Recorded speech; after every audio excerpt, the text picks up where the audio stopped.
Hi. Apologies for the slight longer delay than usual. Acela put up a poll that I had to vote in seconds before the stream started. So I had to go do that. Regardless of that minor interruption, welcome back to the classic Greg Tech situation. Check out my netherrack, a proof of my success at going to the nether last time. And finally, not to imply that's actually a long amount of time that went by, but finally having sulfur. This is actually quite a big deal. It means that we can now actually do some basic rubber processing, except for the fact that suddenly the equation has reversed. What used to be our limitation, namely the lack of sulfur, has now turned into a limitation of a lack of resin. These rubber trees ain't gonna cut it. We need a better source. Because by volume, rubber is the thing that's gonna be used a lot more. The good news is that we already got a backlog, and I've been putting the resin in the rubber dust, so it's gonna process. But if we want to get some good rubber supply, just simple, easy to do, we're going to need to find slime tree tech. Unfortunately, not seeing any around here, which is not good. Which means we're going to have to go on a great expedition to find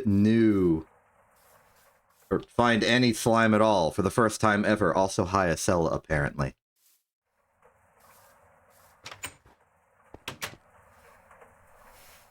Wait, why does Vega know Acela's here? Oh, okay, hi.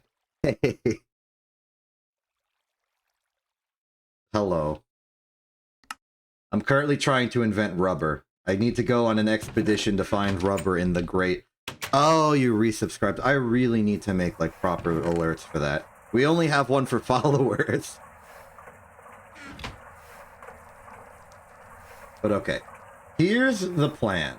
I'm going to basically do like a nether expedition, except it's going to be a nether expedition to the overworld. We're just going to go a long distance in one direction and see what we find. And hopefully what we find is great treasure abound. Before we leave for good, though, I want to make sure that everything is neat, orderly, and up to code. I'm not going to bring the hammer because we're not looking for ore. And the hammer is too valuable to lose at this juncture. What else? So we'll bring the bronze, we'll bring this tool forge. I think we're running out of food. Yeah. We need to make more sandwiches, possibly of varying size and food composition. Wait for it. There we go.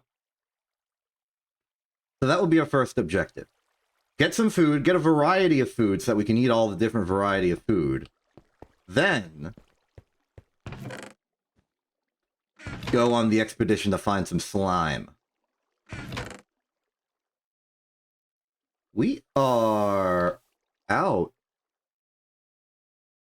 of dough. Okay, we got 2 dough, but that's not enough. Let's make more dough. And this will be the first time using our advanced technology to make dough. I usually just mortar and pestled it, but now we have a macerator. High pressure macerator too. How fast is this? Okay, it's not very fast. You know what? Maybe I'll just make an iron mortar. Just quickly mash up the... If we have to spend 2 iron to get 1 stack of flour, that's okay. I'm willing to do that.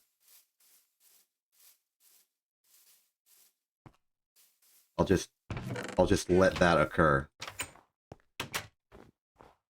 Fortunately, we've got a large backlog of regular stone that I made for just such an occasion. Iron is outside, of course, where we put all of the iron material.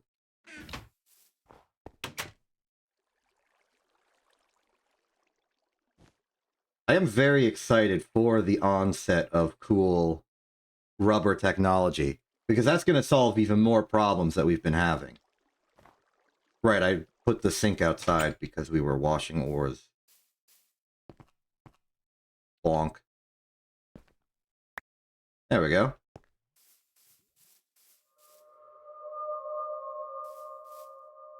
So it doesn't take much baguette to make a hearty meal, so I actually want to partition maybe like half of this to making regular dough. The rest of it, plus a little bit of our reserves for making the long dough. We can then put the doughs in here. No, wait. Remember, we have new technology. We have nether furnaces, which are both twice as fast, I think, and twice as fuel efficient, I think. So we put the 11 dough in there, the 16 dough in there, and we should be done pretty quickly. Meanwhile, how's the boiler going? Needs to be topped up a little bit on creosote. Let's take it from this one, see how that goes.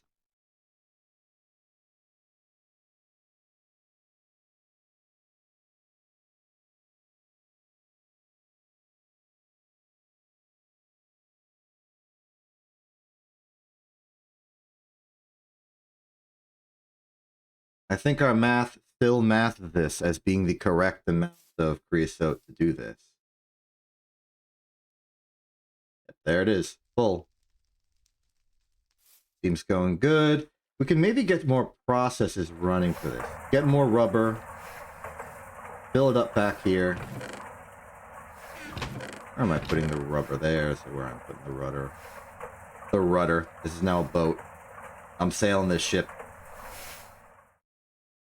Fence there. Keep the bronze on us. The iron can be put away. Good work on the ref sheep, Capra. I'm very excited to see the continued results. You can indeed send it to me. That's something you are physically capable of doing if you so desire. I should make some boat. I should make a boat, and that we can follow the river.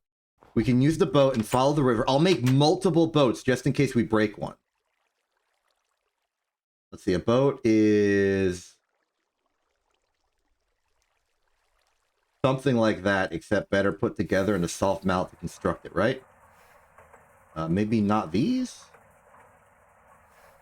Maybe it was slabs on the sides for sturdiness.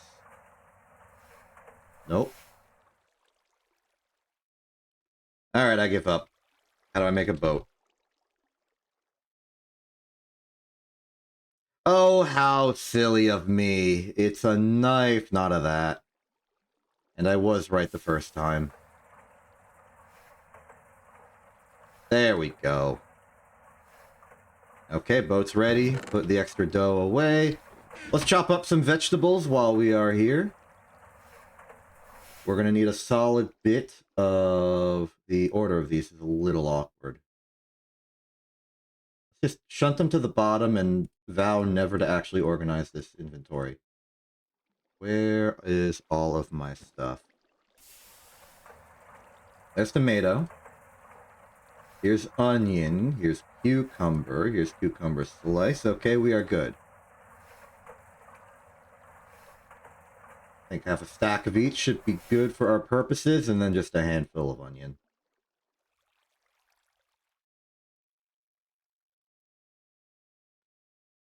Gotta say, really satisfied with the food situation.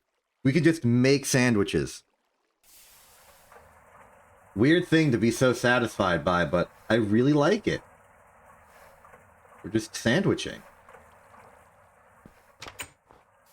Alright, surely the bread's been cooked by now. Yes, indeed. Oh. Okay, we've accidentally done the food quest.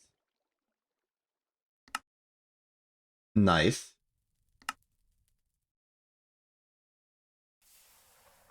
It wants me to make the bacon sandwiches. Unfortunately, I can only make a little bit of steak and bacon sandwich right now, given the lack of meats. We really need to go to the meat store. But regardless, we know what to do. Give a little slice to the bread. Another slice to the bread. We are out of a knife. How do I make an iron knife? I only know how to make flint knives. It's a plate with a stick of the same material, it seems. Unless it's this knife, but this knife appears to be the same knife. So if I wanted to make an iron knife, just something a little closer to a reasonable construction, I would need... I'll make the plate normally, even though... OKSL is DMing me things. Capra's also DM. I'm just getting a lot of DMs. I'm live on stream right now, and people are still deciding to DM me instead of just saying hi in chat. Is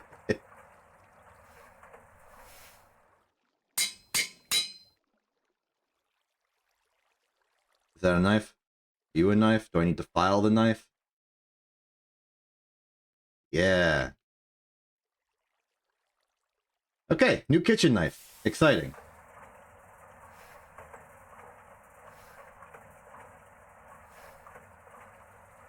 Very exciting indeed. Okay, so with all of our sandwiches, let's make all of our breads. Now, if I understand this correctly, it's going to be onion, 2 and 2 makes the veggie sandwich small. But large veggie sandwich requires a third, and we're out of tomato and cucumber.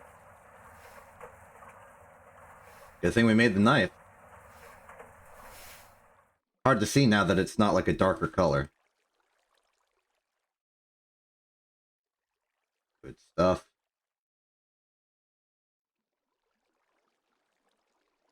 And the onions are already fine. We only need the 18. It's 1 per sandwich. So it's not difficult to accommodate. Put the breads there, and... Actually, hold off. 1, 2, 3, 4. 4 of the sandwiches will be meat sandwiches. Just because we have the materials and the variety of food is helpful to maintain. So, put those in, get that steak sandwich. Put these in, get this bacon sandwich. Okay, we have a good supply of food. Nice variety. I'm also just going to bring the cucumber slices with us, just to fill in... Or, you know, I'll bring the tomato slices too.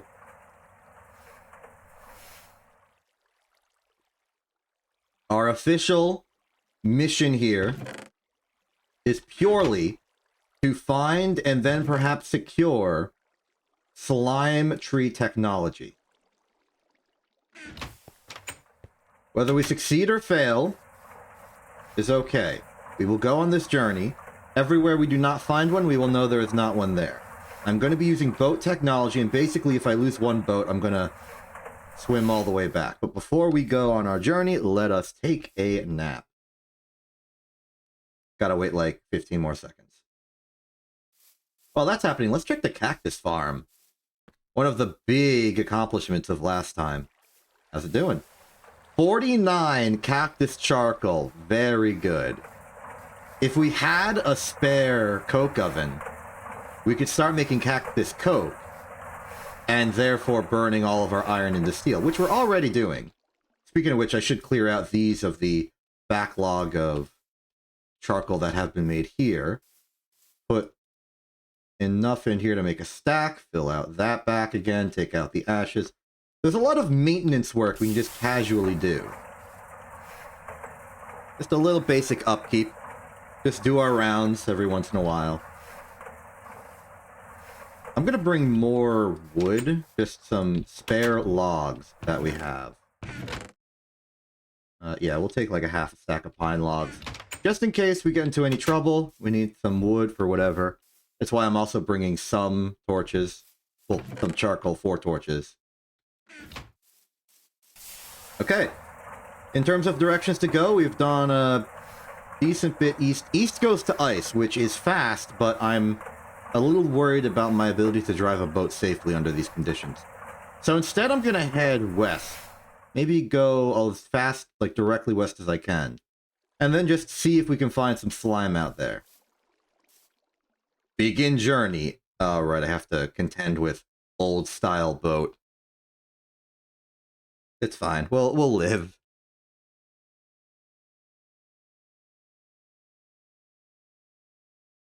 Nice to get away from the base every once in a while. We got to be careful, though. Every single obstacle is going to destroy this boat. So we want to stay in the water as much as we can, as so long as it is a good idea.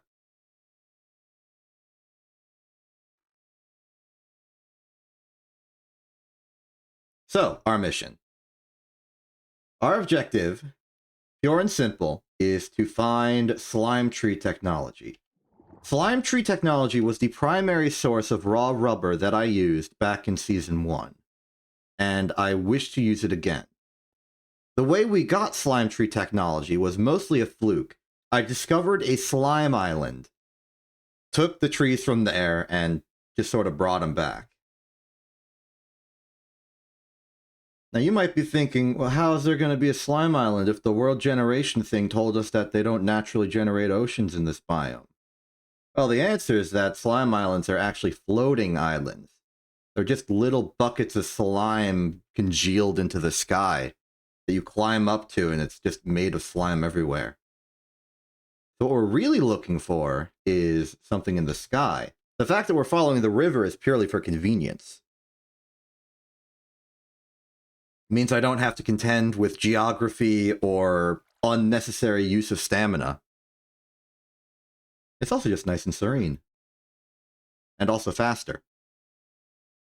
I'm pretty sure a boat is faster than a person walking. I don't know if it's faster than a person sprinting, but it is faster than a person running, and we're trying to maintain stamina.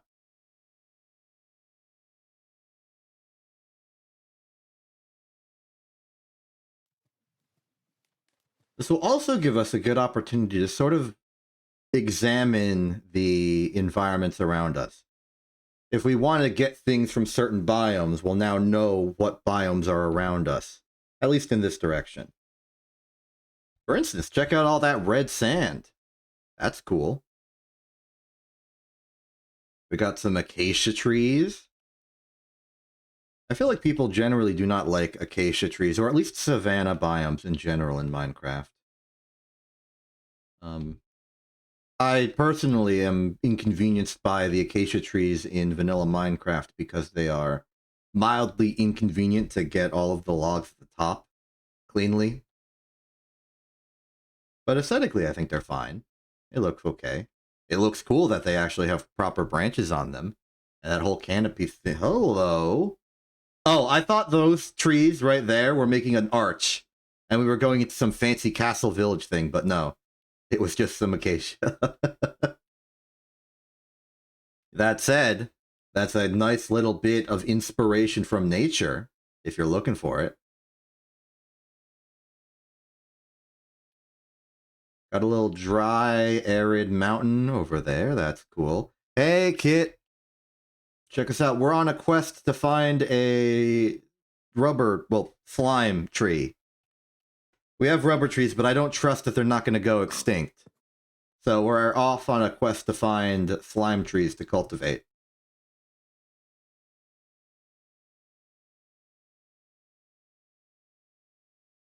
It's also our first major foray so far from home.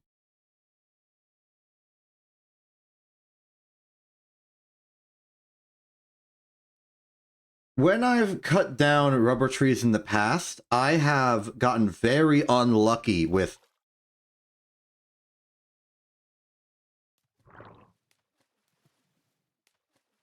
Are you serious?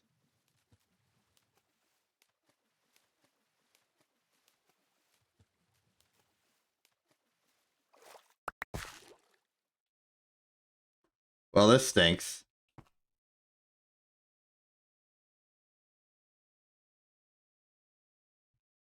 Anyway, in the past, I've gotten very unlucky with sapling drops on rubber trees. Like, I've chopped down many rubber trees and they've provided no sapling. And so I'm afraid that, at least maybe even for me, this might just be superstitious, but I also think this might be numerically true. The average number of saplings per rubber tree is less than 1.0. I do not have enchanting. I might have lapis. Oh, this ain't good. That is also not good. Okay, we've exhausted all 2 of our boats on this venture. I guess we're going by foot now. That's going to make returning more inconvenient.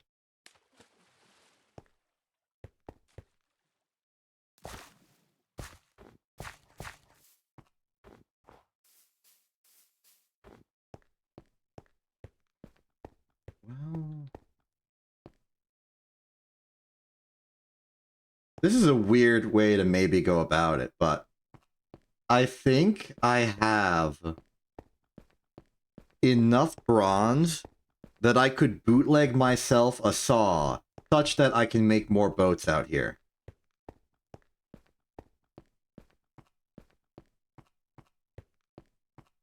Default Tinkers lets you use lapis to enchant tools with fortune, and fortune works on trees. Okay, that's interesting. Compelling, even. I'm a little worried about exactly how much material it's going to take for me to make a saw, because I'm going to need, like, what is it? 6 bronze for a hammer. 4 bronze for the plate for the saw. And then I think I also need a file, which I think is another...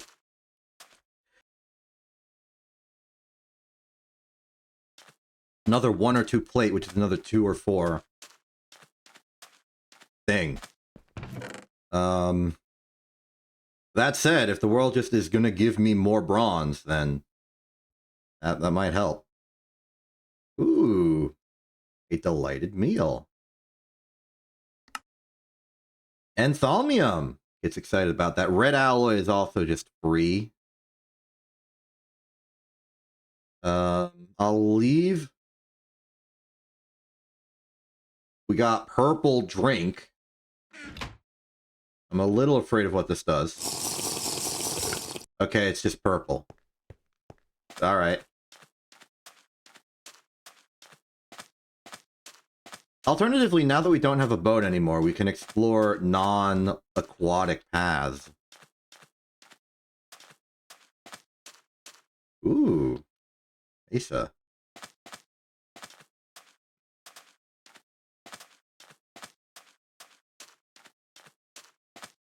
I guess if we're on a grand journey, we can ransack the fancy Stonehenges.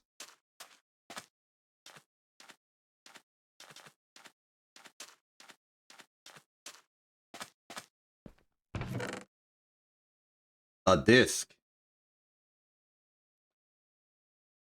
I already have a Viz Stone, I think. Uncommon treasure.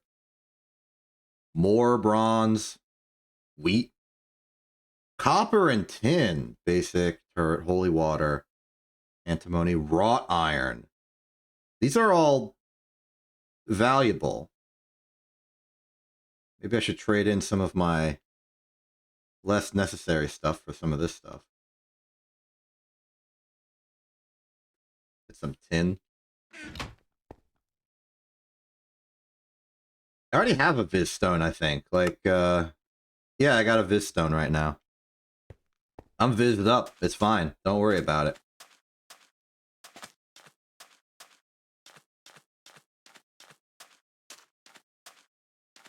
I got it all under control. Actually, have we found one accidentally just running through? Like, I just haven't seen it because it was in the sky. It'd be very clear on the map because they're very, like, light blue and green and stuff. No. So let's say we kind of arc south, then sort of loop. We would have had to have gotten off the boat anyway to sleep, and I don't know if the boat would have survived that ordeal. No, Slime Island spawn in Greg Tech. It's how I got rubber in Season 1. So they're real. They're very real. We just gotta find them. I don't know if they spawn more or less in a particular biome. Structural spawns, in my purview, have mostly just been arbitrary.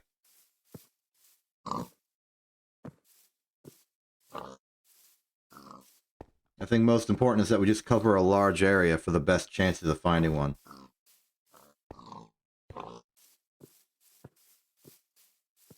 This is sort of the awkward thing with statistics. Assuming you have like 100 coin, or like, okay, let's say you're rolling a d20 like 5 times, and you're hoping for it to roll a 20. Now, there are no oceans here. I say, seeing an ocean.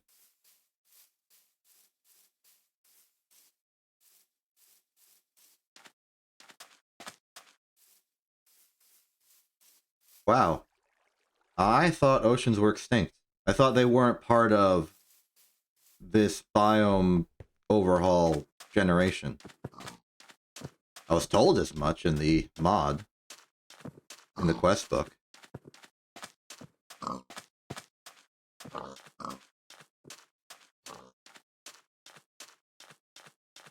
Alright, heck with it.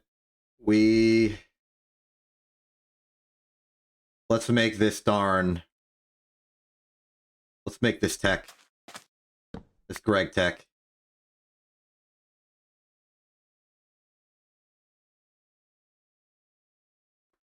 Okay. Start with the hammer. I know we need those two for the literal hammer. What else do we need for saw?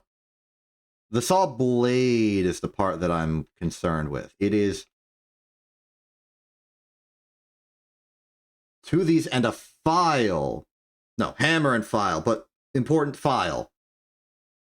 And how do I make a file again? How many plates is that? 1 or 2? 2. Okay. So these two for the file.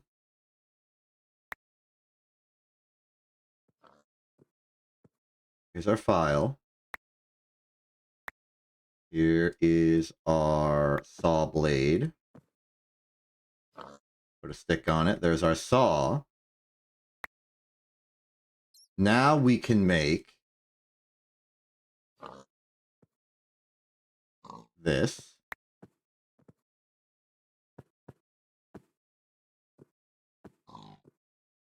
We need a knife. We're missing a knife. There's our knife.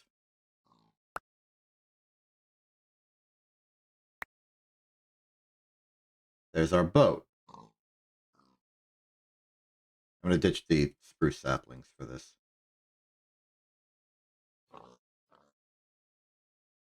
Our inventory's a mess.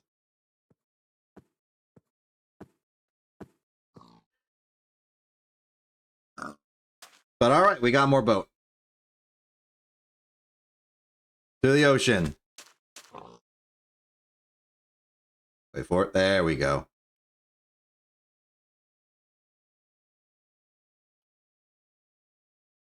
Alright, so where's the Slimelands?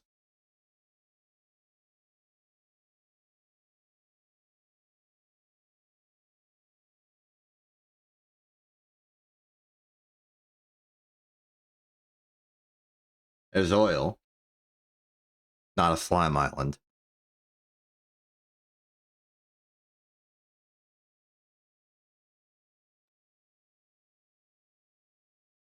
Yeah, there's oil around. Don't worry about a thing. We'll get to oil later. Actually, we might not even get to oil. I'm more of a Church of Benzene participant myself.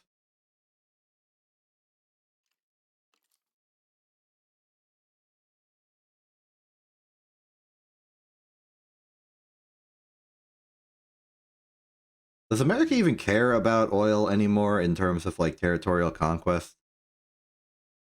It's like, I don't like. I feel like the big thing now is like silicon and cobalt and other rare earth metals so that I can just make solar panels and stuff.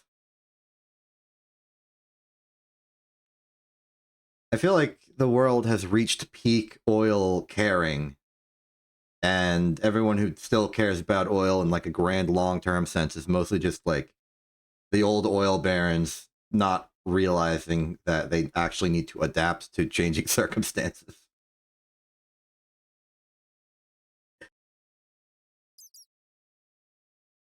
Okay, I'm not seeing the promised land here.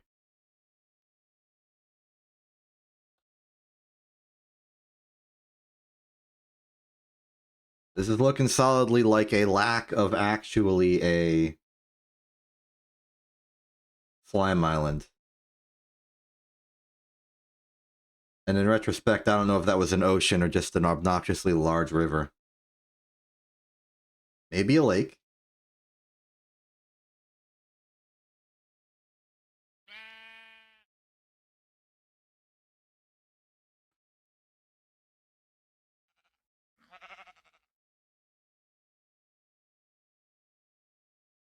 At least we can keep exploring.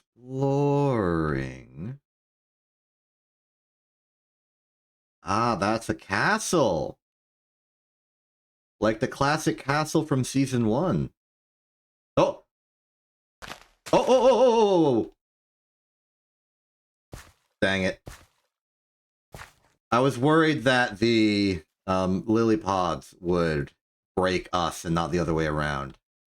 Fortunately, I appear to be safe.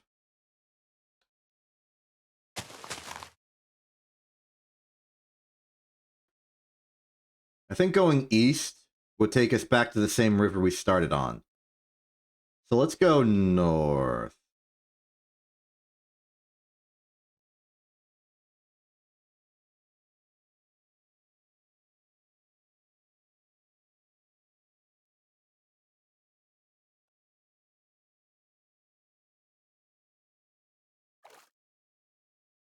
Man, boats are unreliable.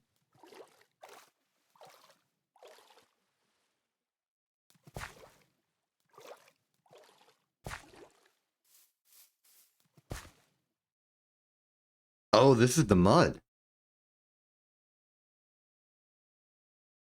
I remember being told about the mud.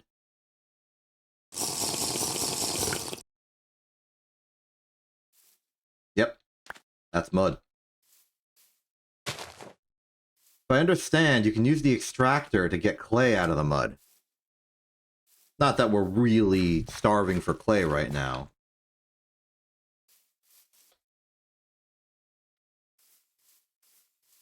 There's our target! We found it. We got shipwrecked right where we wanted to get shipwrecked. That is a slimeland.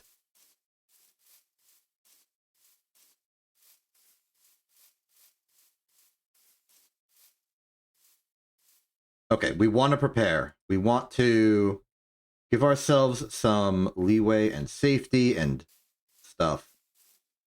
So what I'm going to do is I'm going to prepare some water on the ground because I'm not water bucket clutching anything today.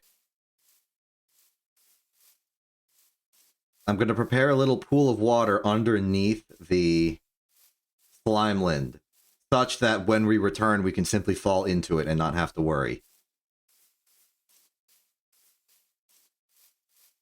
Then again, I'm pretty sure there's like a liquid on the slime surface. Like there's like liquid slime up there. Which is a functionally valid liquid to swim in. We could use that to go down, but I think I'd rather this method. Okay, make sure we're directly under it so that we can reach it. But this is a hill, so I think this is perfect. Deploy the hydration. Now, as I swim down this, if we find a location that makes this worthwhile... Yep, that's looking good. Okay. I think we're ready to go. Let us elevate ourselves. Actually, I would like to maybe sleep before we eat. And again, I could put a mattress up there.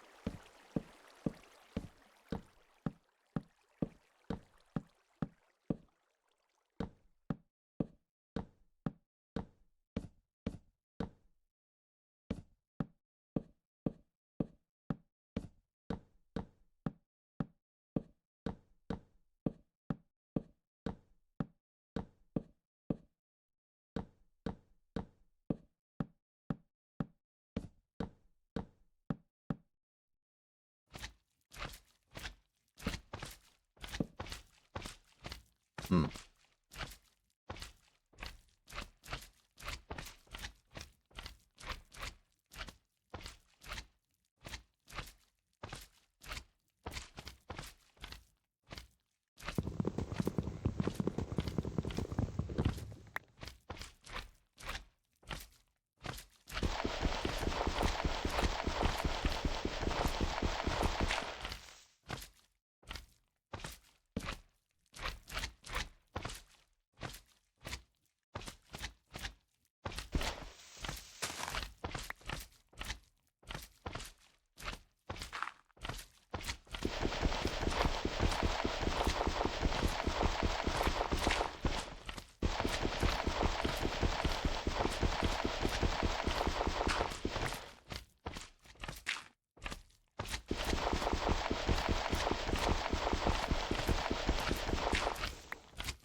Okay, so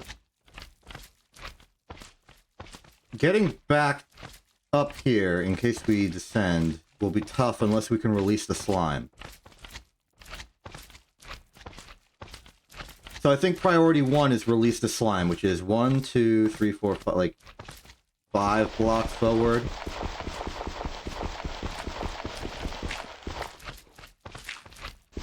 This isn't rock, this is blue slime dirt. Don't worry about that. I know it's kind of chunky, but that's because the slime is making it slightly more congealed, so to speak.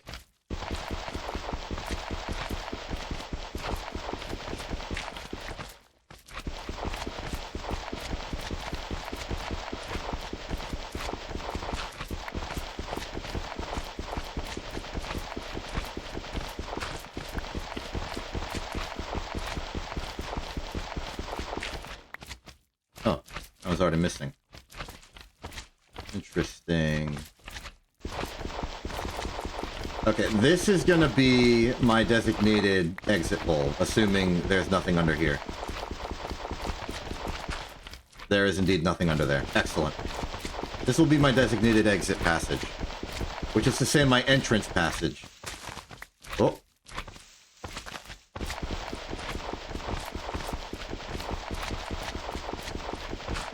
Okay. The slime has been released. It should now be safe for us to proceed.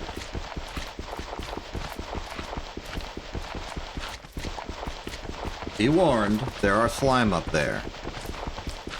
They are technically, legally a threat.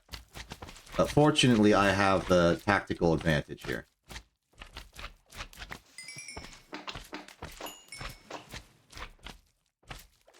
Okay. Looks like we're through. There's our target.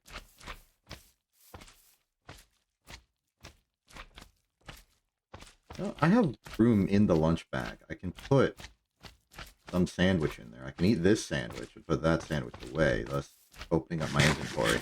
But yeah, here's our target. Where's my axe? There's my axe. Lumber.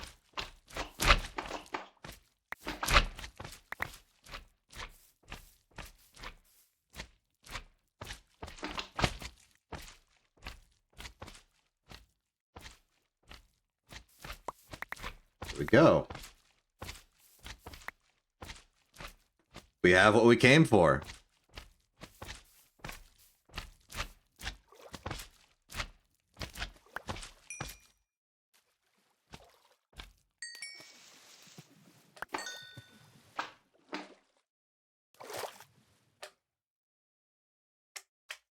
Excellent.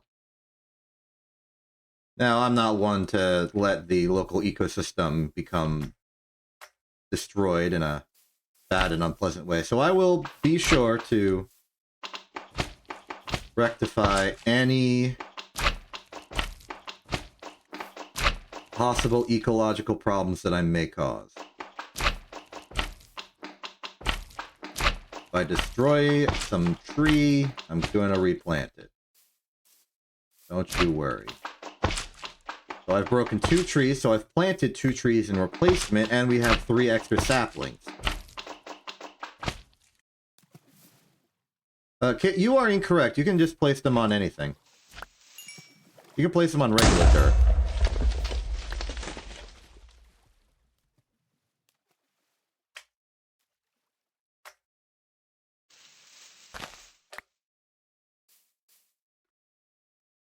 So we are good here.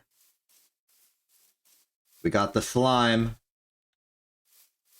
Let's get some of the material slime that is here as well.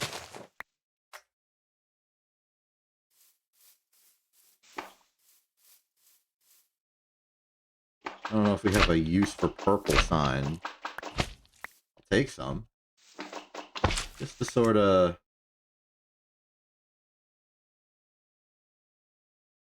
have. I think it's mostly blue and green slime that does what we want. But okay, we did it. We got this slime, and now we can get the heck out of here.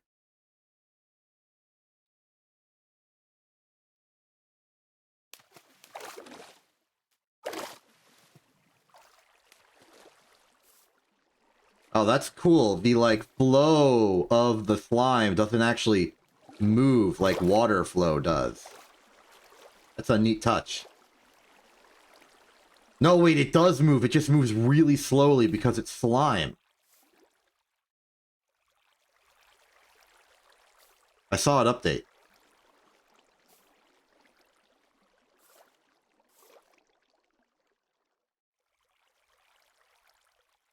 Whether it's updating or not, it's very... Oh, there it goes. The viscosity. Alright, we got the slime. Fantastic. Take some slime dirt with us just in case. We also have a lovely bovine. Now our inventory is struggling over the weight of all the random junk I picked up on the way.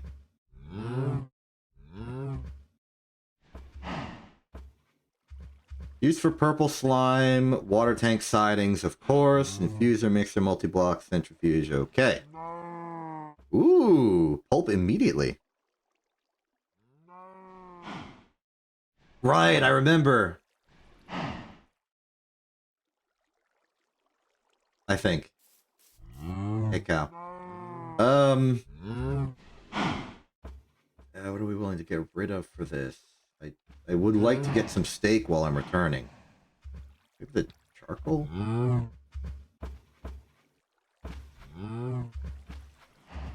we have any one-hit wonders of food? No.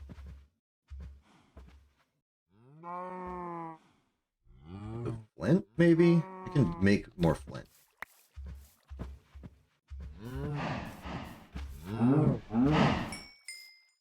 I know it seems like an absolute leather. I should have invested in backpack technology. I don't know why I didn't. I should also invest in being better at organizing my dang inventory. You know what? I'm getting rid of the knife. Alright? Don't need the knife.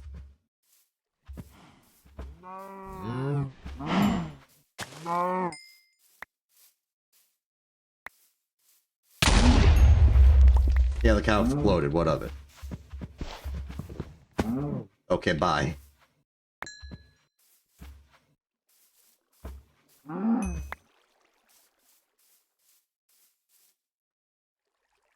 don't want to leave the flint. I want to leave the knife.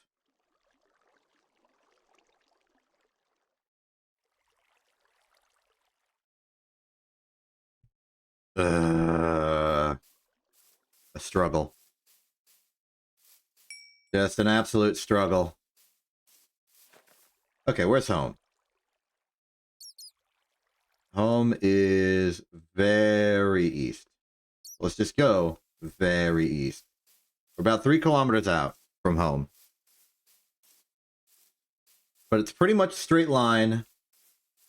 And I don't think that the elements will be any issue for us.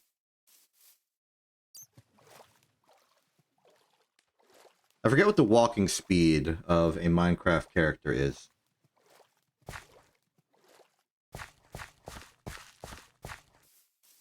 I would use it to calculate how long it's taking to get home, but I do not have that information. I could approximate that information.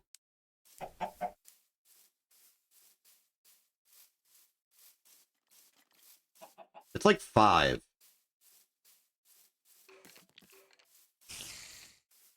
It's like 5 meters a second.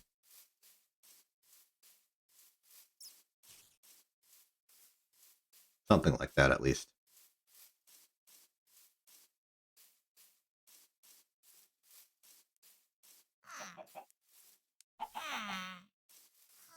Means it'll take us like, I don't know, 10 minutes to get back.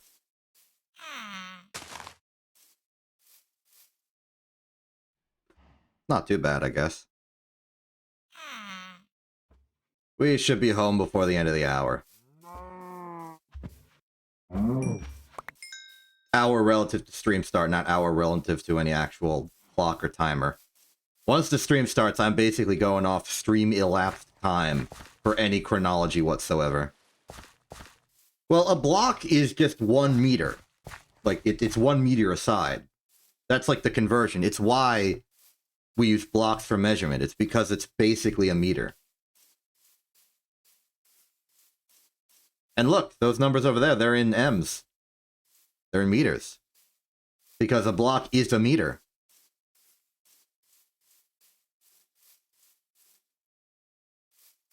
And this follows your intuition for a lot of things. One Minecraft Steve is slightly less than 2 meters tall, which is a vaguely realistic height for a person to be, I think.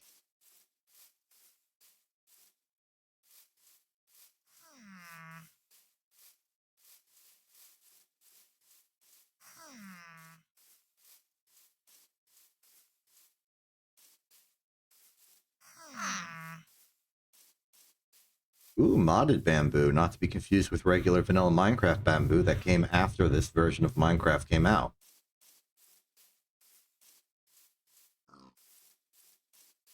Wonder what shenanigans could be done with modded bamboo. I don't know if it operates in a similar way to regular bamboo. And because I'm not certain of that, I don't know if I can use my regular Minecraft bamboo intuition to tell me how to use this bamboo. It might just, like, technically be considered a tree, given all the leaves on it. I know that some things have been backported to this version of Minecraft for convenience in this mod, such as the raw ore system. But, like, who knows?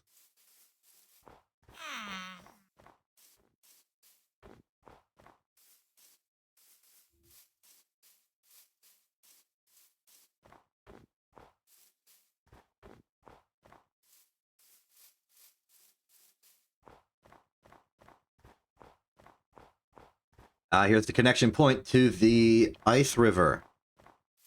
We're now back at the point where we lost our second boat originally. That means we're making good progress back.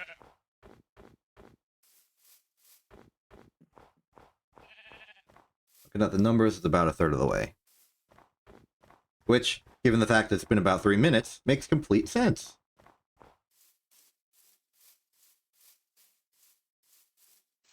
I am curious about this.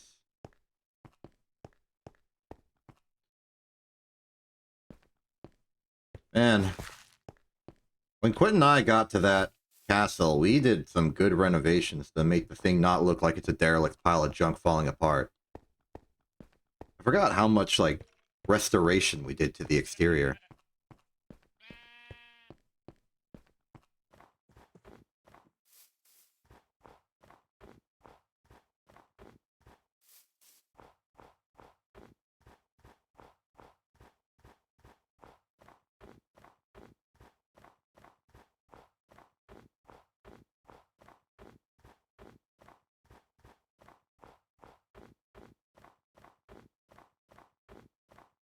In order to maximize the hope of getting these slime saplings to proliferate and not go extinct, we're going to need a large open area for these slime trees to be made in. Back in the season 1, we very conveniently had just like an open field of like hilly mountain that I used. This time around, we're going to have to make our own. Unless we put it across the river, that area is a bit more clear of trees. That might work.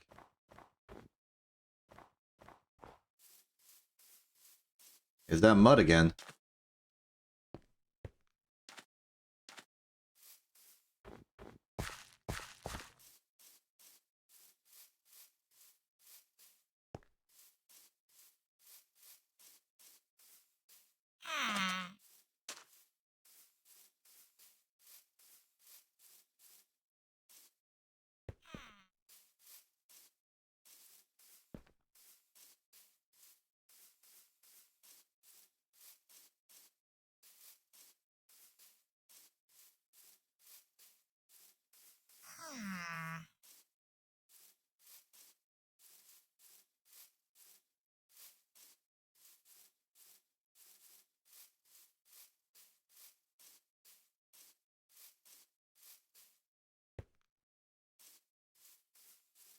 Back in Cactus Zone. That's nostalgic for home.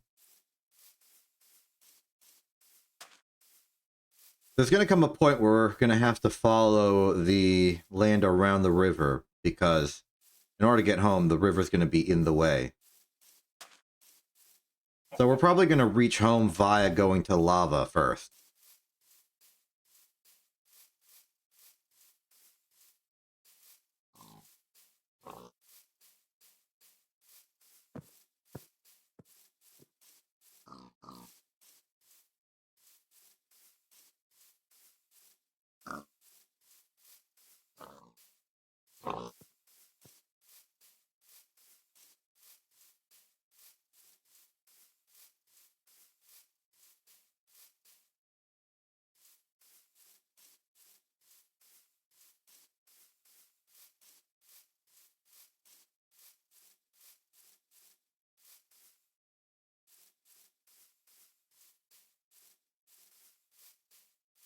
Do you think someone seeing that waypoint that I have for lava, the lava waypoint, might think that it's in all caps like that because I'm like, oh, look out, it's dangerous, but not instead of the real reason, which is that I was so very excited and happy to find it? I think that's a funny possibility, personally. Ooh. This branch is slightly extended into the 4th dimension. And the cross-section isn't in this plane for right here. That's cool. Nice little multi-dimensional tree. I'm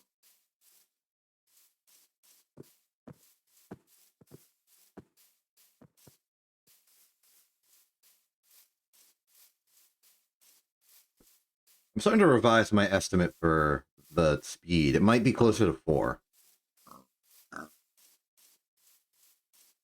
In truth, it's probably something in between 4 and 5. Don't know what. It was probably vaguely arbitrary when it was decided. Just whatever felt good.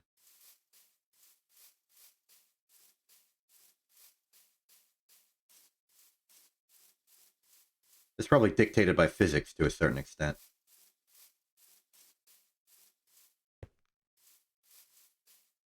Or at least the acceleration from stop to go might be.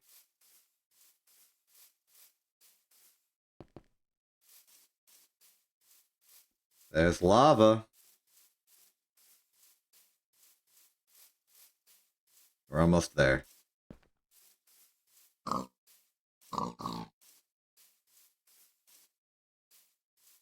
am feeling like eating a sandwich.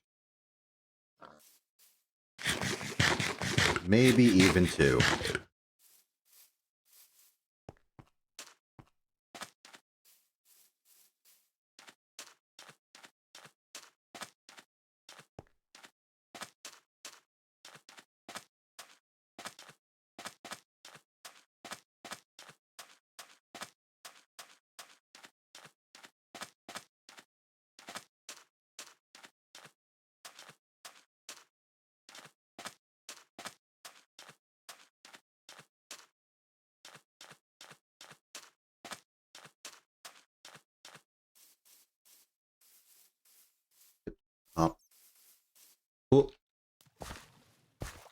I did decide to just go across the river. It means we'll have to go across the river again to actually reach the house on the other side, because it's on that side of the river. And the river turns.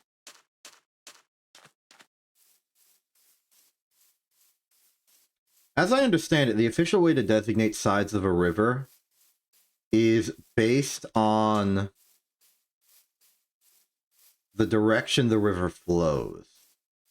But in Minecraft, the rivers don't really flow in like a proper technical sense. They're stationary water. They just are shaped in a canyon to give the impression of a real-life river. So I can't very easily declare one side of the river or the other to be the left or right side. Because the water don't move.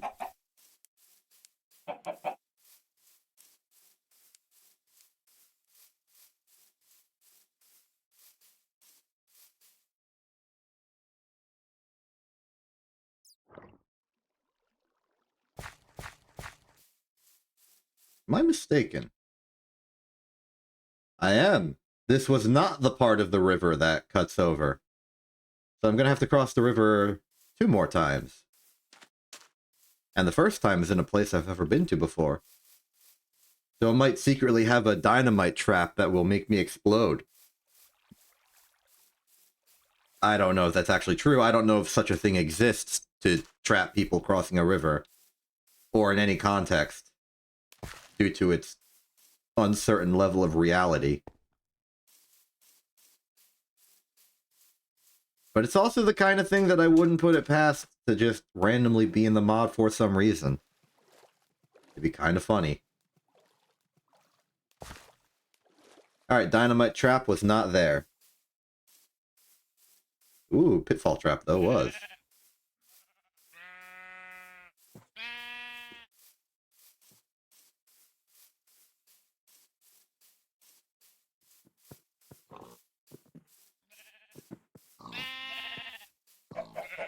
Maybe it'll be good for us to be on this side of the river, because this is where we wanted to put the slime orchard.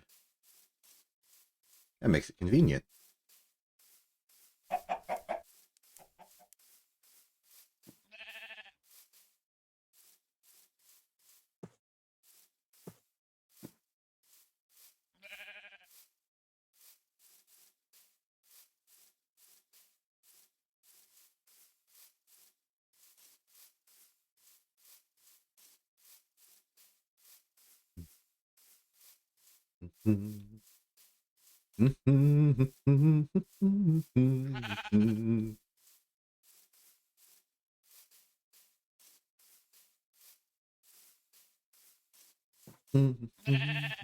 Ah, there's a portal.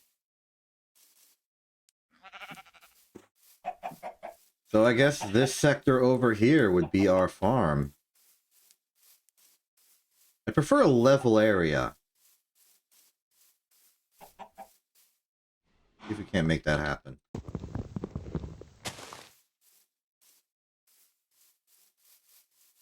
I conceptually would like it close to the house, but that is also where the portal is. I'm going to do a little bit of lumberly action in order to clear the region. And then for a similar reason, I'm going to take a bucket of water to the area and just sort of drench it. Get rid of all this grass.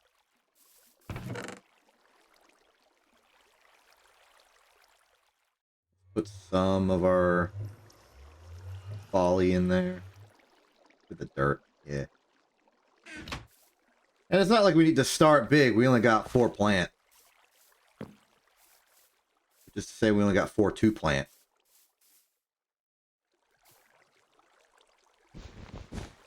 Away with you, cactus.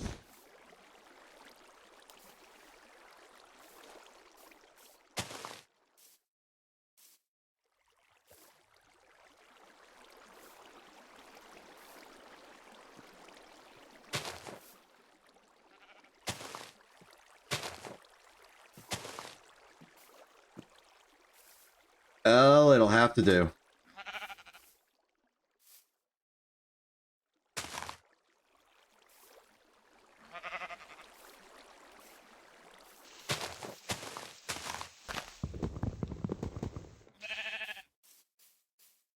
Okay. Bonk. Wonk. Bink. Bank. Alright, now just wait for those to grow. Meanwhile, got plenty of other stuff to care about.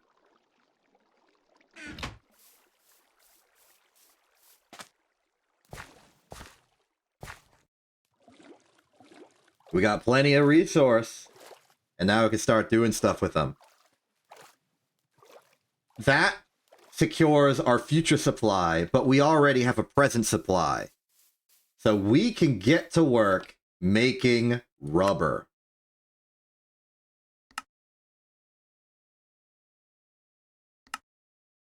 So let's make rubber. The Steam Age quest, we need 120 raw rubber dust, which we might not have enough of, and 40 sulfur dust. Let's get the systems running on that. In order for the sulfur dust, how much was it? 120. That's approximately 2 stacks. 27. That's 108. We're close, but wait, we have...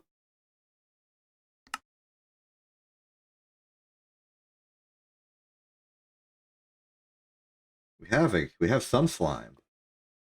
So we extract this gelatinous slime we are currently holding, and that'll get us our 120.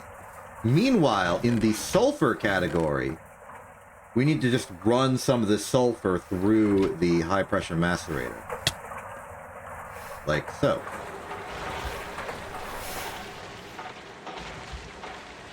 Ooh! Engine's almost out of juice. There we go, much better.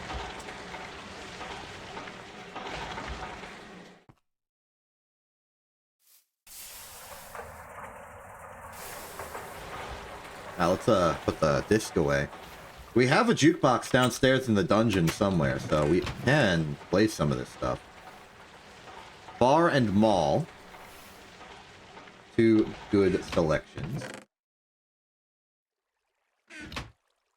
I think I'm of the opinion that bringing these slices with us just sort of wasted inventory space. We could have used on something else.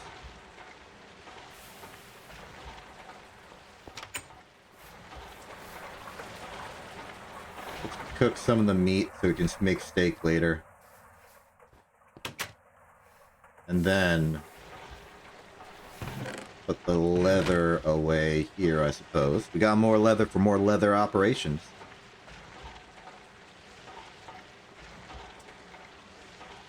What do we need for backpack? It's probably something we already could do. Yeah, we can make backpacks of different varieties of thing. I see.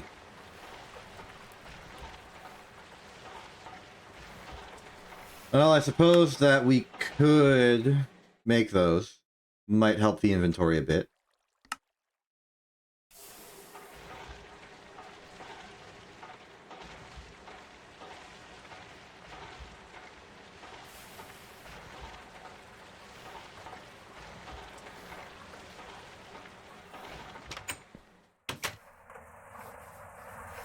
Everything else, though, is running quite fine. Quite fine indeed.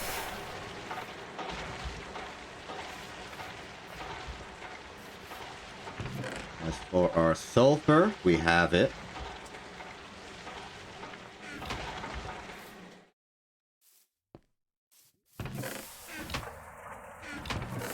The 116 now.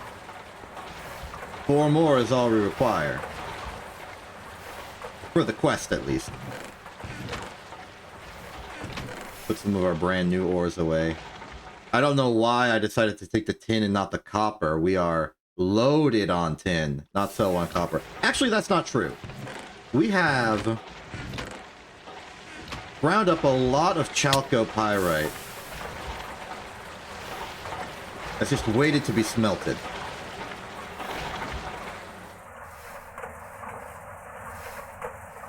We can do that. Put 1 stack in there, take a free bucket of creosote from the supply, and let it No. No, no, no, no, no, no, no, no, no, no, no. That is unnecessary. For through this, we know that this should only take 4 charcoal. Take that charcoal as well. How's the boiler doing? About half full at 9,000. Let's dump this in.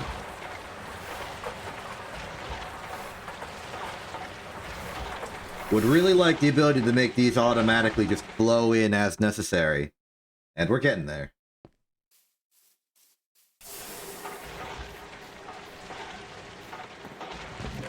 How's log supply doing?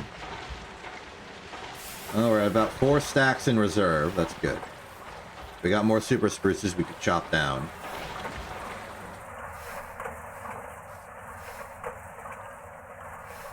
Steel processing.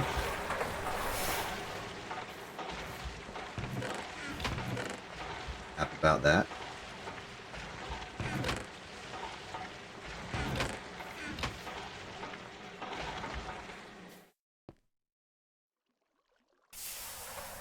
The extractor should be done.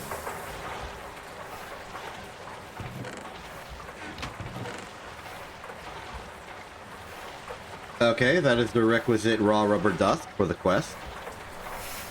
How's the macerator going?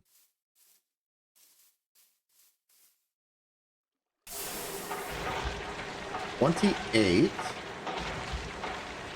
Now, I think it's a pure matter of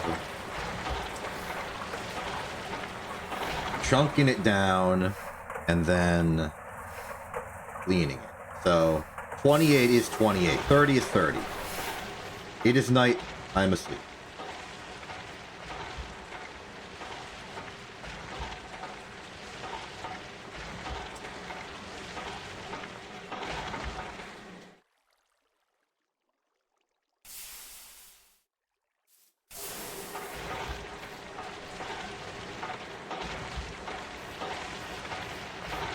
Now we have 4, so we only need it up to 36.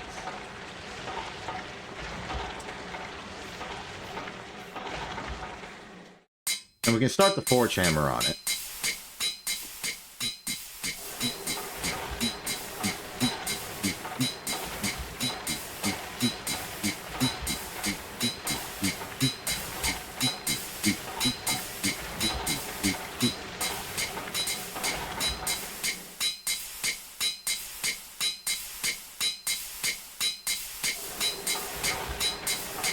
Starting to wonder if the pipes aren't big enough to move that much steam.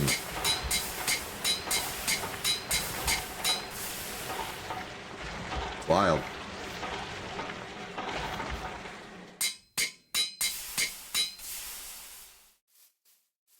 Seems like it held up though.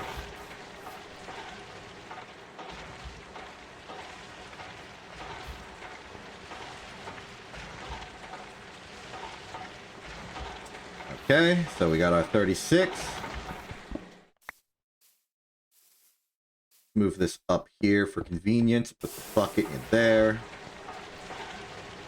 That in the back of that, I guess.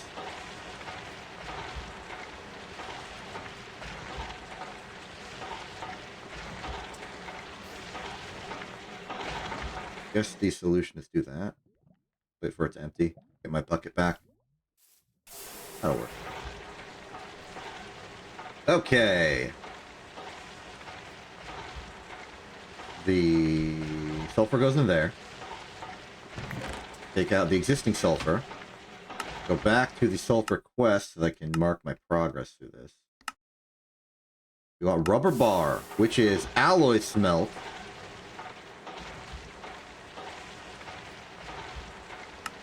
Are there better ways to make rubber? Rubber pulp can be made by centrifuging congealed purple slime.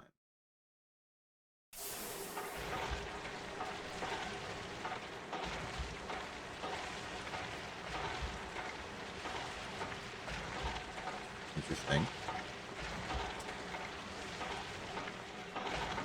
What? Rubber pulp. This rubber slime. Rubber ball is pulp in an alloy smelter.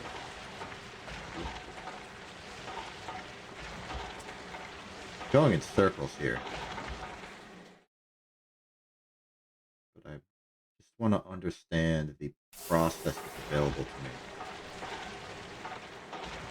Alloy smelter, 3 raw rubber dust, and sulfur. I understand that.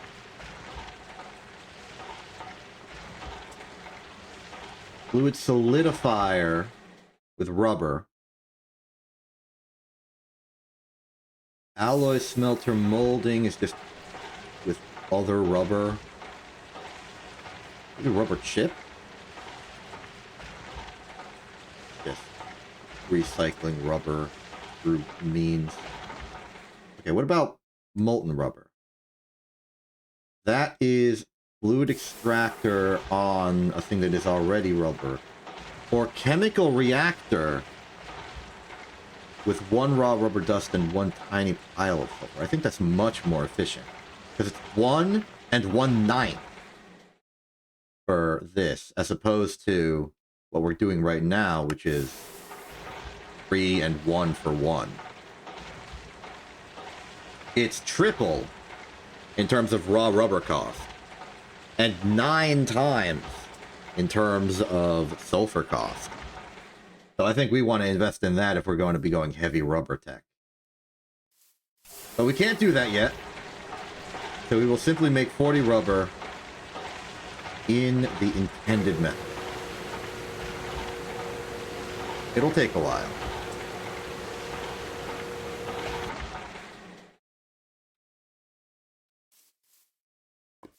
I reckon I can.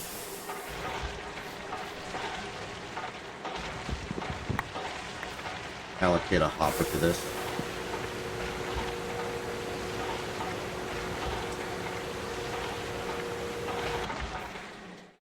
Okay, that'll top off that. There'll only be 40 in here at the end of the process. We should be good.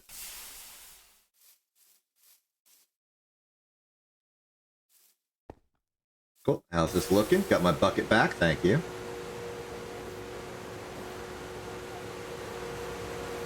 Let's check on the cactus farm. Ooh, it's in the process of cooking one right now.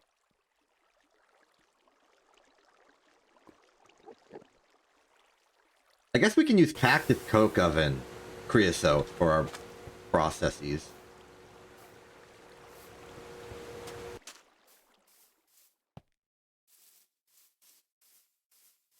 I wonder if there's a way to prioritize input. Because if I take these, this, and the eventual cactus coke oven, and flow it all together, the hope is that it would take from these first, because these are the ones that are making creosote as a byproduct, and these are the ones making creosote as a product. And I want to make sure that the byproduct one is used first, simply because if this gets full of creosote, the entire system's going to back up.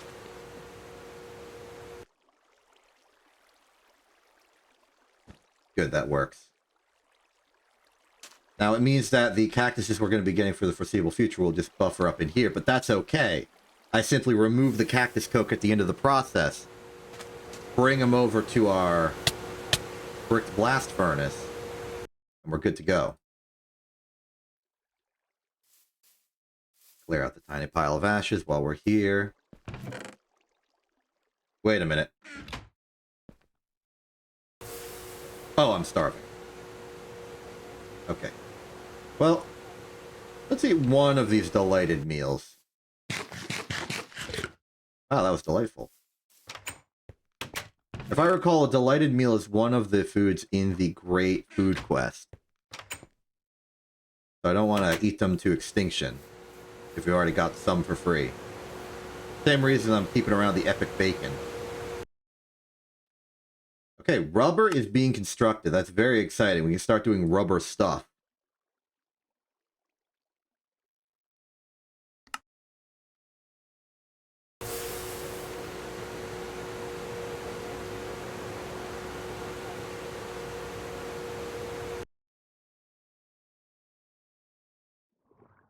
Fancy trees. And once we have this, we have wire technology. And once we have wire technology, we can go places. Like some pretty darn good places.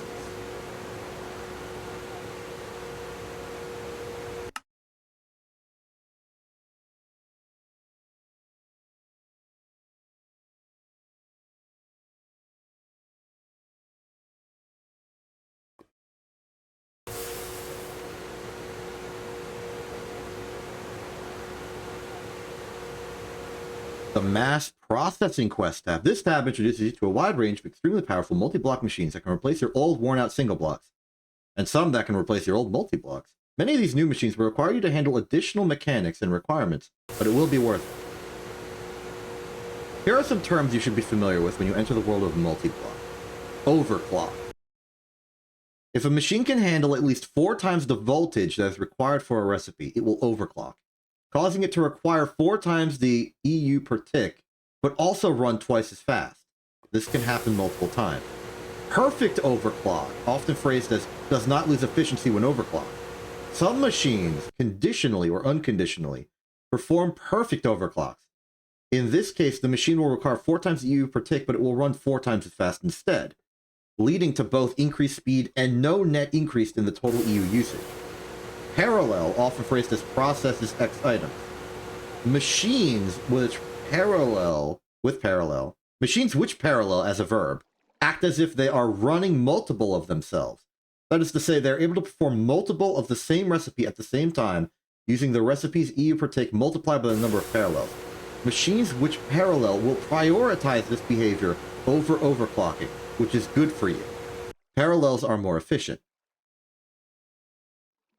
When working with multi-blocks, if power is interrupted during operation, your inputs will be lost forever. Careful. Okay. So, not the multi-block goals, but mass processing. Hello. You should have quite the collection of single-block steam machines by now. While these may have gotten you through processing small amounts of materials, there will be a time when you will have to process a multitude of items. This is where multi-blocks come in. While these multi-blocks have a material cost that is way higher than their single-block counterparts, they have certain bonuses. They use less steam. They can process recipes in parallel, which means that a single recipe cycle can craft multiple items at once, if the steam provided is enough to sustain it. They do, however, have some quirks that need to be taken care of. These multi-blocks require very specific I/O blocks. Use only those that are part of the quest. They process up to 8 items, where the basic tier is made of bronze and high-pressure tier is made of steel. The tier and amount of parallel processing can be seen via WILA if you are looking at the controller block. With this quest, you have started your journey with mass processing. However, don't get too excited quite yet. While there are some multi-blocks accessible in the Steam Age, most of them only unlock in EV or later, including better versions of these multi-blocks. Okay.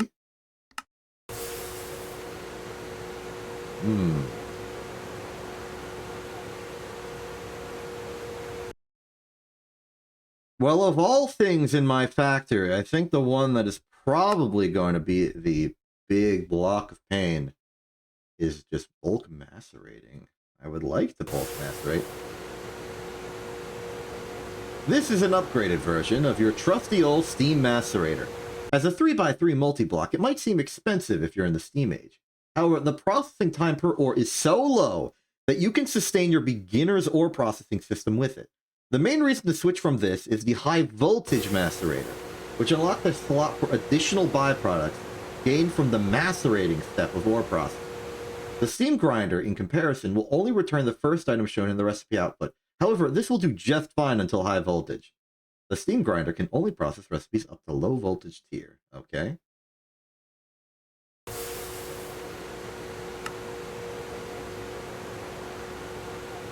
Tumbaga.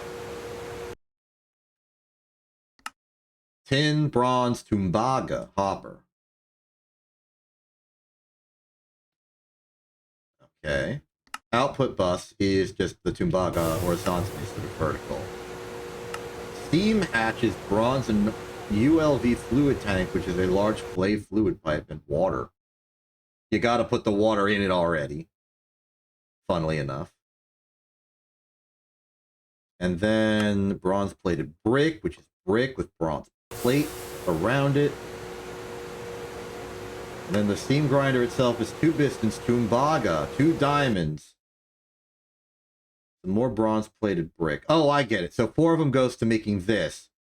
Then that's one of them. 2, 3, 4. And that's why it's still 26 here.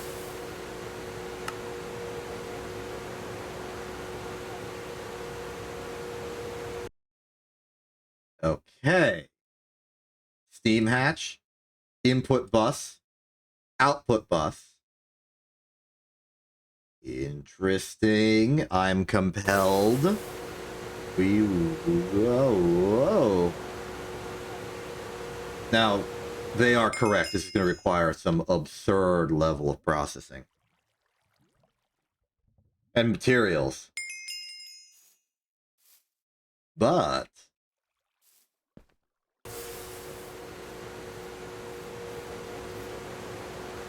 the rewards may be great.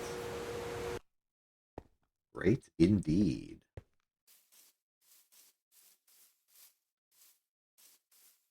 How's Alloy Smelter going? We are at 28. Let's extract some of the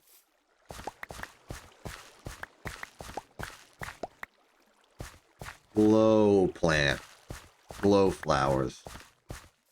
I don't know what we will need glowstone for, but we have it.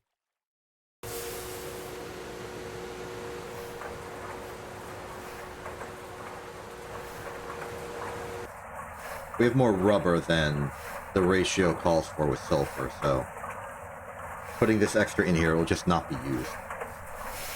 That's okay, though. Ah, looks like the rubber trees are starting to propagate. Let's go over there, get them ready for another cycle.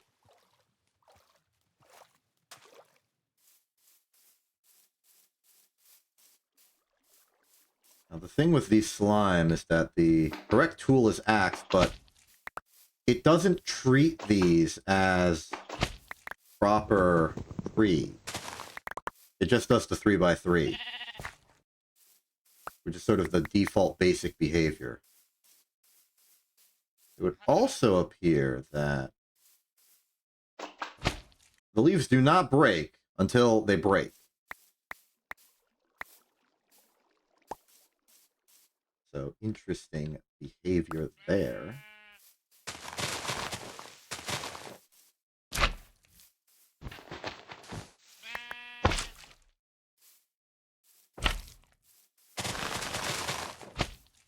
This entire region will become as slime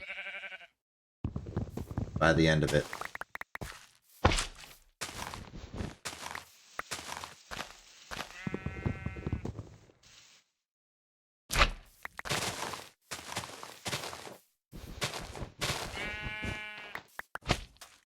Which I think on the whole is a good thing.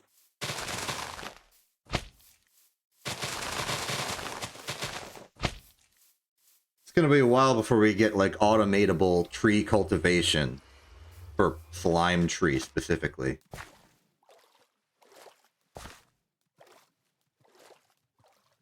Though I do remember there is low voltage options for automatic tree harvesting with the bonsai technology.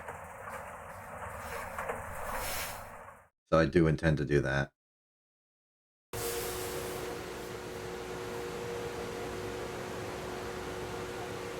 As for the congealed green slime, we can extract it into slime and then extract that into rubber or glue, depending on how we feel, or both.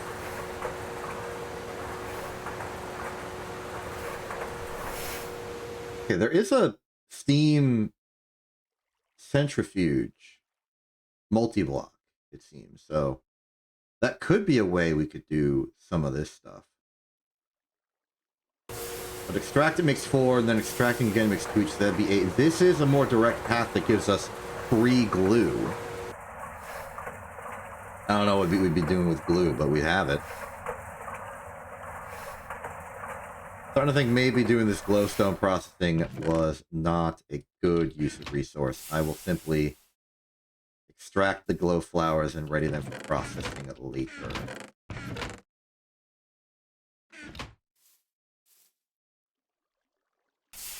Clear that out. Let's get those slime balls.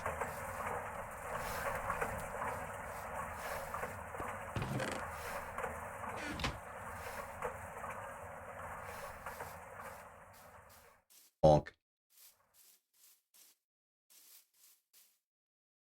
What do you mean a machine that goes infinite? How the heck are you going to make an infinite machine? Also, check it out. Rubber's done.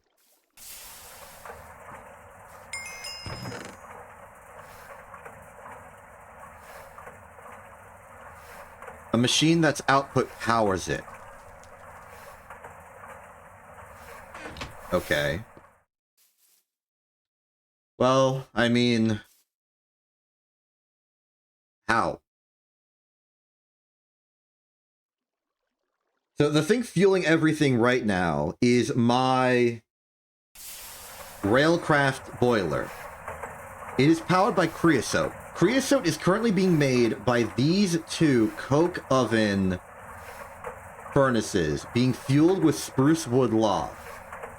As a side bonus, it also gives us an infinite supply of charcoal. What we need in order for this to go infinite is to somehow automate the collection of logs from tree. I don't think that's possible yet.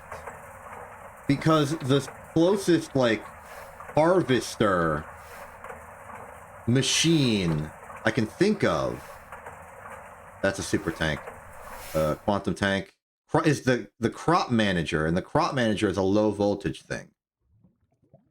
Now, to be fair, this is how I did the Church of Benzene. The Church of Benzene is done with this, making as a fuel benzene to fuel everything. But we can't do the full Church of Benzene until medium voltage. And this, you know, the tree extraction part doesn't happen until at least low voltage. We need electricity first, I think. Until then, just sort of manually walking over here, extracting the logs from the super spruces with our lumber technology, and then just filling up the chest on top of these two coke ovens is the best method I have so far. We are indeed using hoppers for item piping right now. By using a hopper, you can input items into an item pipe, and then the item pipe will operate as normal. But in order to get, like, proper logistics with items and fluids, we need the rubber, which is why we got the rubber. So now we have it. This is the chest we dumped the logs in, by the way.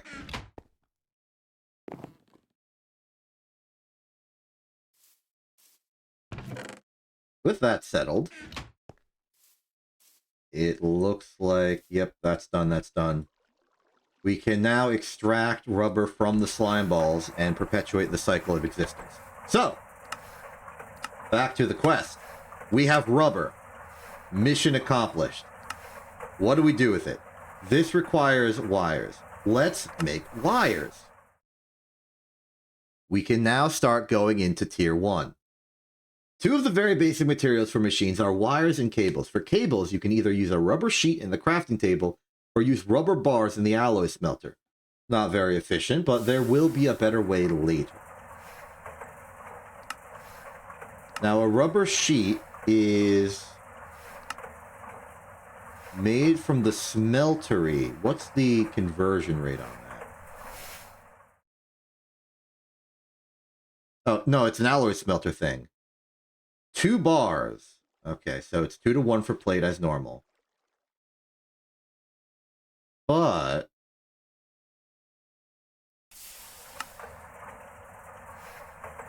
for cable, fine copper wire. For cable, it's crafting table, wire, and sheet. In alloy smelter, it's wire and 2 ingots. Okay, so there's no added efficiency from this, which is unfortunate. Okay, so what it wants is 3 red alloy cable and 1 tin cable.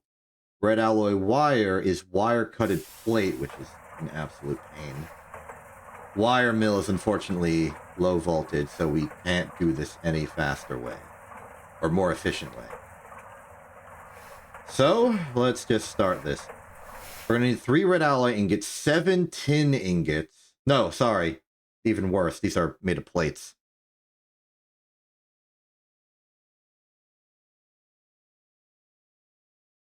Okay. We're going to need... Rounding to the nearest available, we're going to need...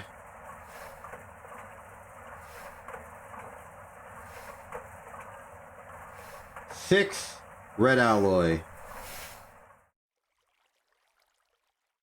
12 tin.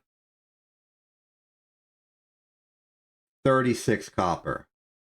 And then more copper. Let's just start processing this with what we have. Now, fortunately, we do have the red alloy for this.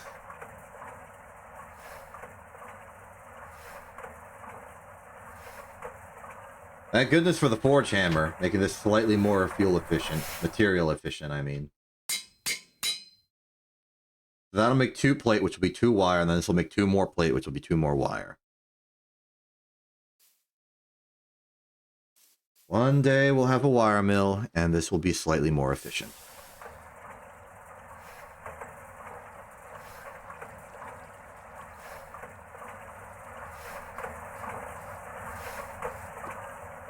That's a ways out, though.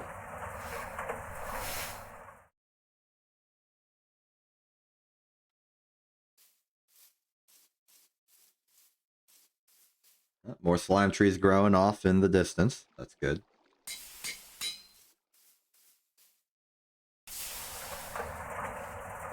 Let's just start prepping the process here. We know what is required of us. Wire cutter. There we go. In fact, the recipe's so simple, we can do it by hand.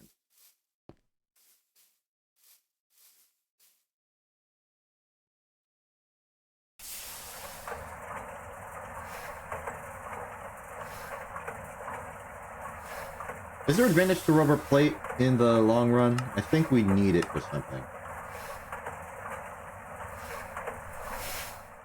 Yeah, conveyors.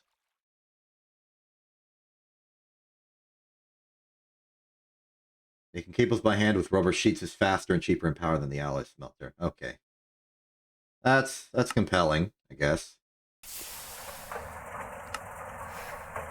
You already have a plate mold, just coincidentally. No.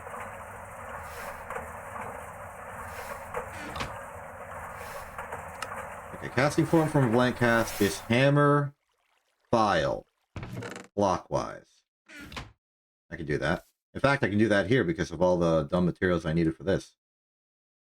No, it's shaped, and the shape is important, I see.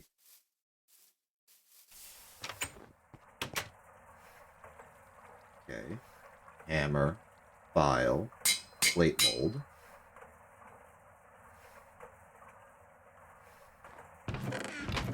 Interesting.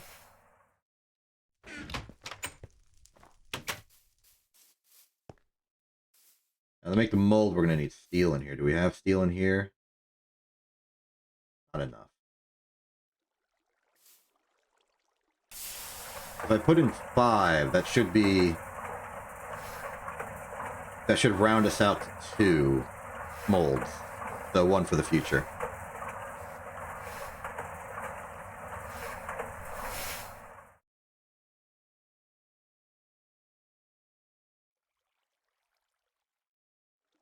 Very good.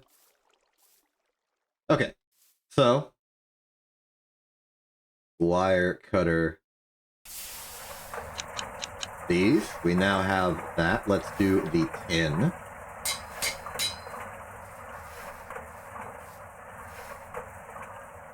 So in the wire department, that's 1 done. Red alloy. Next is tin, then we'll do copper. Fine copper we do by hand. It's wire cutter of copper foil, which is just double pressed. Oh, that's efficient. Like that.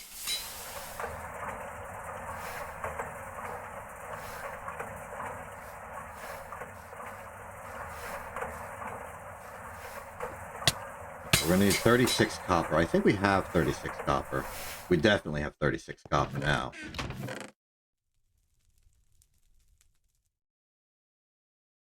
$36 copper.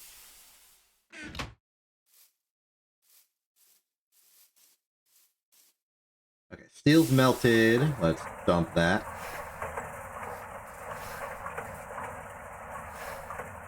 Put the copper in there.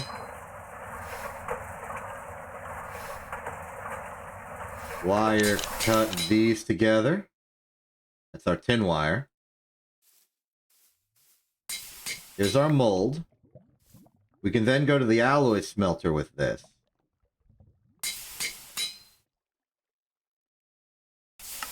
And turn our rubber bars into rubber teeth, which we want 10 for. Oh, that's fast.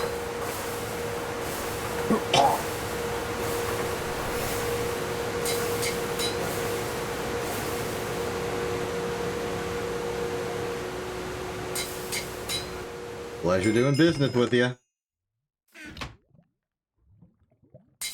Okay, rubber sheets are clear.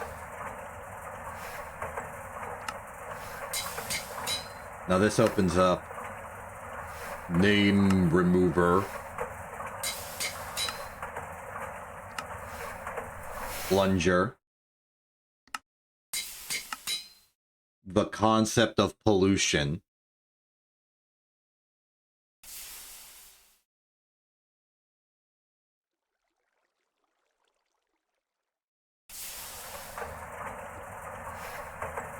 Okay, interesting.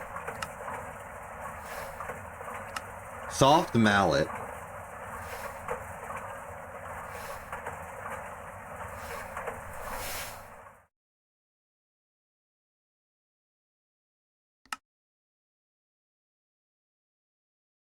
Let's focus on the wire thing, though. Okay. Wire's complete. Copper wire is complete. Just barrel through that. We barrel through that. Mission accomplished. Fine copper wire is just foil plated. I think we're only going to need 6 copper for this. Flattened out into a flattened out form.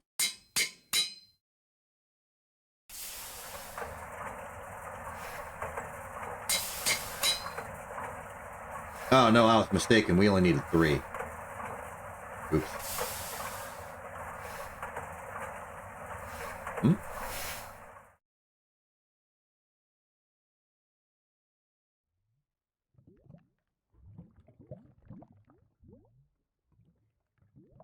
Was I mistaken? Oh, that's a bending machine, not a... Okay, darn it. I was bamboozled.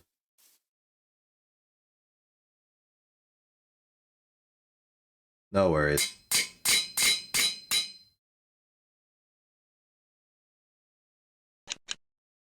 We got what we needed anyway.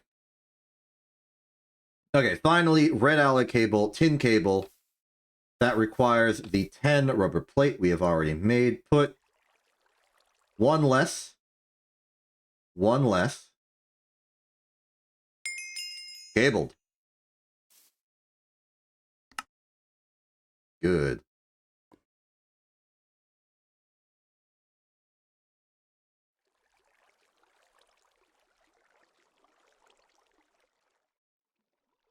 This opens some opportunities.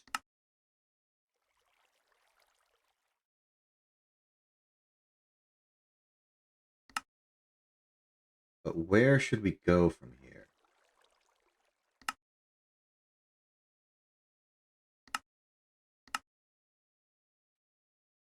Motors are little devices that can turn electrical power into rotational energy. Very useful for all kinds of machines. Not that difficult to craft. The pattern is always the same. Only the materials change with tiers. For now, you can use redstone to magnetize your iron rod. Later on, you will build an electromagnetic polarizer. Welcome back, Thega. We've just invented cable. And now we're seeing what we can do with it.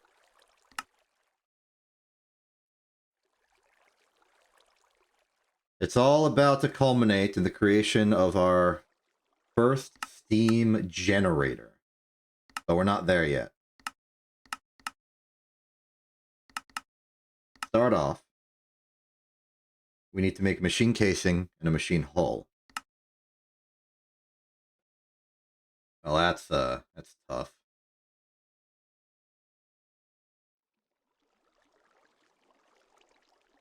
So for the machine casing, we're going to need 12 steel ingots pressed into 8 steel plate.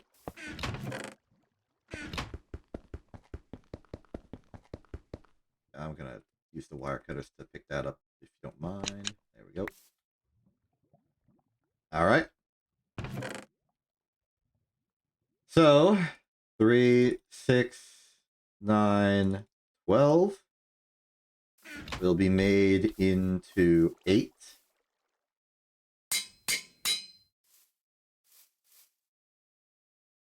Meanwhile, future steel is still going pretty good. You could use some topping off on the creosote department. Bonk.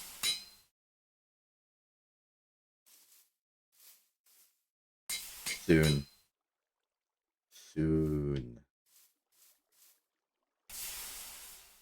Got more raw rubber.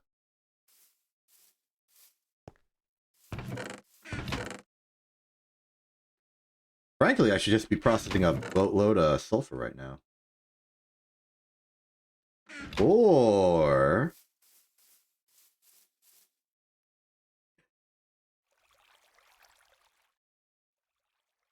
we investigate the super macerator. So,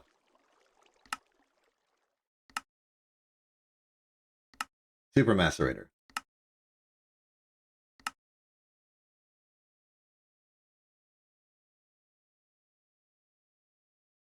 The big thing we're missing is Tumbaga.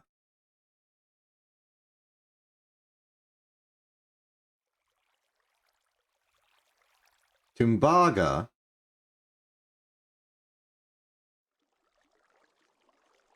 is a blend of sorts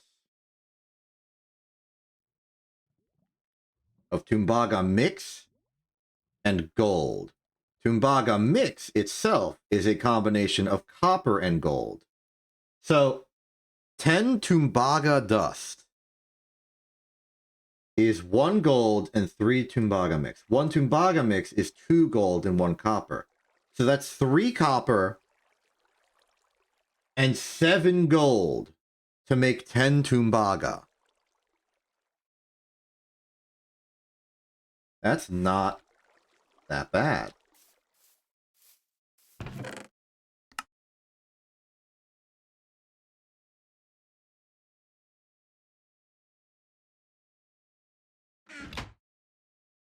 That's really not bad.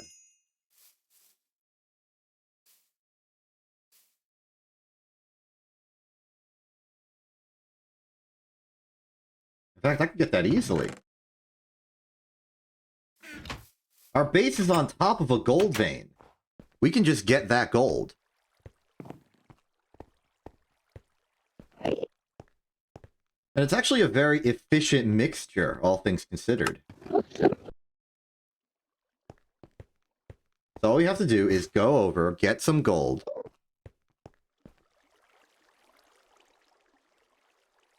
Maybe we should calculate how much gold we need. So, the Tumbaga frame box is 8 Tumbaga rods, and a Tumbaga rod is made simply by the same way we make any type of metal rod.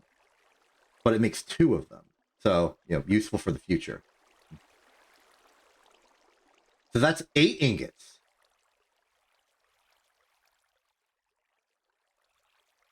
The output bus needs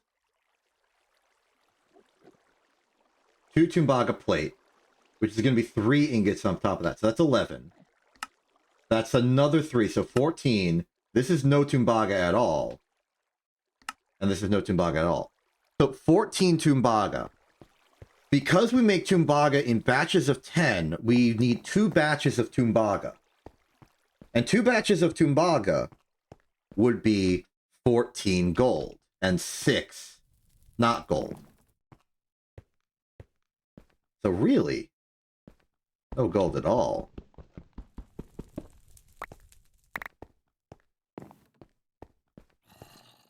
All you have to do is go down here, get like 7 ingots of the stuff, and we're golden. Pardon the pun.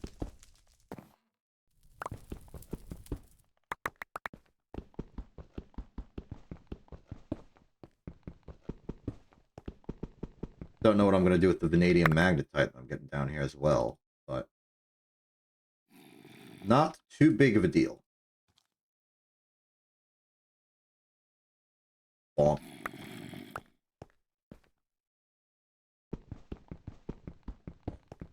The magnetite can always be turned into more iron, as is convenient.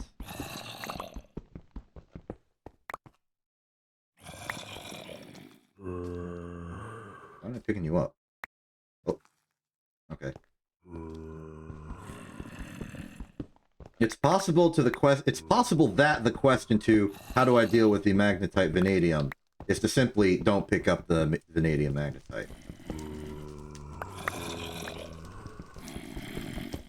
After all, why bother? I'm here for the gold.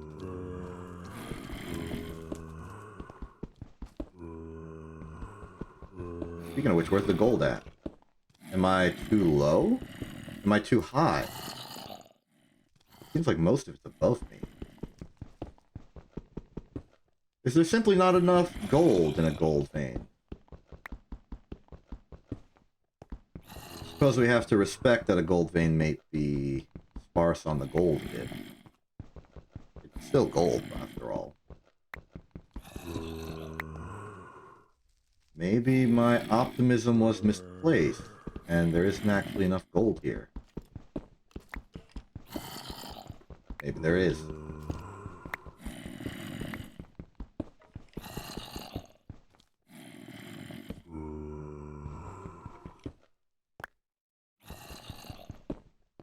The caverns are wide.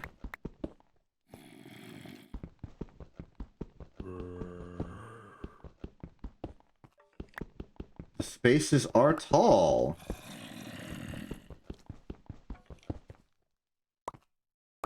We just find the gold, and that will be all.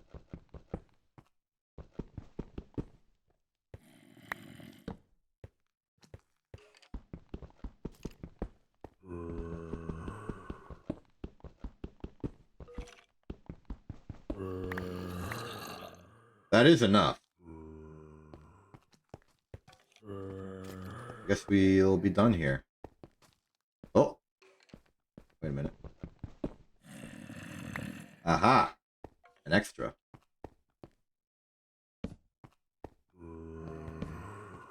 Place well lit. Okay, note to self, gold is not actually that prevalent in gold veins. You may need to work for it in the future. Did I destroy the staircase that was my exit? No. This is it here. Oh, here's the gold.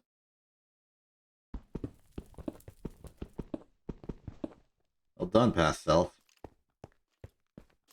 Well, whatever. We got enough gold. We can make the Tumbaga. Bonk, bonk.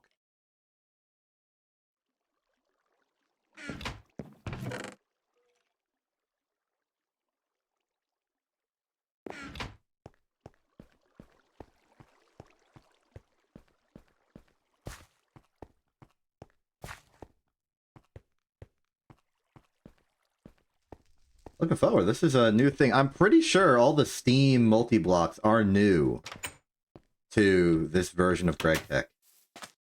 This, like, minor version, by the way, like 2.7. I don't think they were in 2.3. I don't think they were in 2.6.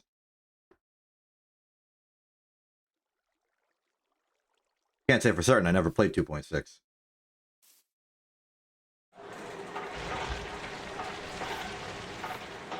There's our steel plate. Crush that gold.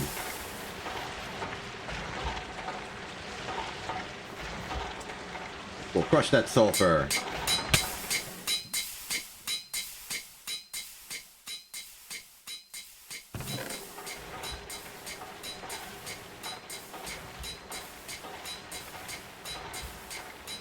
Right, we want to make the the steel hull. We're kind of jumping back and forth between quests right now. Okay, low voltage machine casing. That is 8 plate wrenched together. Now we need a low voltage machine hull, which is that 2 tin cable, 2 wrought iron, and steel plate. So we need another steel plate and wrought iron plate. Well, fortunately, I'm pretty sure I brought some free wrought iron back with me. I did. Alright, thank you for the free impure pyrosulfur. Please process this. I'm putting it all into plate because I suspect that we'll want more in the future. Okay, more sulfur means more rubber. Speaking of more rubber, extract these. Look at us with all our machines going, all of our processes running, all of our technology gunning.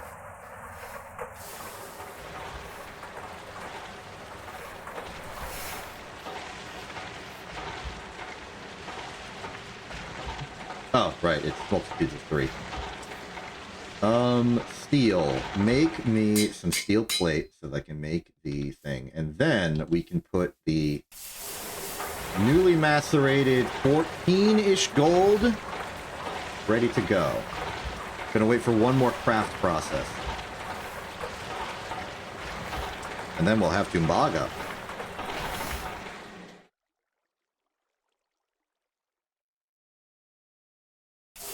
Yes. Okay, swap that in. Thank you very much.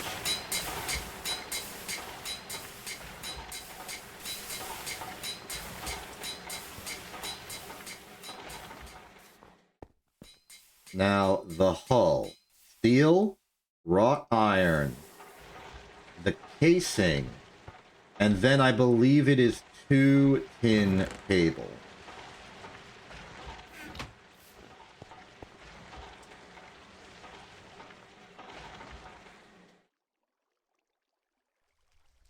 Hello and welcome, low voltage machine hull. We now have the foundation of our first low voltage machine. Who shot an arrow at me? Was it you?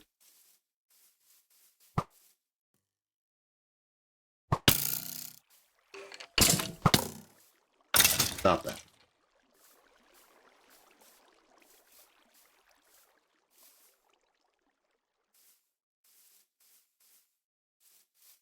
All right, we got some technology. Eat a sandwich.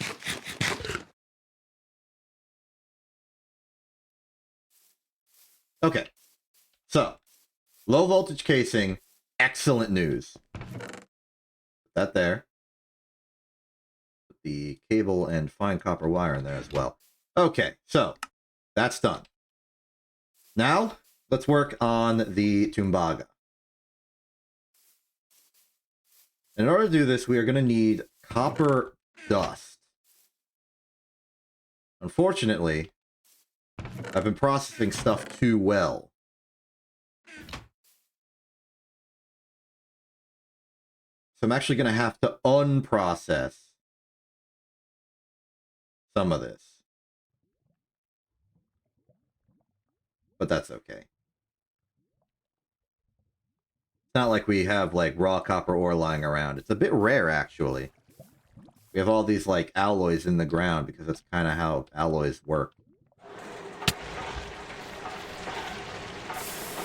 Okay, the crushed gold ore can go into there. Why not? Let's get some extra gold.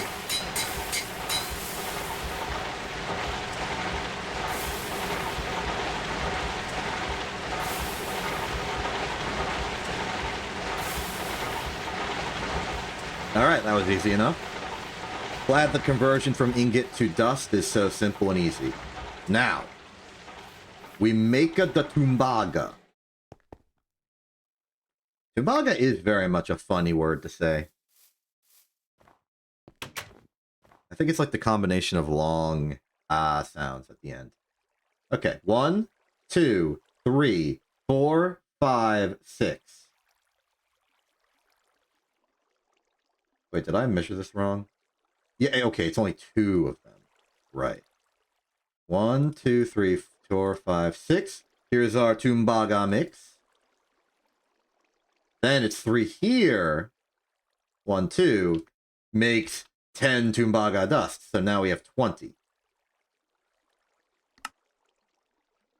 Going back to our mass processing quest line here. We want the Tumbaga. We want 8 of it to be converted to rods and the rest to plate. And no matter how we go about that... Wait.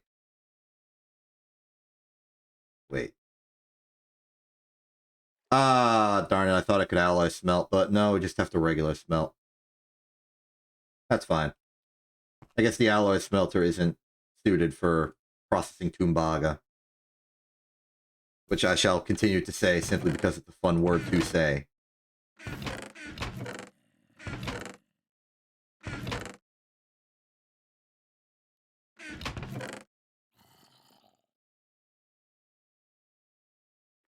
Ooh, we have enough for another Tumbaga mix, if we so desire.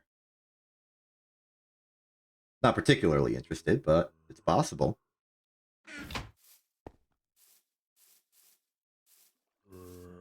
Top off the boiler for a bit. Like that. Let's check the Cactus Coke. That is some Cactus Coke. Now, for testing, swap out, and this should go faster. And also maybe provide sugar as a byproduct? I don't remember. I don't exactly recall. I'm sure we'll figure it out.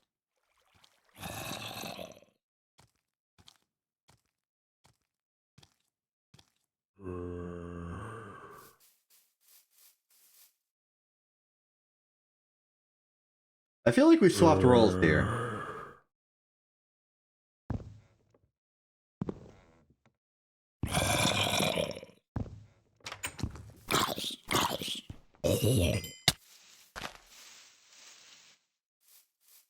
Missed the ghost slime and accidentally unleashed a leak onto the world. Brussels sprout. Galleon, my mistake. And an artichoke. Bonk. Oh, wait. Yeah, no, I'm declaring that one a loss. I forget what I am doing.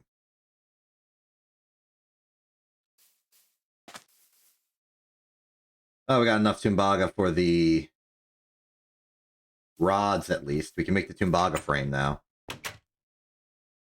So, Tumbaga frame is simply file down all this. Wrench it all together. We got 2 Tumbaga frame boxes. We only need 1 for this. The rest of the Tumbaga that we need will be in plate form, of which we need 4.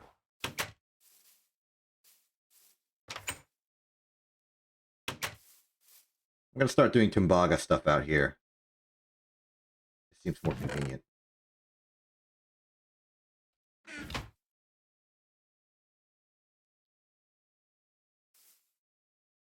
Three, 6. We have enough Tumbaga. We plate this out.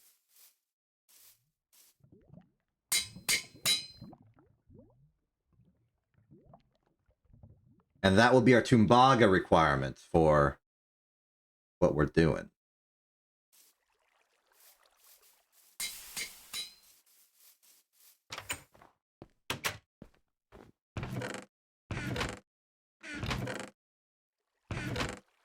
Okay, so the next step is something a bit more inconvenient. 1, we need a lot of bronze, but more catastrophically, we need brick.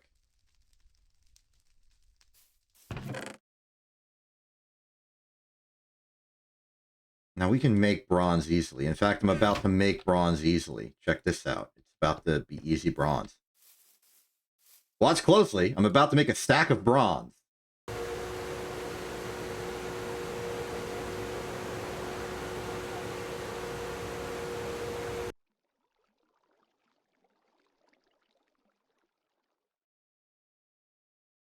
eventually.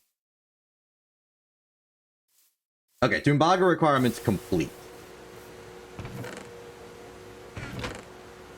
We have the Tumbaga plate. Maybe we can start making the sidereal portions of this, the hatches and whatnot. No, it's going to require a lot of bronze. What about you? A lot of bronze and a hopper. What about you? A lot of bronze and a hopper. Hopper is a little inconvenient. It's an iron gear. Can we smeltery cast that?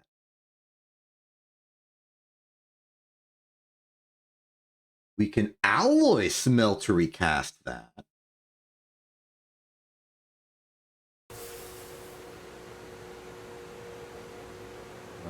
Two, 4, 6, 8.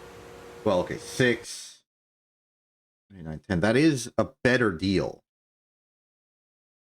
That's another mold, so let's check the molds quest. There is a quest for mold here. Blank cast is molten aluminum brass.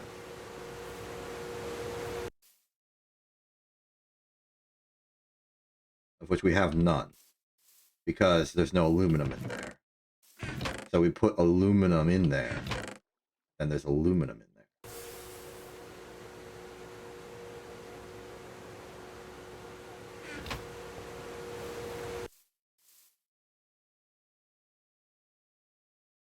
Do that. Do that. Bronze is coming along nicely.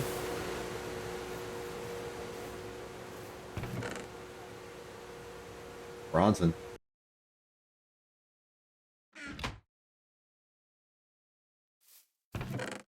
It's Bronson for a Johnson. Didn't I have more copper or chocolate pyrite? Maybe I did, but I just put it all in the thing to make more alloy. That makes sense. 42 bronze ingots. We make some stuff with that.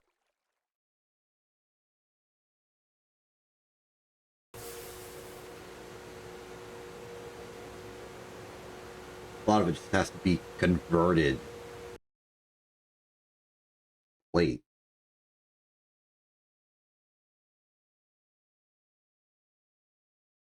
And why not, right? Why not just convert it to plate? Why not just do that?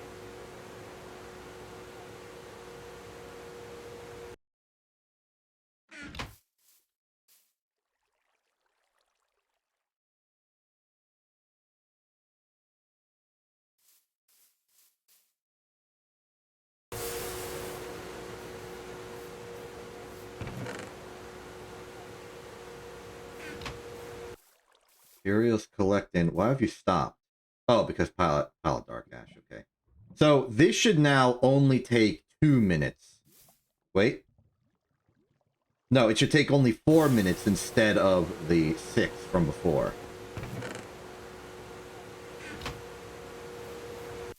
Kind of devastating that we haven't been making any steel all that time. But we'll make that time back now that we're doing it with cactus coke. In fact, I have more cactus to cokeify.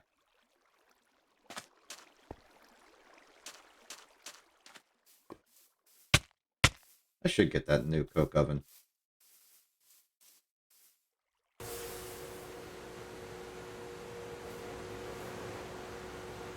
Okay, so as before, I'm going to cheat. I do not want to go out of my way to make brick. Because that's inconvenient and a massive pain. So instead, I am going to remove the brick from the walls of my own house.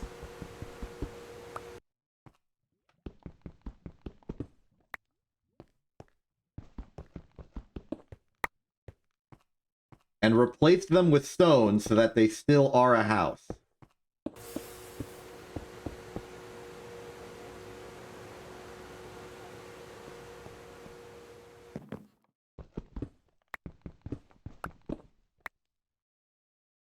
We are adapting a more brutalist design, I admit.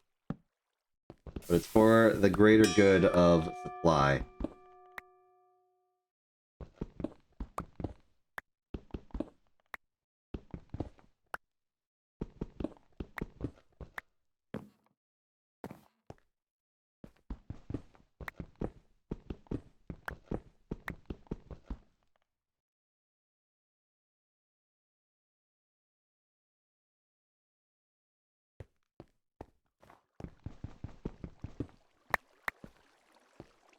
Okay, that's enough for our mission today. Let's clear up these walls.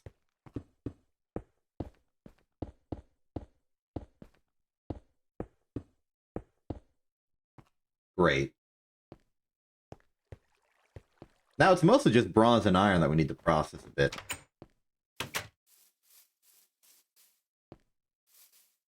First off, I remember our mission. Molten aluminum brass. We want to make some blank casts of that.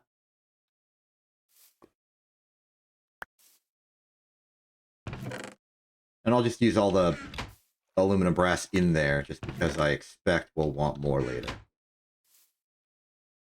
In fact, we may want to just do the entire mold quest now.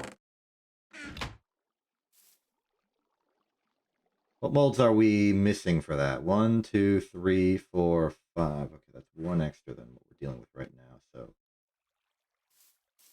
well, in that case, let's put the steel and another aluminum brass or aluminum in there at the same time. Let's just take like 16 steel. Wait. We've also got some steel dust for free. And just put it in here.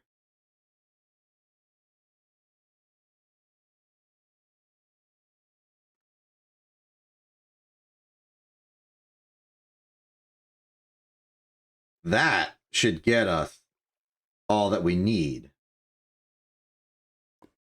for this objective. Now the question is, what forms do we need? Well, first off, what molds do we already have? We have ingot, we have plate. Ingot is one of these, but... So we need casing, gear, ball, nugget, and block.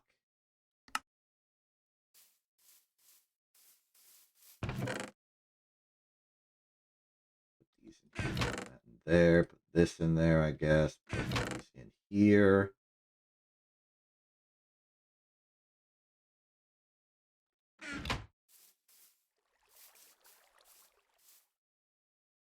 One more form.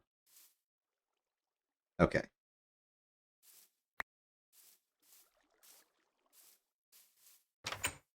So, for the molds, let's start with block.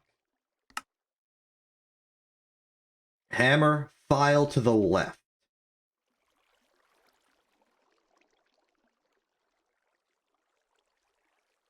There's block. Next is nugget, which is hammer, file to the right. It's nugget. Next is ball, which is hammer, file to the very left.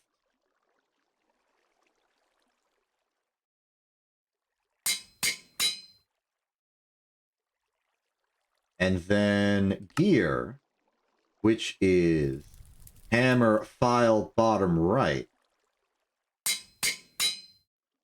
And then the last one is casing, which is hammer, file to the direct right.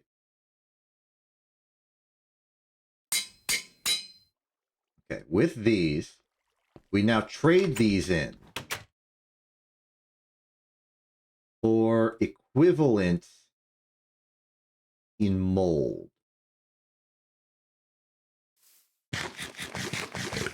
Eat a sandwich. For 5, we will need 20 steel. We have 22 steel. That is enough. start with block.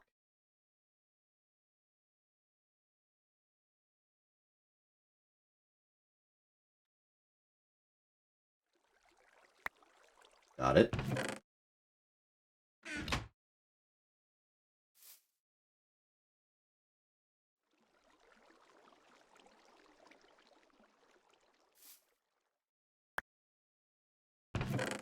Two.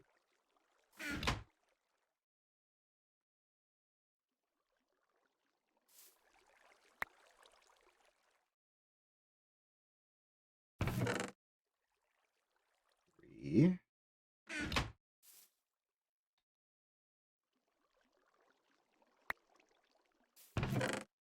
Four. Final one.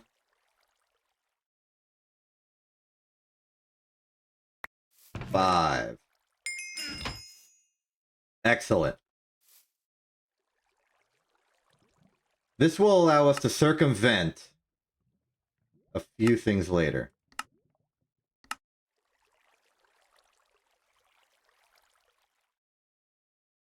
Tin rotor. I remember wanting a tin rotor for some reason. I don't remember why.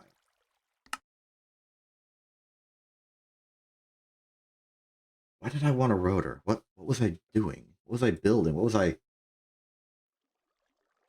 aspiring to do?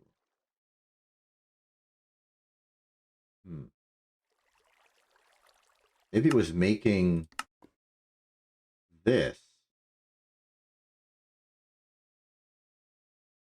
so that I could use it for power. Maybe. But no, I think it was... I don't think I was there yet. I think I was trying to make a steam thing. I am failing to remember. Let's just go back to the Project Tumbaga for a second. That was easier to reconcile with. Okay. So, we have an arbitrarily large amount of bronze and enough brick. What do we need? We start with the Tumbaga Special. Bronze plated brick. We need 369 times 26. Oh boy.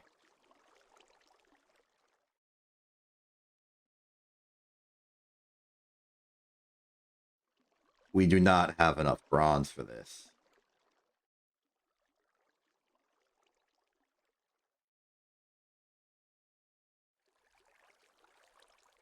We'd need somewhere in the range of 200.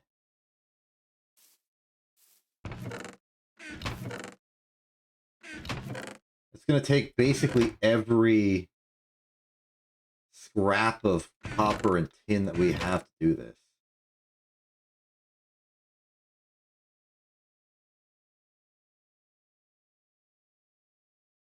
Granted,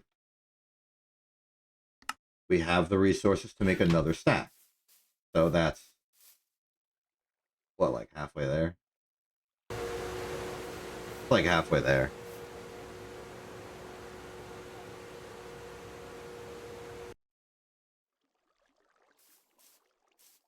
I think we need to go get more copper.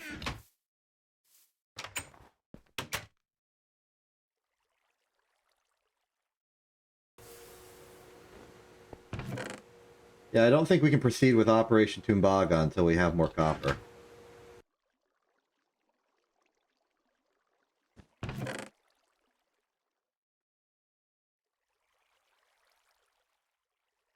I want to make a dolly. I want to make a dolly. I want to make a dolly. Where's the dolly? Where's the dolly?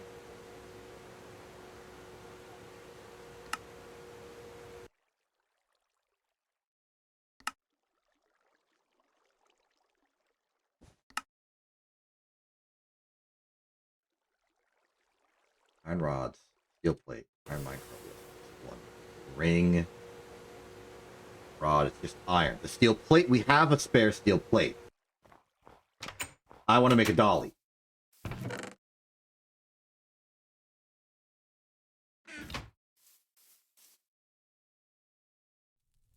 Exactly do I need? Iron ring. Iron ring is a rod, but file and hammered. So it's a rod, so... 6, 9 iron. 9 iron.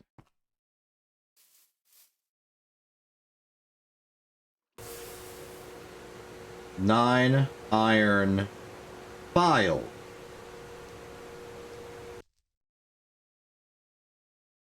Then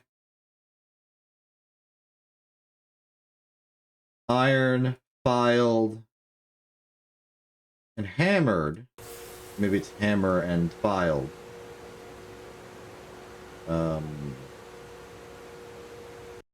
Oh, sorry. No, it's hammer and file to make 4.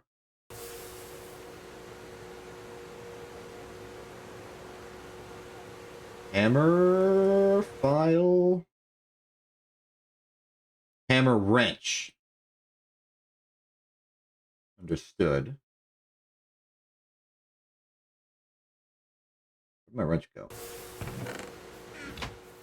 Did I put it back in here when I was making the Tumbaka? Yes, I did.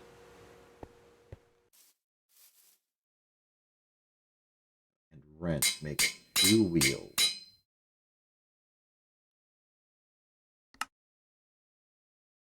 Okay. How do we make a rubber round? The regular old rubber round. It's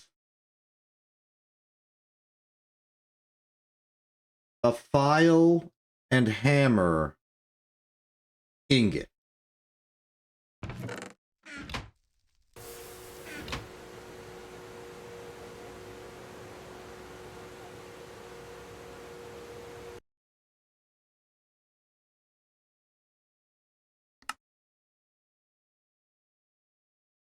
Okay. I put the steel plate away. Here it is.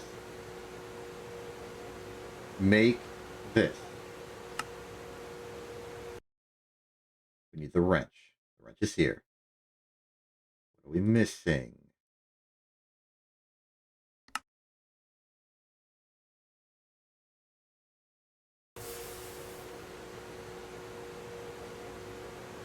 It's using the wrought iron. That was the problem. Make a dolly. We made a dolly.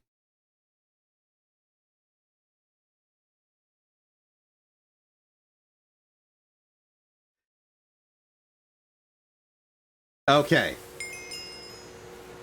This opens up something very important. Hold on, let me just repair my pickaxe for a second. There we go. This is going to finally solve a problem we've been having a little bit for a while now. And it's all thanks to this. Let's get lava.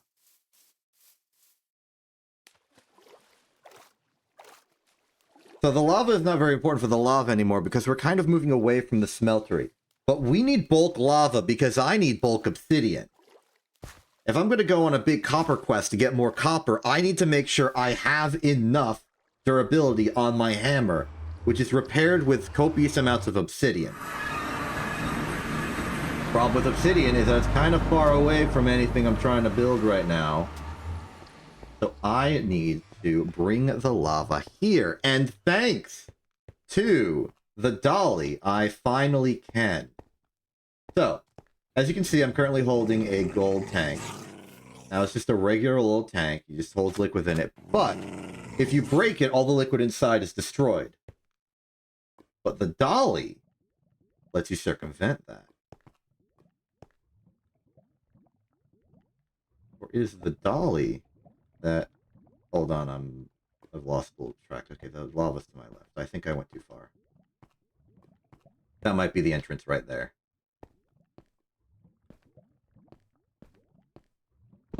Yes.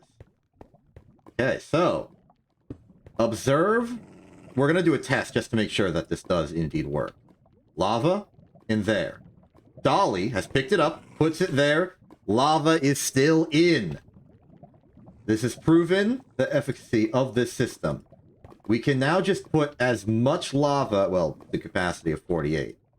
We can get 48 lava in here, which means we can generate 48 obsidian on site.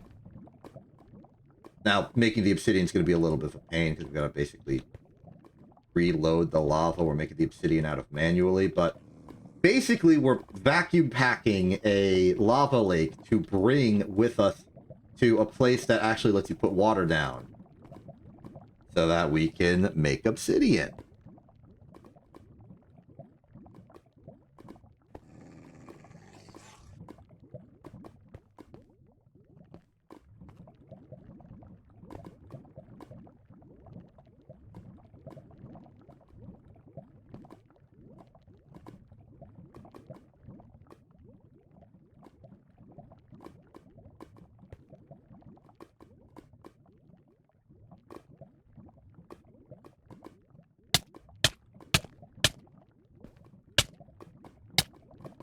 We're good. You throw, make sure you're not shift clicking. Stopping on fire.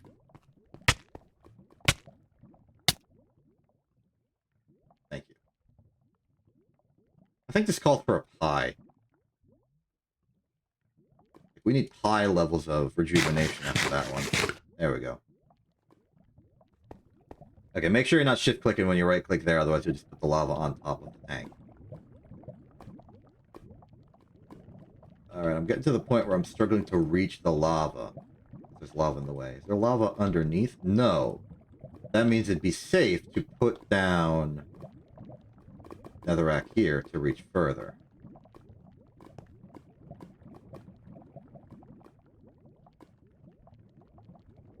Lava goes far in the nether.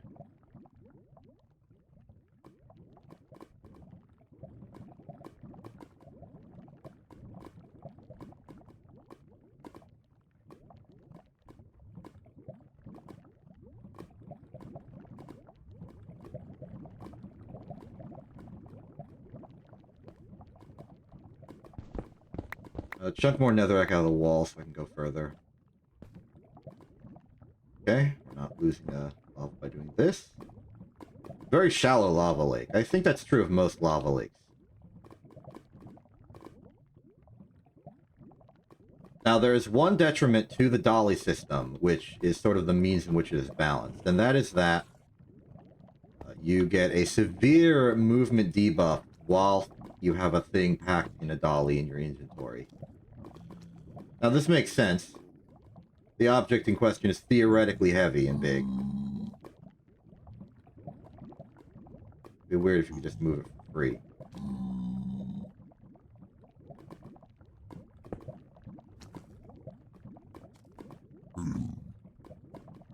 Oh.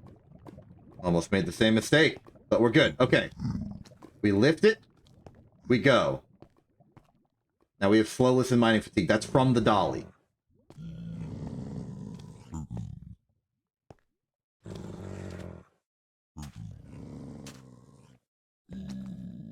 Walled it off. This is a safe corridor. We can just go back up and we will have ourselves lava to spare. I think I'm going to try and make like some shallow ditch in the ground, which we can then just cover over with lava and then cover that over with water. And then by doing that, we'll sort of make an obsidian square. In fact, for most convenience, it should probably be a 3x3 lava hole that we put the lava in. That would make the water, well, it would correspond exactly to one full hammer swing. Let's try doing that. And because this is the nether, and this is going to be our exit for netherian things, let's just make this system over here. Where's my shovel? There's my shovel.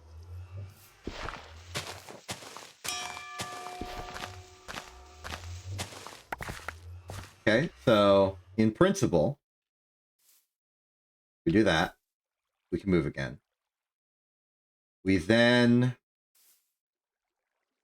fill this whole pool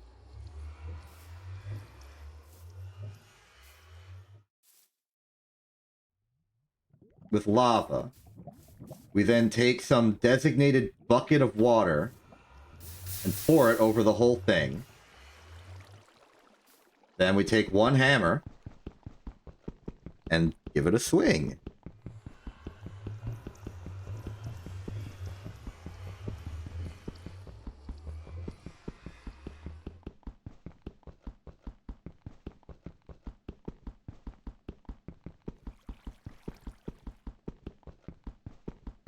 This is still slow and tedious, but this league's better than the logistics nightmare that was before.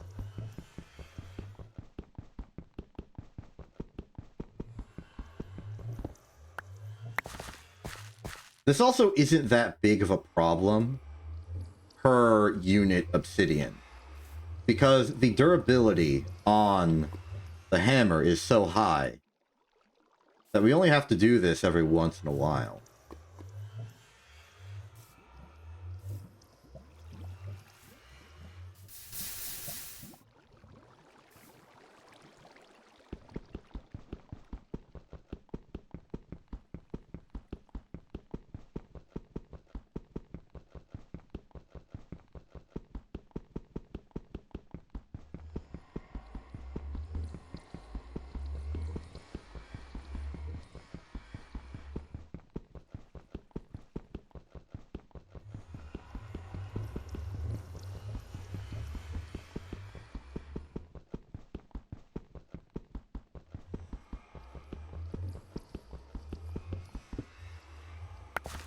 Nice.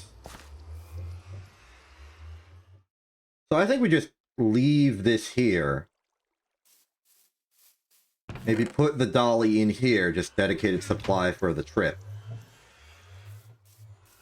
Maybe take one bucket with us over the river to refuel the smeltery, and then that's solid. Now, with this obsidian backlog, I feel completely confident in our ability to just go to a copper vein and obliterate it. And fill that up. Tops it off nicely, I'd say.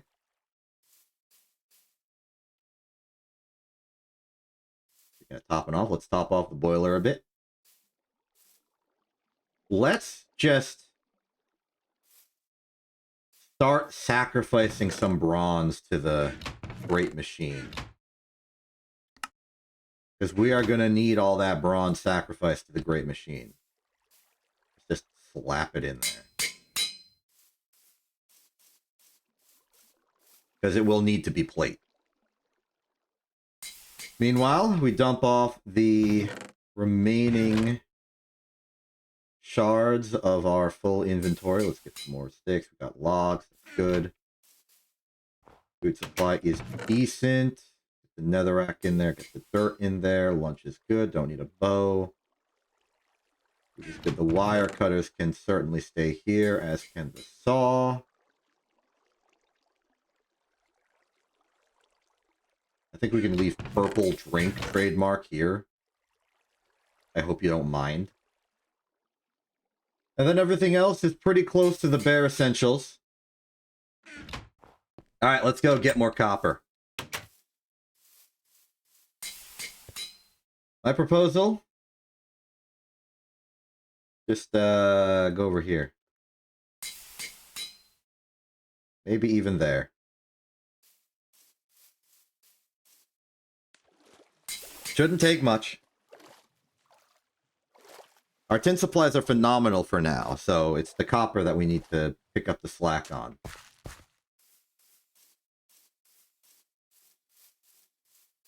Granted, this is sort of a chicken and egg thing, because we would really like our macerator multi-block to be ready to receive all of this copper so it can just sort of macerate it all at once. No. Unfortunately, in order to build the macerator, we need this copper, which we would really like to bulk process in the macerator that we're building out of this copper that we get for the macerator. It's a vicious loop.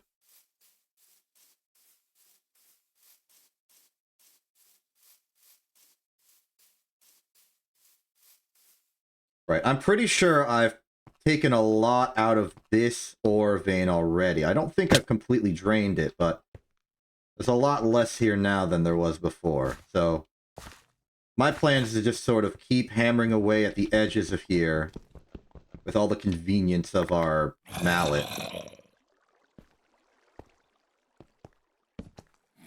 Got a process everywhere. I think we've mostly taken out the copper ore layer. Maybe that was the problem why we left.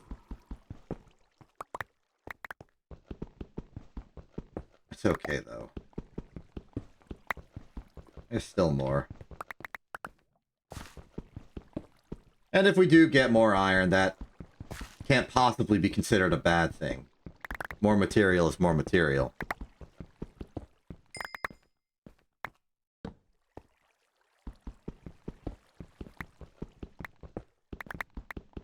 I wonder what ore vein is between this one and the next copper one to the south. Wow, I really underestimate how wide these veins are.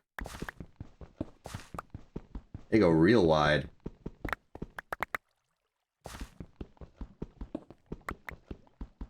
Lava.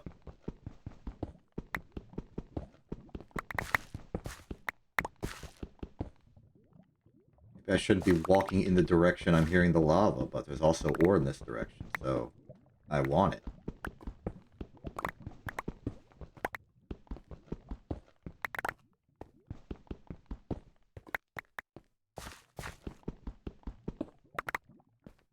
Whether it's pyrite or chalcopyrite, there will be value in collecting it. I do not feel bad about this. Granted, in the future, chalcopyrite could be processed in a different way. Could possibly return more value.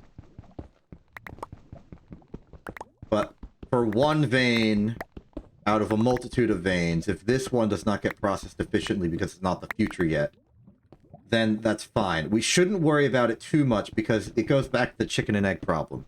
We could not have possibly processed it more efficiently than this until we've gotten that material from it in order to make the more efficient processor. And maybe we could, like, ration out exactly how much chalcopyrite we'd have to dig out of here in order to get exactly that efficient processing. But that then just goes into the level of effort and thought you want to put behind it. Just accept the material inefficiency to save on, like, the cognitive and just time inefficiency of figuring it all out. Just mine the dang copper. Don't overthink it, you chump. And I'm speaking in such a derisive way about this because this is a problem I have, and I'm trying to snap myself out of accidentally doing it to my own detriment. Truly, I am the chump in this situation.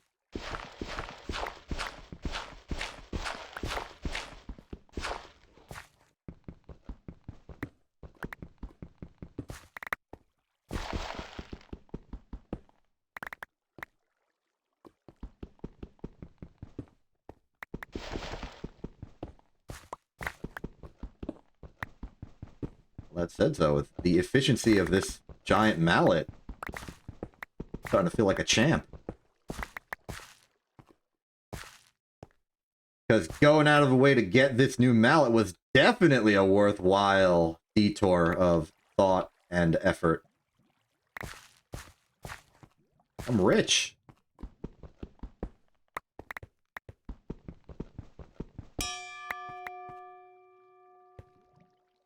The hammer is getting more level.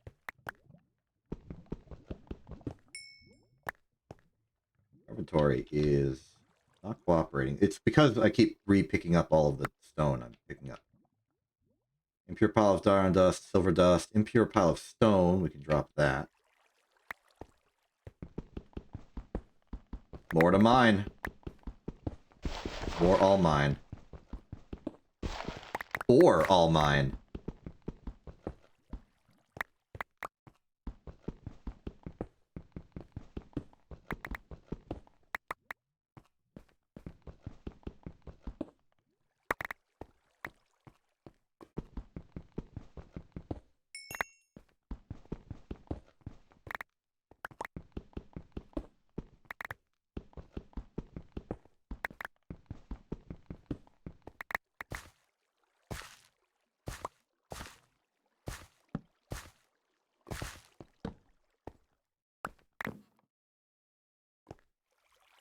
Oh, right.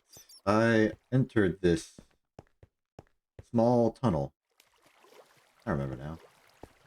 But part of the reason I left. Because it was spooky.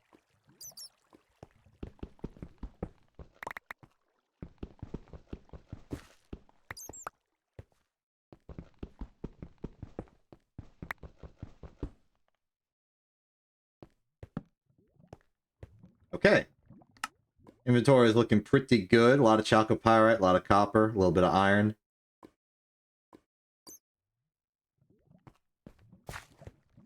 That alone is about 200 copper, which is going to equate to approximately, I don't know, like 300 bronze when we combine it with the tin. So I think this is all we need.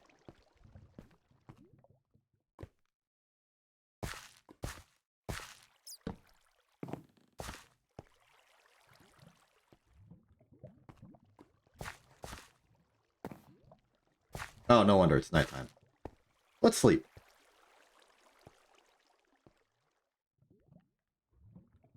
We slept. Let's leave.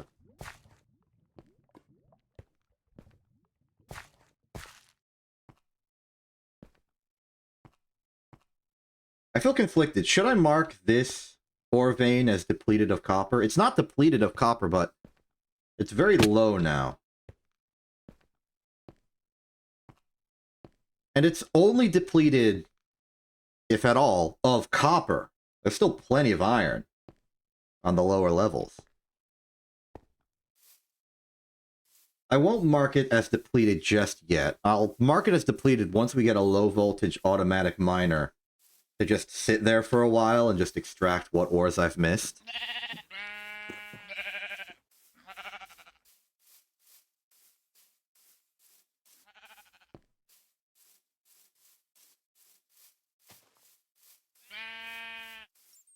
And then I'll mark it as depleted. But I think, at least for the immediate future, we should avoid going there.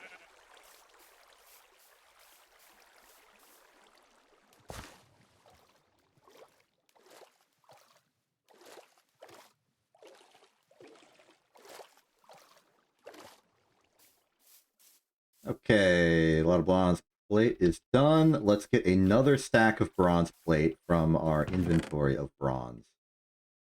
And feed it to the beast.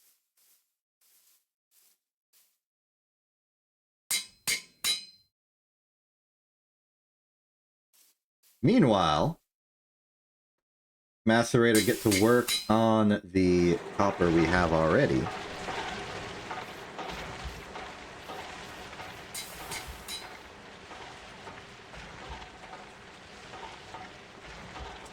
Excellent.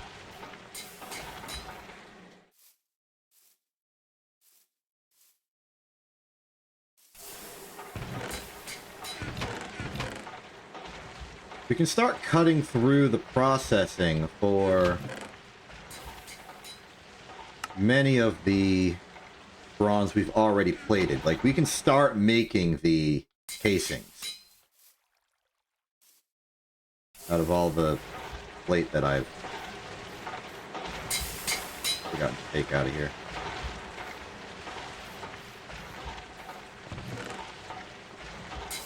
Oh, there it is. Well, we know these are multiples of 6, so we know that this will make 10. So let's make 10. We're gonna do it here, I reckon.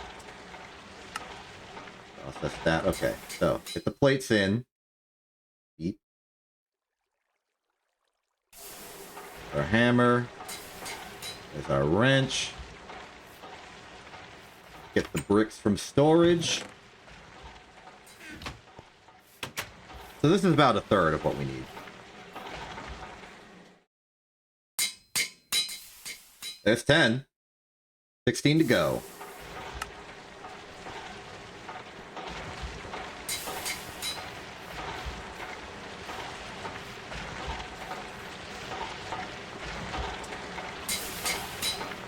But yeah, that just sort of goes to show how much future processing we will need.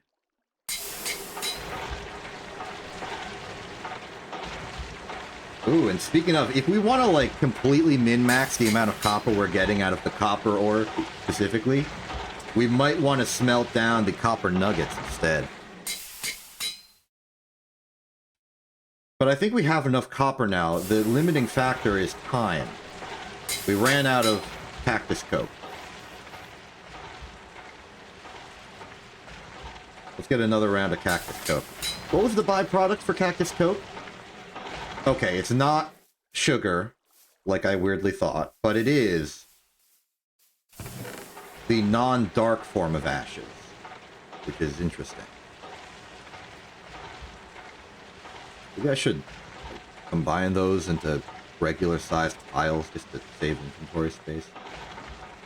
Let's look at the dirt out of here. Dirt goes in the chest indoors. Like so.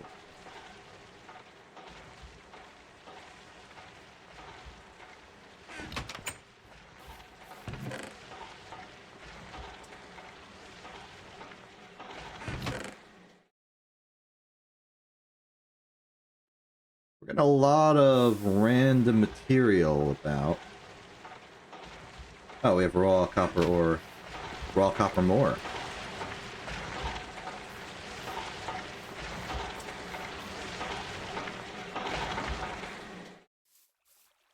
Gotta clean out the coke ovens with their charcoal byproduct.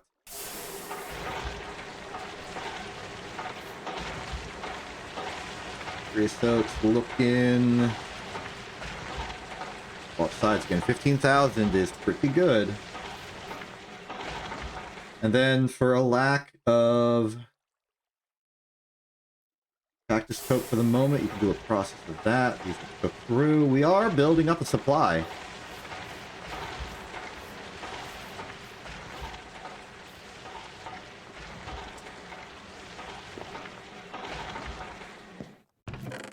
The logs going here. We're on 4 and a little bit of a stack. We've basically burned through all the logs I've gotten today. That's fine, because we can perform lumberly actions.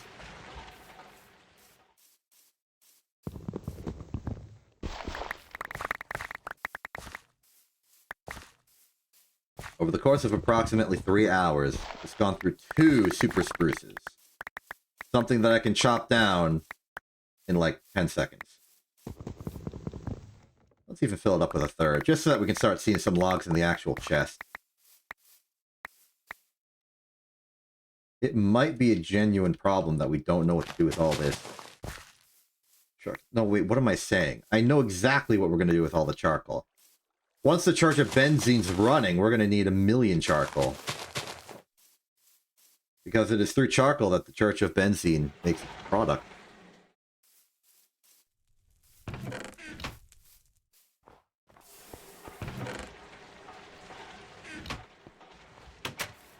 I am hungry. I could go for a sandwich.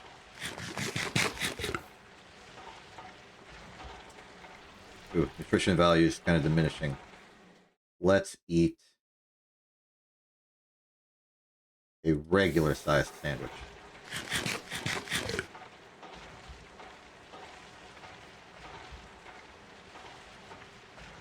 And then maybe a bacon sandwich. Losing us progress on the sandwich quest that we got way too late, but whatever.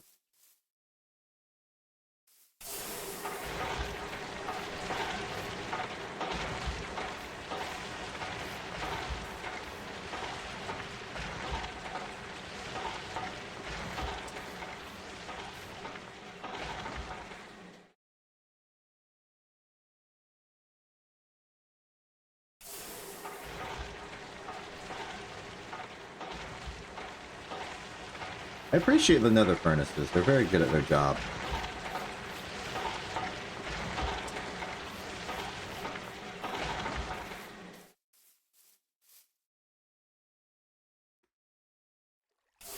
And then the way to... Wait, no, stop doing this. I already said that this was not an efficient use of the resource. Just...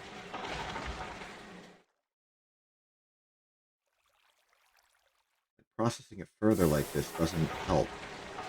I mean, it helps get us more copper, but we don't need more copper. We have enough copper for this. So just hammer.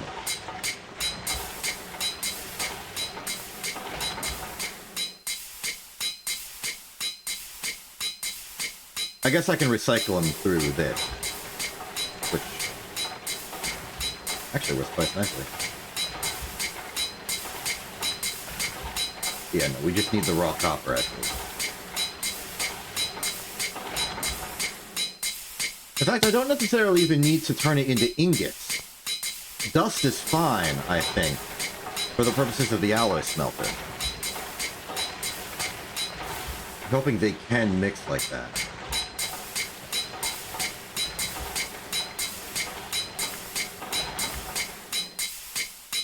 At 48, we'll have enough for an alloy smelter stack. So, 2 more. 1 more maceration process. Will take about 10 more seconds. In the meantime, I will simply prepare the washing component, as I believe we will need to put water in there, to put the copper in there.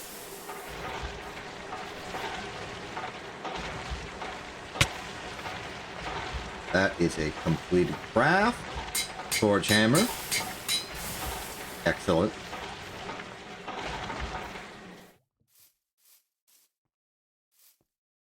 Next up is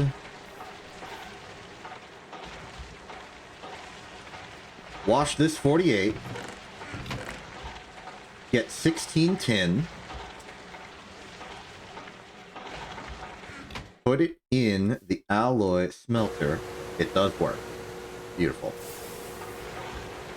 Asleep.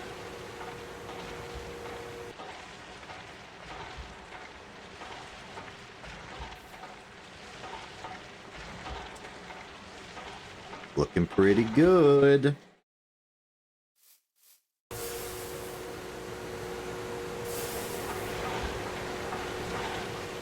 We got more bronze plate. We can make more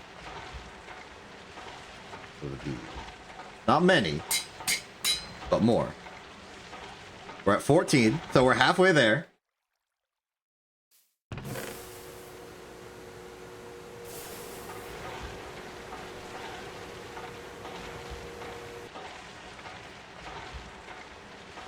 Conceptually, we can parallelize the process a little bit by moving the alloyed smelter bronze into here immediately.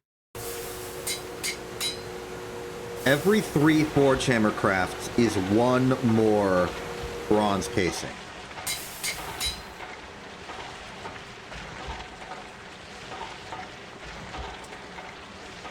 Thinking about the other things that we'll need.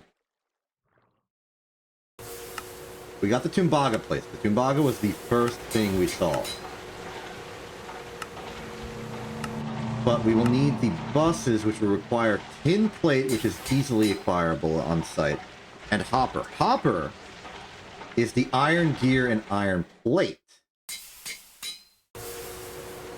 Now, iron gear can now be made very easily and efficiently by putting the gear mold and 8 iron ingots into the alloy smelter. Unfortunately, the alloy smelter is busy.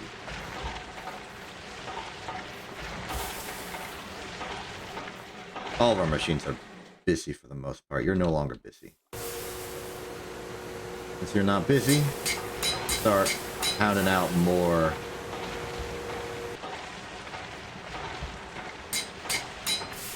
Why did you stop? Why are you stopping?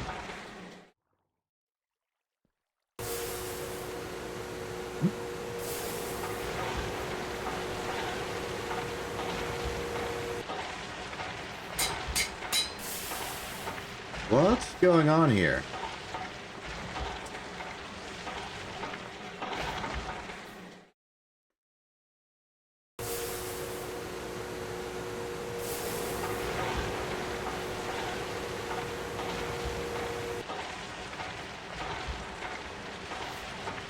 Aren't you?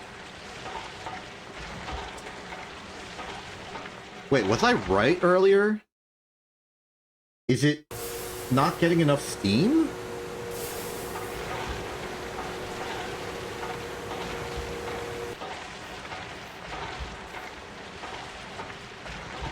fascinating problem if true. I expected it to do the whole rear thing, though.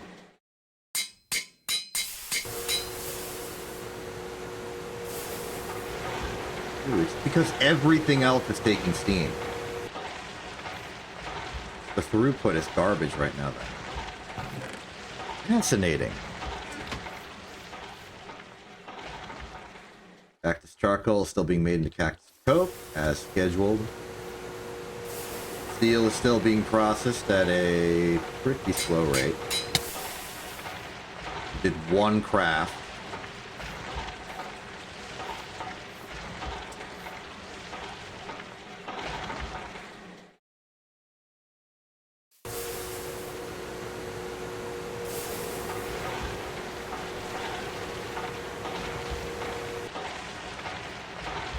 I suppose these are two very hungry machines right in front of you. I guess that means I need to get larger pipe. Unfortunately, that's going to cost us more bronze.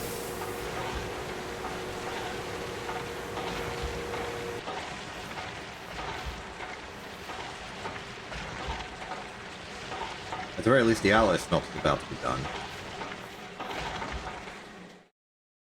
Here I was thinking that the boiler was keeping pace with everything. What's your ore kit? +1 boiler. Do you realize how much these cost?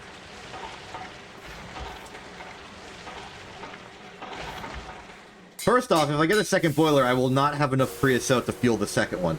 Secondly, the cost of one railcraft boiler is quite a lot.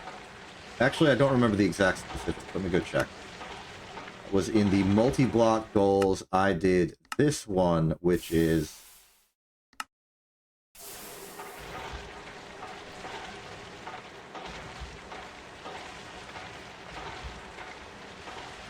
Okay, truthfully, it's not that bad. But the production of this boiler is not the problem. The problem is the literal radius of the pipe.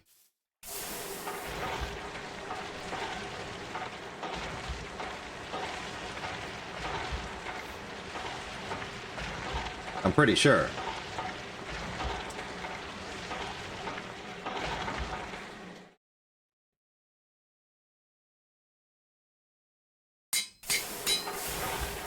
I mean, I guess. One for low pressure recipes and one for... I guess. But, like, we can just make a bigger radius pipe as well. Alternatively, we just have two different pipes coming out of here. They should outport at different powers. Yeah, but look, now it's going.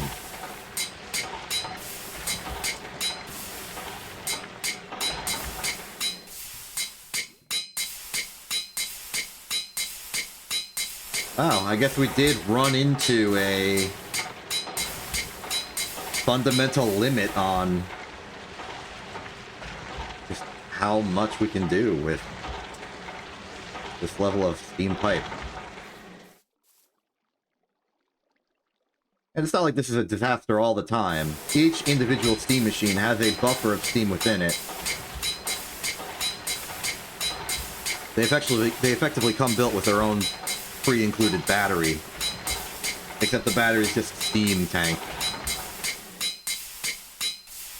The literal steam still in the pipe, technically. Okay, 2 more, and we can do another stack of alloy. That's 2 more. We can now do another stack of alloy.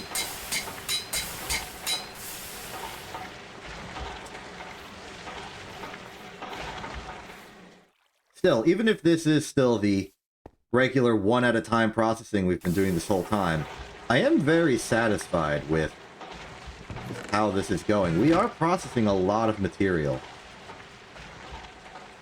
That does feel good to do. Now the alloy smelter can get going once more. And we've got just about another stack of bronze to put through to that goal.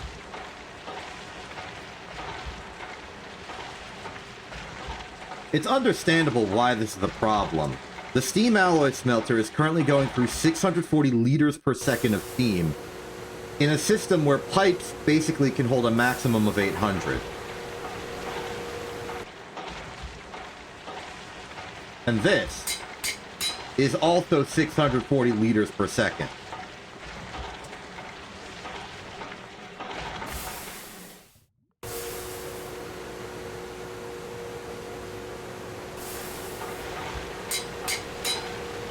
I'm gonna go to 18 so we can get 3 more of the thing.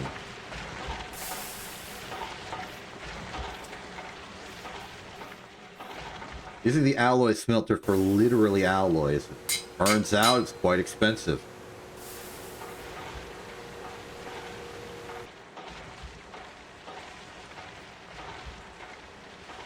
Lock that in. We don't want to lose it for any reason. Okay, so 17 out of the 26. So we only need 9 more. But that means we basically need another stack of bronze plate. Which means we're going to need approximately a stack and a half of bronze ingots to make it. Such is the nature of the numbers.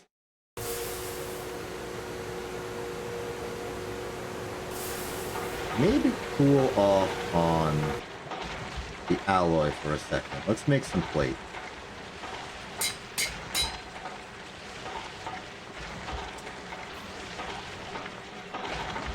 We'll leave it at half.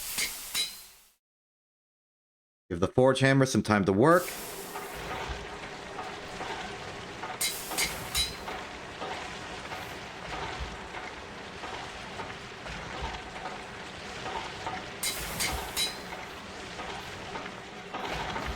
Plus, the high-pressure macerator is about to be done as well, which should also provide some relief to the system.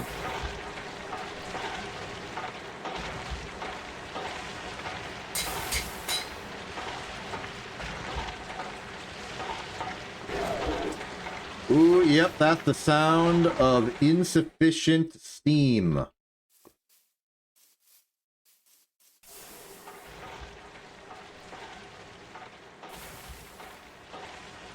And yet the boiler has steam to go around, which means the problem is literal logistics of getting the steam there.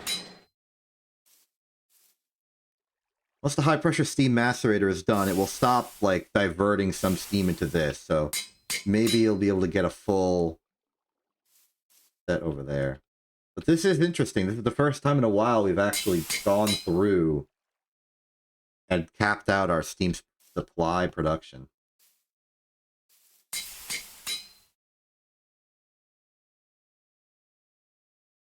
Possibility is we could move the boiler out a bit. Just more centralized, and then have like 4 spokes of, well, maybe 3. Depends on the piping we do here, but we get a few pipes going out in different directions to different little branch areas. We can't put the boilers too close together because, well, not the boilers, the steam machines too close together because they need that. One side of it needs to go into a pipe to get steam. One side of it needs to release steam safely, like in open air. One side, well, the top, basically, but one side needs to input for mass processing and then probably also an output on the bottom. So that leaves 1, 2, 3, 4 out of the 6 sides used. And one of those sides needs to be the bottom available. So, like, the bottom needs to be the hopper. One side needs to be the back.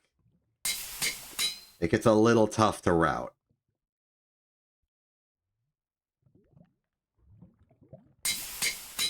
Alright, that's another multiple of 3. Put those in there. 24. 2 more.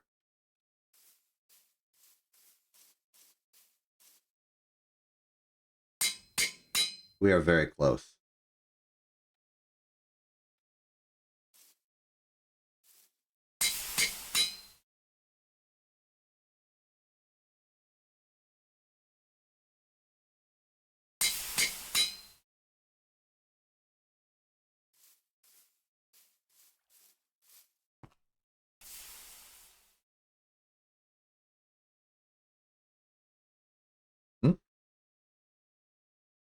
Oh, I think the wrench broke. I think the hammer is also about to break as well. We can make replacements for those, though. The wrench. Maybe retire the hammer. And just make a new iron hammer. I've learned it's not worth it to make a bronze hammer.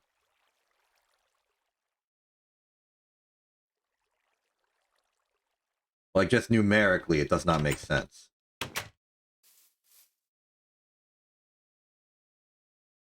Bonk.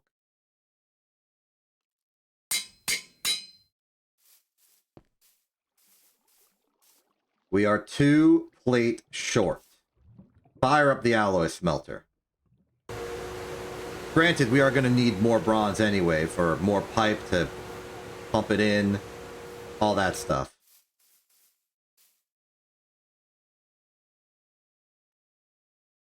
But this 4 will be enough. And then we can just let the alloy smelter make bronze ingot. Hold off on using the forge hammer for anything. For a little bit. Just let the buffer increase. There we go. Make that bronze, please. Thank you very much. That should be 36 if my math is right on that. Okay. That is our 26 bronze plated brick as required for our mass processing quest to create the steam grinder. Now we're not done yet. We gotta get the other stuff. I distinctly recall us having spare diamonds. Where did I put them?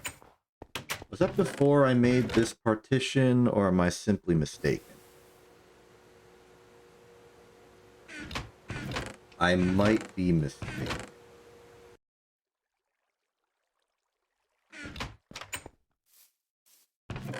Not in here, not in here, not in here. We have raw diamond ore, which smelted will yield a diamond, as required for this recipe. No reason to complicate it, just do that. Don't want to grind it, because we can't use crushed diamonds to get that. We can only get diamond dust out of it. Which I'm pretty sure you can't use. Yeah, no. And we don't know how to make industrial diamonds yet, so we can't do that either. Only raw diamonds for us, please. Okay. Now we need 2 pistons. The Tumbaga.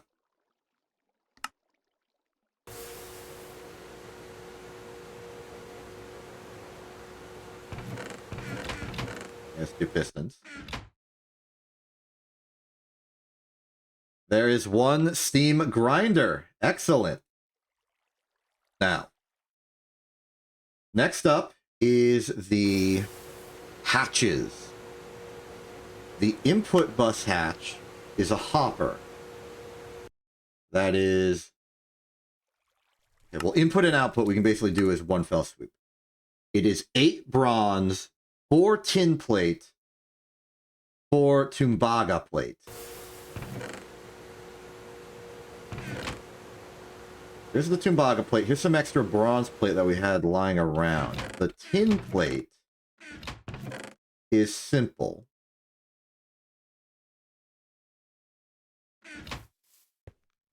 To the forge hammer.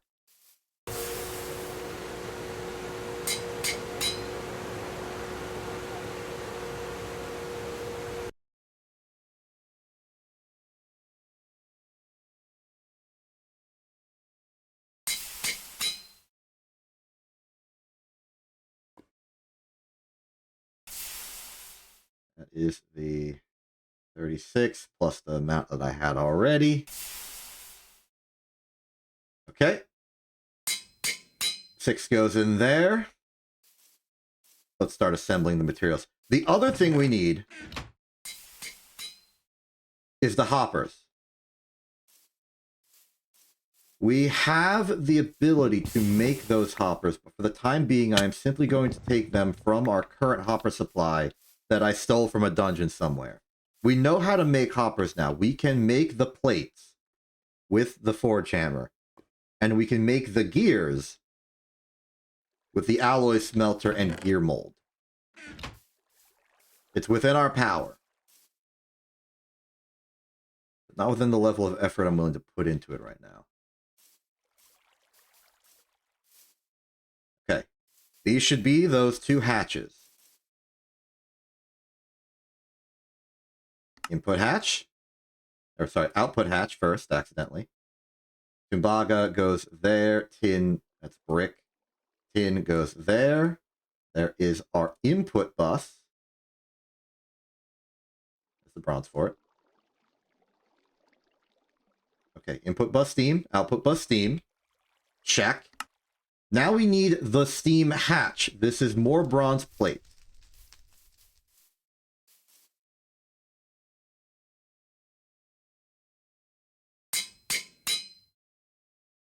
Might just be worth putting it all in there. We just need a lot of bronze. Okay, what else is it? Bronze fluid pipe. Regular bronze fluid pipe. Okay, that's going to be 6 on its own, so good thing I did that. Ultra low voltage fluid tank. Stores 32 buckets of fluid. The steel plate's easy. The iron plate is easy. We just need to make it. Do I have a spare steel plate around? No, I used it for something. That's okay. Should be more steel from this. And I was holding in my inventory the whole time. Oopsie.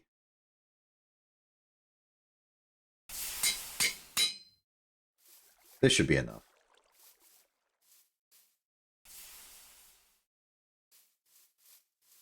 First, let's make the pipe. It's horizontal, and it's always hammer and wrench for a metal. So hammer. My wrench is in here.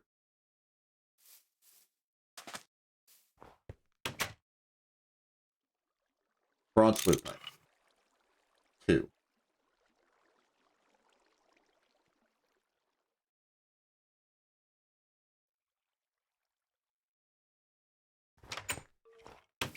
A nap.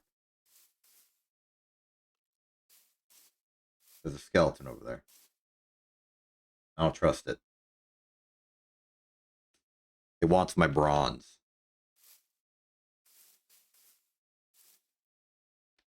Okay, that's that. We need the iron plate. It's 6, so 9. There, we're good. Okay, steel plate ready to go. Oh, they snuck some tin plate on the top. Diabolical.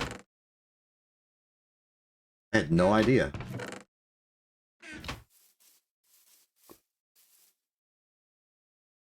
My enemies are such geniuses. It's the only way they've been able to stop me so far. Just mad science.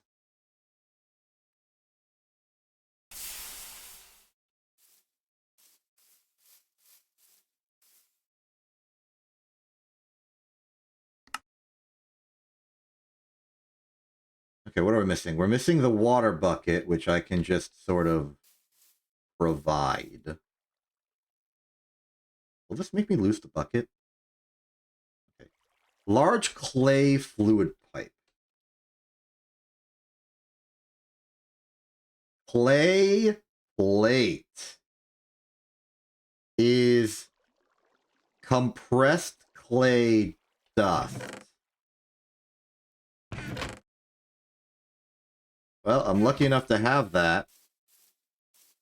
And I'm also lucky enough to have a compressor. I mean, I needed it for stuff, so. Sheesh, though. Frankly, I'd find it more convenient to make a higher level fluid tank, because what is that, just steel and metal? I already got the industry for that.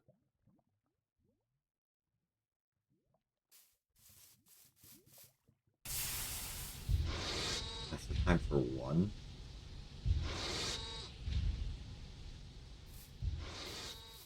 Compression's a tough task.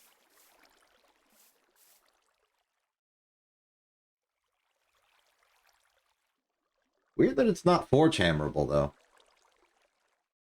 For something that's a plate is typically a unified thing, but I guess clay is very much a different type of material than metal. This is sort of being pressed into a plate as opposed to being, like, hammered repeatedly until it's plate shaped.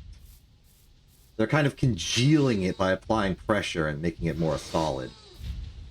That's how I choose to justify it to myself.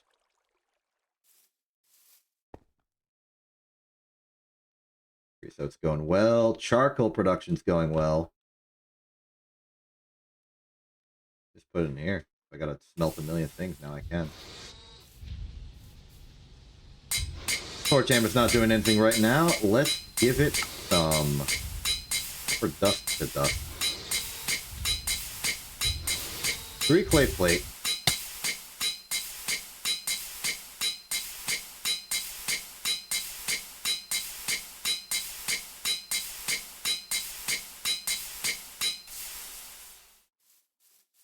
We are on the verge of greatness. We are so close.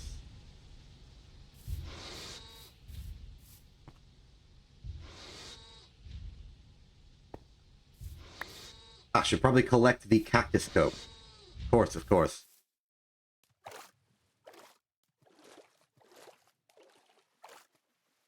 How's this going? It's going well. Yeah, there's a backlog of cactus now. Even more cactus on the... I'm just really happy that this simple thing works. It's so simple, but it's so working.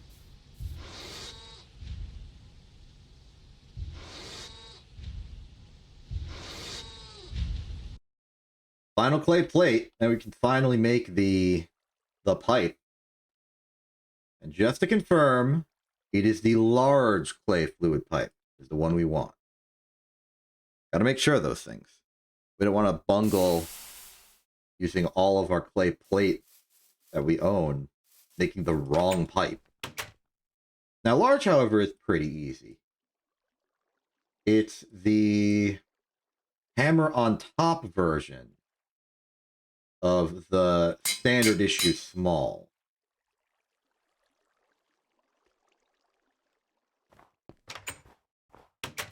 All right, let's do it. Ultra low voltage fluid tank. Pronunciation on that was a little botched. Steam hatch. Everything ready? We have it. We have it. We have it. We have it. We have it.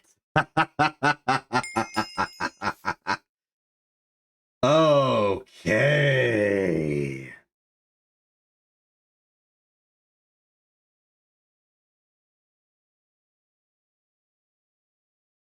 Now.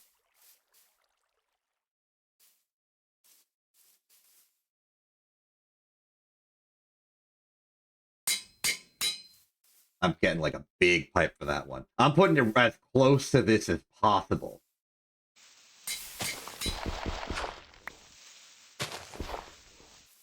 Just to ensure it's gonna go to work.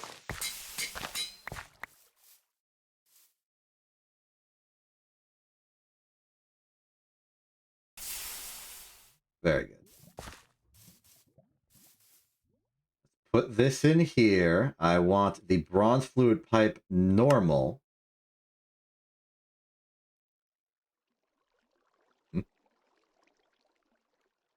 What is stopping? Oh, lack of wrench. My mistake. There we go. Okay. So. How do we shunt this around?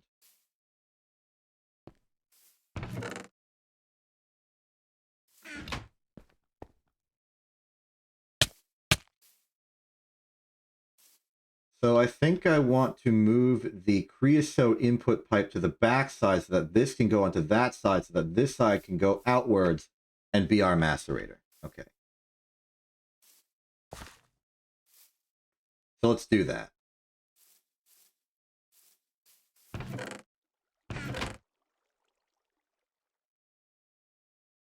Here's the fluid pipe for it. Let's dump some of the raw materials. Make sure we have that wooden pipe and a wrench to pick up what is already there. The wrench is in here. Now it is not. Now we have everything we need. Okay, time for some plumbing.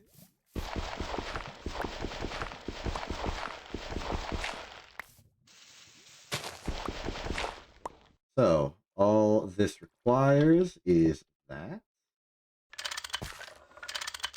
The shift to make it directional. And I think while we're at it, let's also just take the convenience of doing that.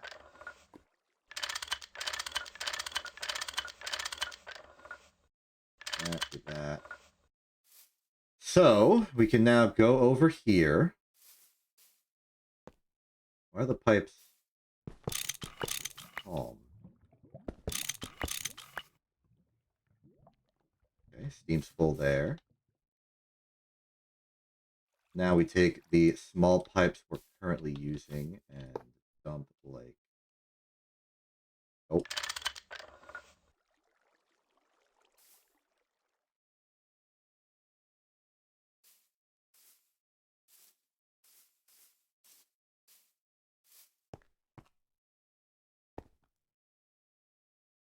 Creosote's going in. Creosote is going in. Okay. Now, small bronze fluid pipe there. That gets us here. Let's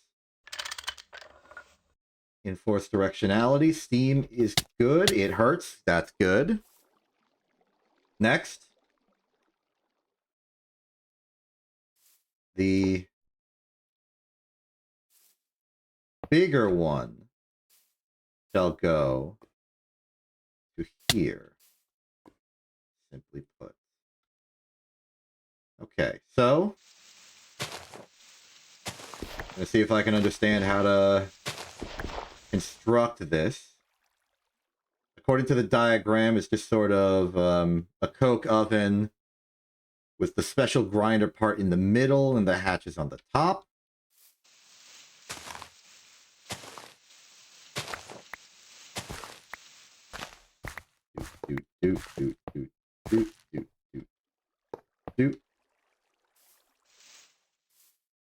Take a nap in 2 seconds.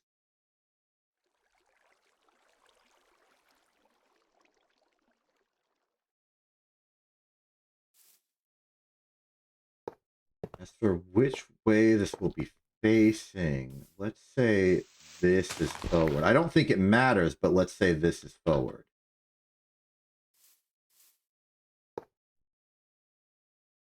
Incomplete structure, of course, of course, of course. Doot, doot, doot. Doot, doot, doot, doot. Let's do doot, doot. Then we put the steam hatch here. Let's do a protocol of input left, output right. Why not?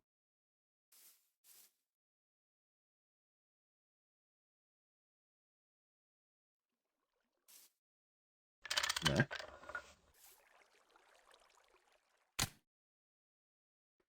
We good.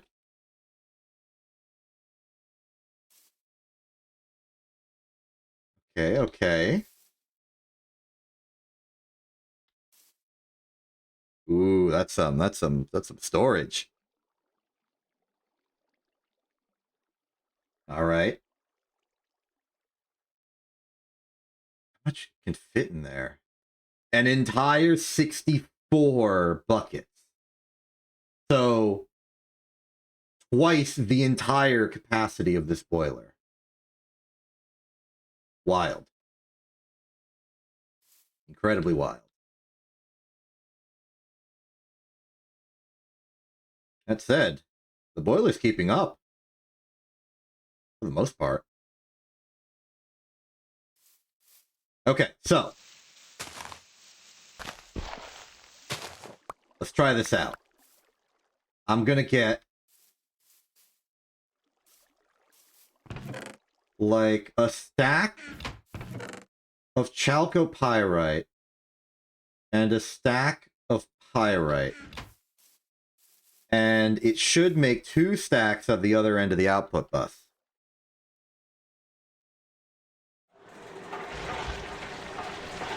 Oh my goodness, it processes 8 at a time.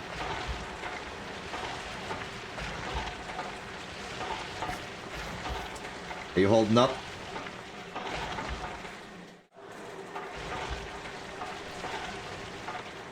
It's holding.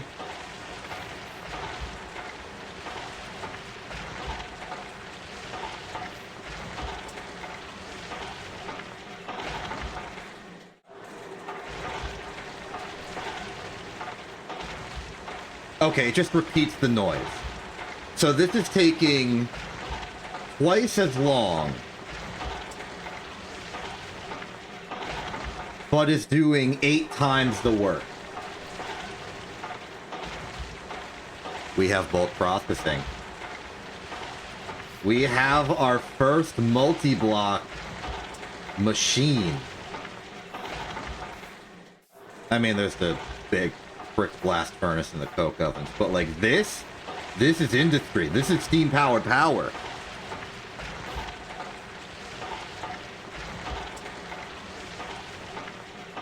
This is big.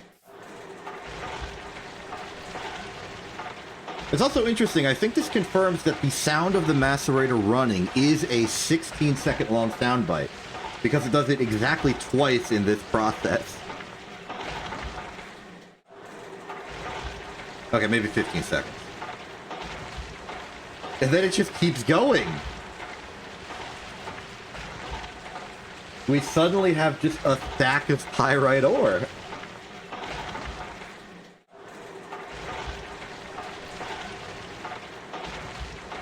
So in 2 minutes, we can make a stack of crushed thing out of half a stack of raw.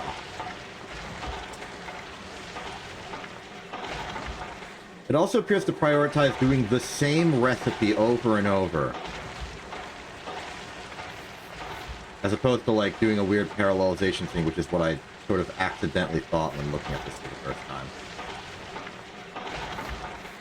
Wow. Wow. Oh, they were right. It was worth it. We just have... We macerate now. Who even needs that thing anymore? It's so slow by comparison and takes more steam. This is power. This is steam. This is the Industrial Revolution. Oh, this is big. This is big. This is huge. This is large. This is reasonably sized. This is great.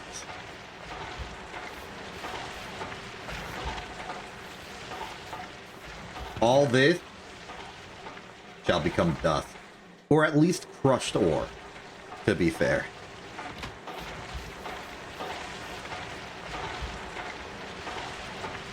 All I gotta do is wait another minute, and I'll be able to put some more pyrite in there.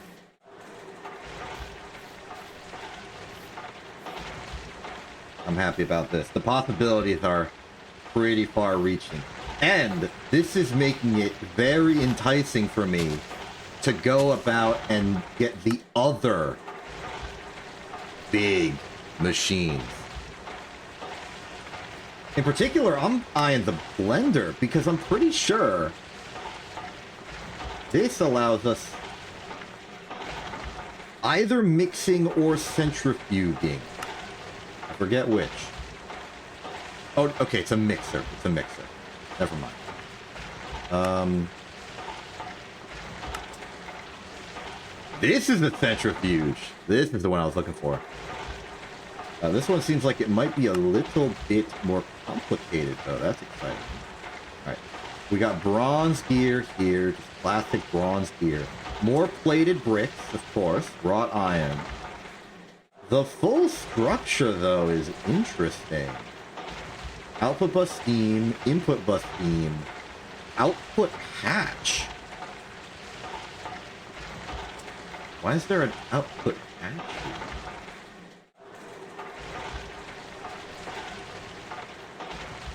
And then a regular steam hatch. So, basically the same process. What's a bronze gearbox? Oh. I have accidentally unfull screened the game. I'm surprised it still showed up. I thought that if I unfull screened it, it would just stop showing, but... no, it stuck around. Cool. Okay, let's do this. Centrifuge. The actual device itself is simply another Tumbaga with some bronze gear, more plated bricks, of course. Input, put... I guess there are some centrifuge recipes that output a liquid or gas. I guess that's what that's for. Output hatch is almost pure rubber. Good to know. The firebox casings I've made before for the Railcraft boiler. Pipe casings is just more bronze in a different configuration. The gearbox is again more bronze. So this is just...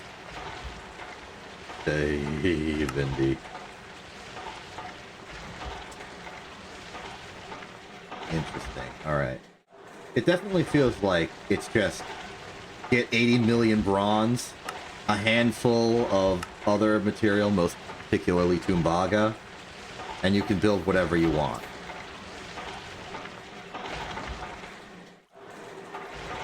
That centrifuge, though, unlocked some pretty important possibilities, though.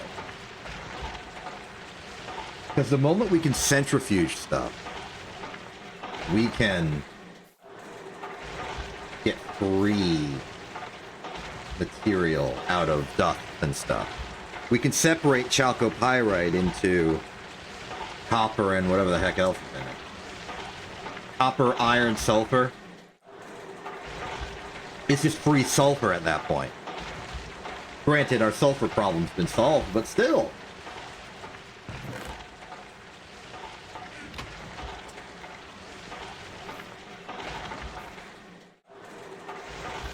And with the imminent rubber revolution as well.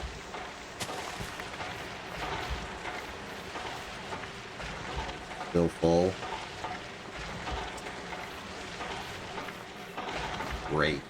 This is real good.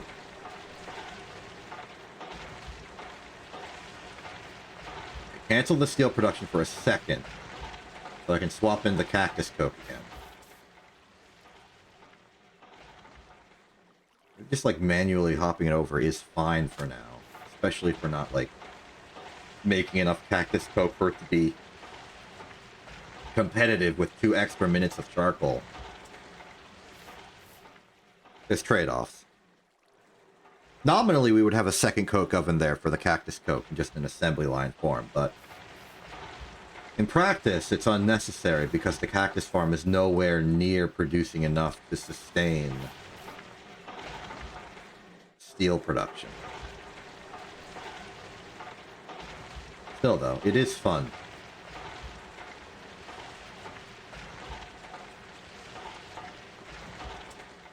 Five seconds. 3, 2. Look at that. Okay. Take those out. Put that in there because it's a different ash, which is why we need to get rid of it. And now it's only taken 4 minutes.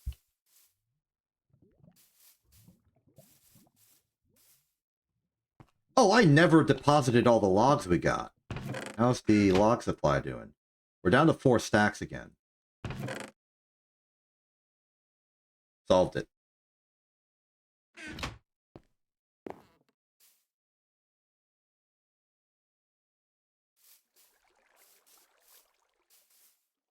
Well, in principle, I don't see us needing the high-pressure steam macerator here anymore. So I propose we simply disassemble it, put it into storage. There might be a need to have this macerator on standby. But the great macerator machine that we've just built will be covering our needs for quite a while, I think. In fact, we're not even making the best use of it we possibly can. Get more ores in there. More chalcopyrite, more chalcopyrite. Yeah, 2 stacks for raw ore is good because then there won't be a backlog in the output bus. So, do it in packs of 2. And now the bottleneck is shifted. How are we gonna smelt this stuff? Is there a massive smelter? Blender? This is a compressor, okay. Compressor, blender, that's a forge hammer. Ore washing. Centrifuge.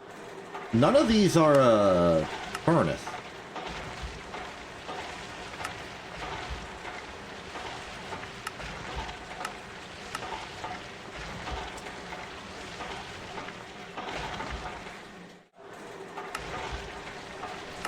Now, I'm told that a steam furnace cooks things...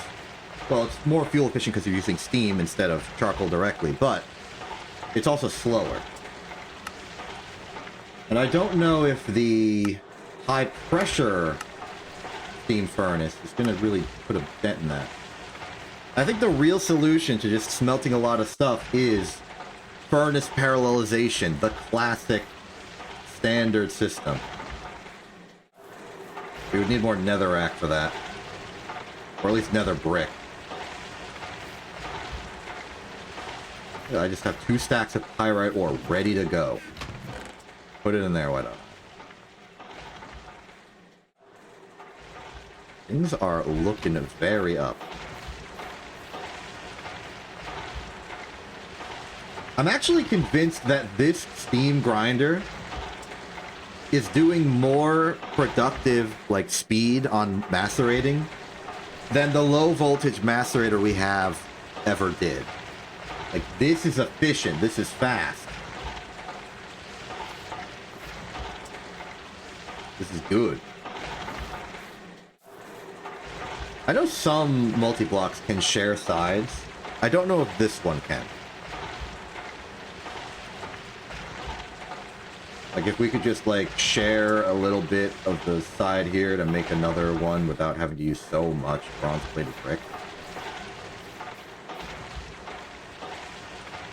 In terms of giving ourselves more power, more ability from the system here, how big does this go? Okay, so we just follow this through for all the multi-blocks of the production kind. Okay. Of all of these, I think the only one that gives us, like, great power that we don't already have... I mean, obviously it would be good to compress things and blend things faster than we can already. But, aside from the macerator's great improvement to our processing speed for something we basically always have to process, we gain more recipes by making the steam separator. Centrifuging things is something that was only locked behind level, like tier 1 low voltage technology. But we can make it here.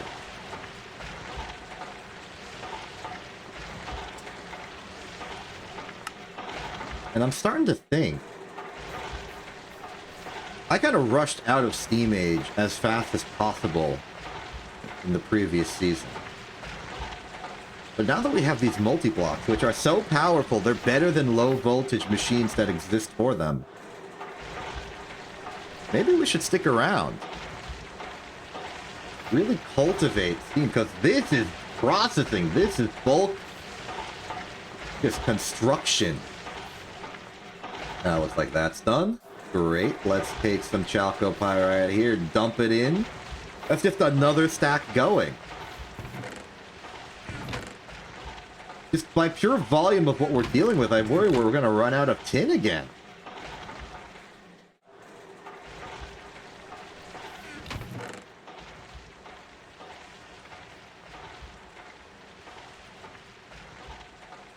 I do actually think that. We might need to get more cassiterite sand.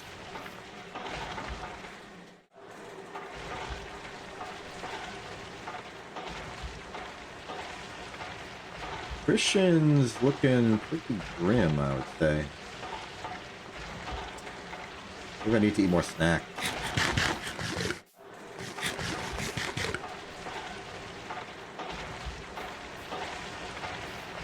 I'm really happy with this thing, though.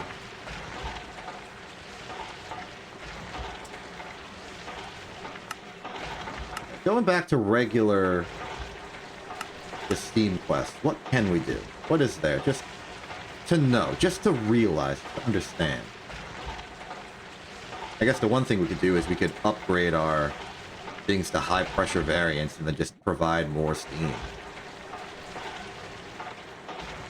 If we want to make the mixer, we are going to have to master sand. And obsidian dust, apparently. The thing I got that lava thing.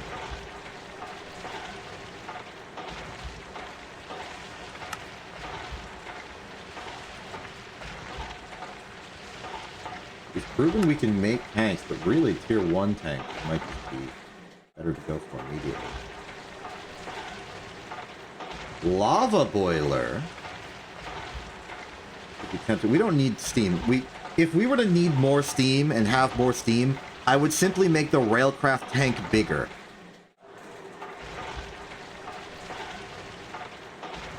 I'm not gonna do that. Not for now, at least. Filing cabinet can store...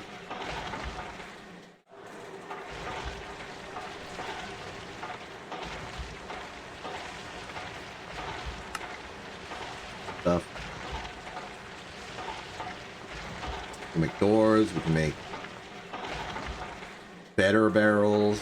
There's options here. Like, look at that. This is a barrel upgrade. We haven't even invented barrels yet.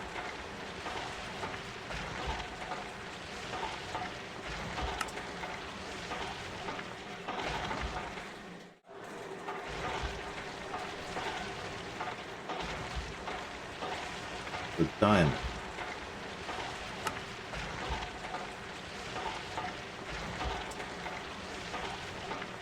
That's actually something important. We do want to go to the Twilight Forest. But how?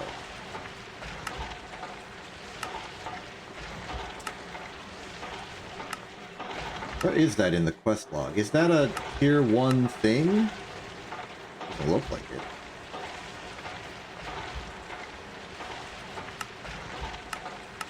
Let's search.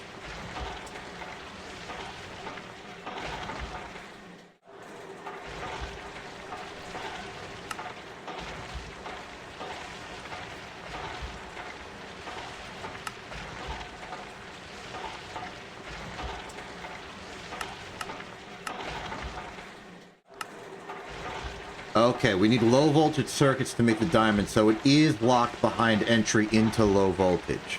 Good to know. I'm so happy with this thing. I'm so happy with this thing. Look, I've just been sitting here. It smelt. It's smelty.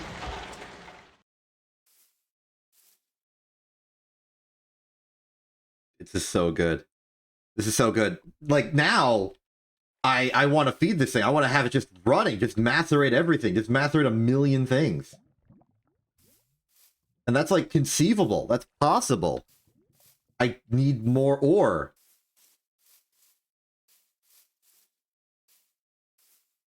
I'm going to need tin in bulk eventually, because I will need to make the like tin cable for a lot of low voltage stuff. So combined with all the bronze I'm making and that,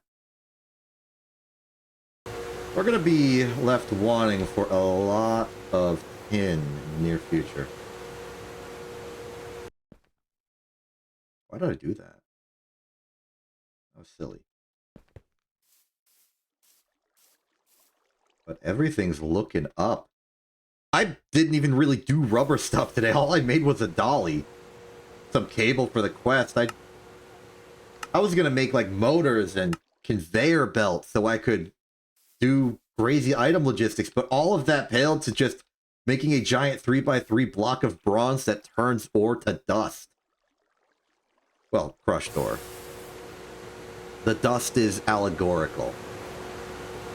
Or at least metaphorical. I don't know if there's a moral lesson to be found from macerating ores. Just the theoretical concept of process. Oh, yeah. Keep the pace a little.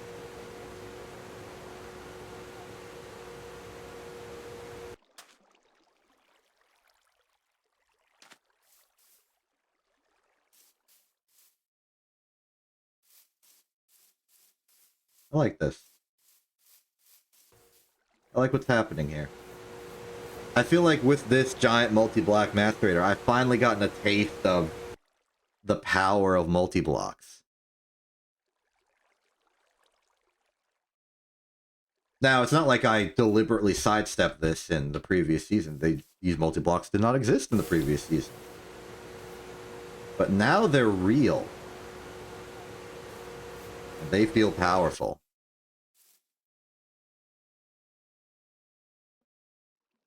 I think I would like to build more of these. I think I'm going to have to start considering production line for things. Because if I'm going to be making a lot more, they're all going to require bronze-plated brick.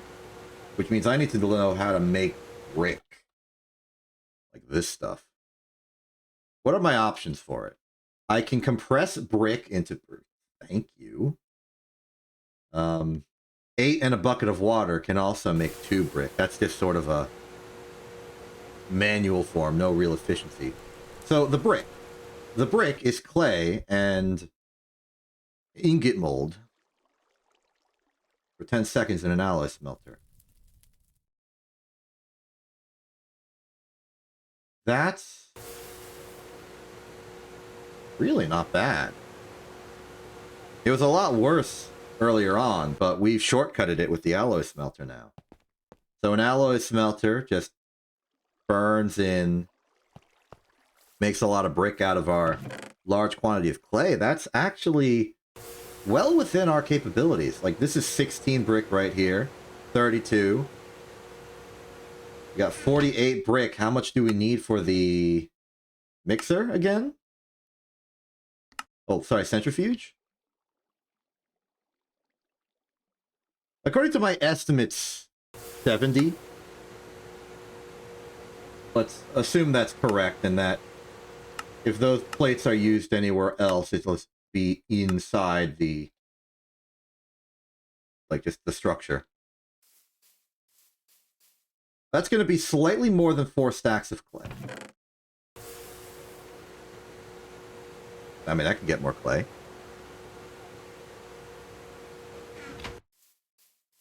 I just have to step... Like, there's clay right there. I could take it that. I could get that.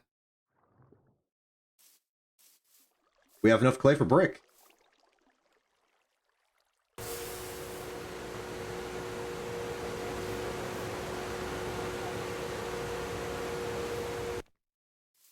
feels weird not having a machine in this spot anymore. Technically speaking, it's more convenient because I don't have to, like, crawl all the way back here to get to it, but still. Feels like we've lost a machine and gained a monster. I like it.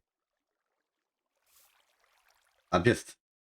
The rest of the stream is just going to be me marveling over my great new macerator.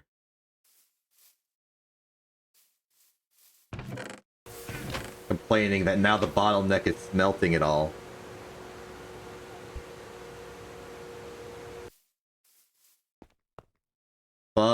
fun problem to have.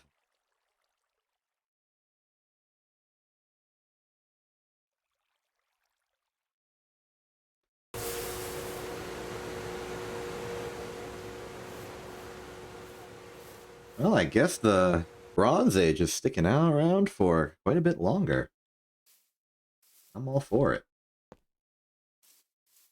This place is really going to need some more renovation. But now that we can make, or at least reasonably conceive of, bronze in bulk, we can do some pipe networks. We can, like, sort stuff out. We can start doing some non-material optimized setups. Like, I did this because it was the bare minimum of what we needed to get all the materials running. But now, bronze can be cheap. Bronze plate can be cheap. Pipe can be cheap. Transporting steam from one location to another can be cheap.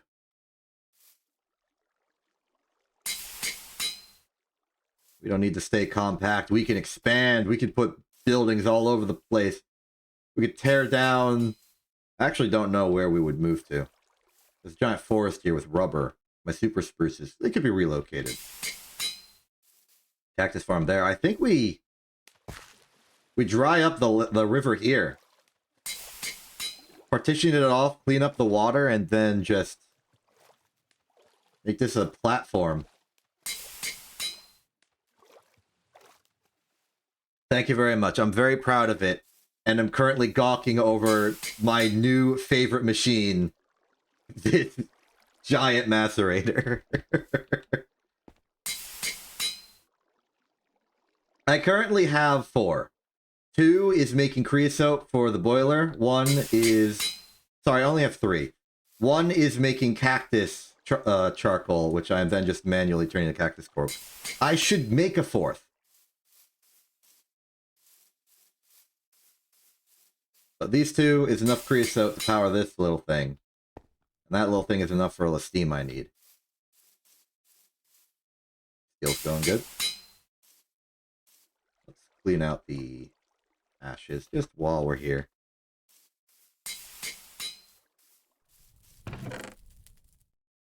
Everything's going well, and I'm just in sort of a holding pattern right now as I cool down everything for today and just smelt all of the copper in existence. I'm really happy with it.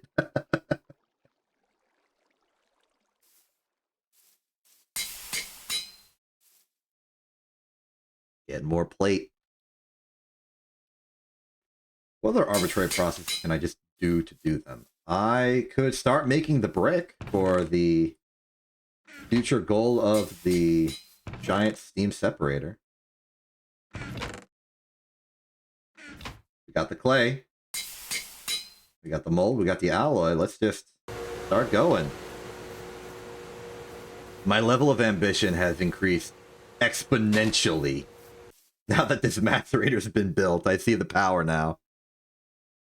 I like the power now. You gotta be macerating. You can just sit there idle. You can macerate like 8 things at once.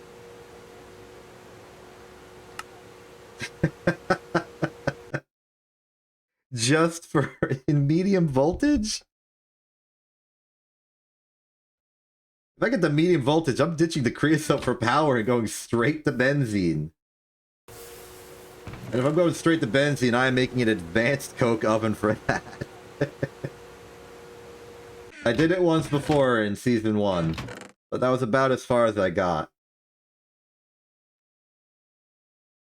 Now I'm back in Season 3. You macerate and feel so free. Darn it, I rhymed 3 and 3, but they were different 3 frees, so I didn't notice until it was too late. Now we're gonna need sulfur. Macerate some sulfur.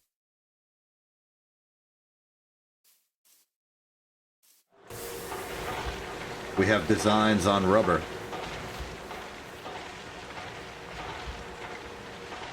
Oh, you use the creosote to turn the charcoal into benzene. Is that like an intermediate power step? Where you like fuel the... Okay, okay. See, in Season 1, I did it with just pure advanced coke oven, log into charcoal and nothing else. Which then funneled itself into some process to make wood tar, I think. And then just chemical planted it into benzene directly. And then the power from that was then cycled back into continue the process. I didn't have like a creosote intermediate step. That's clever and interesting. And you probably need a million ovens for that. That explains the 25. I got 22 to go. I'll take the 8. Top off the steel.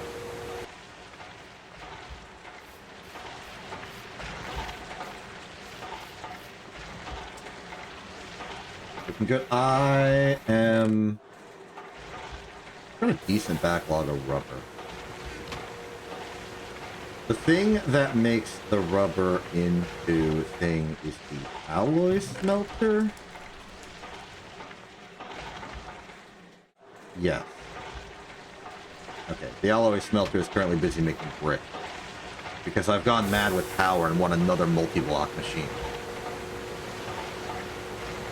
Great.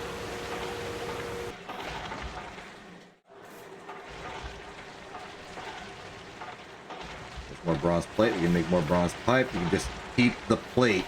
It's honestly possibly lucrative to just keep a lot of bronze plate around just to prepare for the next multi-block. Right now that gives us what? 6 bronze plated. We could also just make it for more pipe.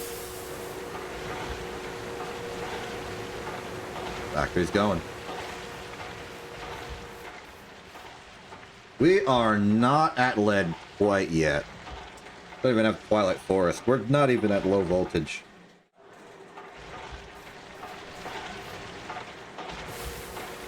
I assumed lead was a Twilight Forest thing.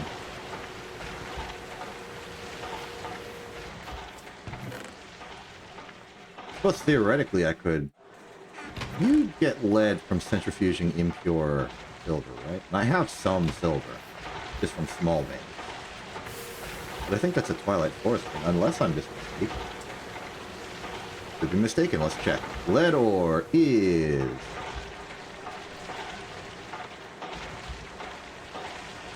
Twilight Forest. Twilight Forest.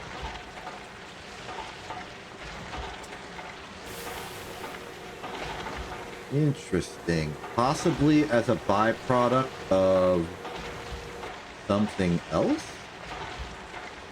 Let's see. Plutonium...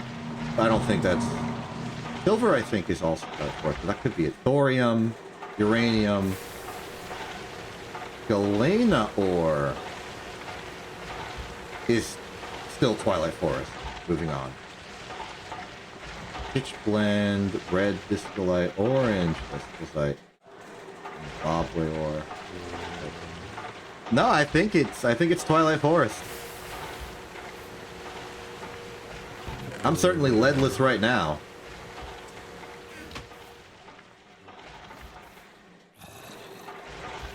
Zombie. How do you keep getting in my house? I mean, I know there's the basement. I just thought I cleared up the basement.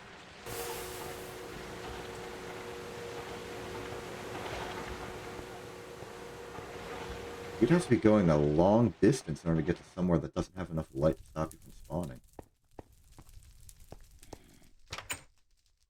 Concerning that it still happens.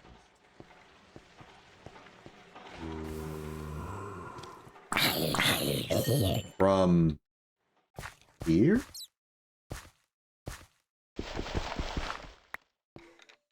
From exactly that spot. Solved once and for all. Or they're coming up from the second basement. Another possibility, they're spawning on the roof of this room. Let's solve that. I thought I did solve that. Didn't solve it well enough.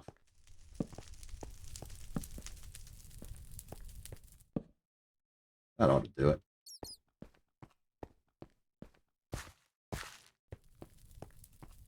Okay, bricks are smelting. Ooh, big darkness. Oh, yeah. Thank you. I knew that was a possibility. I just never knew the hotkey.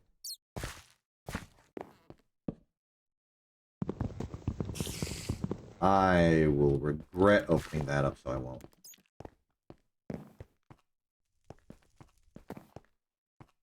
Yeah, that's just to the lower floor spider district next to the redstone ore vein. Meanwhile... I mean, it doesn't help me here in the sense that I can't see up. Just do this. Seems fine now, if it was ever a problem before. Very nice. We're just going upstairs. Good to hear it. Yeah, I'm gonna suspect that was the problem. And head back up. Or it could be the renovations I did upstairs when I stole all the bricks in order to make bricks without making brick. Check the... here. Nope, we're good.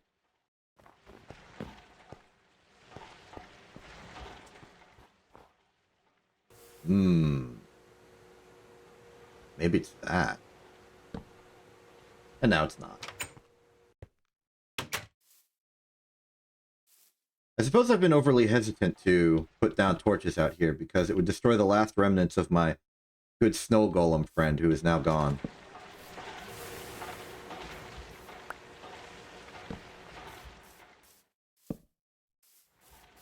I gotta turn this off. I'm getting obsessive about outdoors.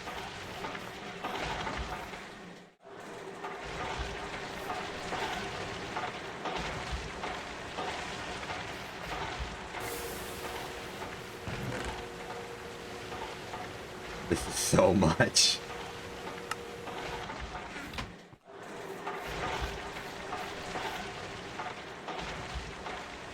Okay, the bricks are coming along nicely. It's pretty slow, 10 seconds per.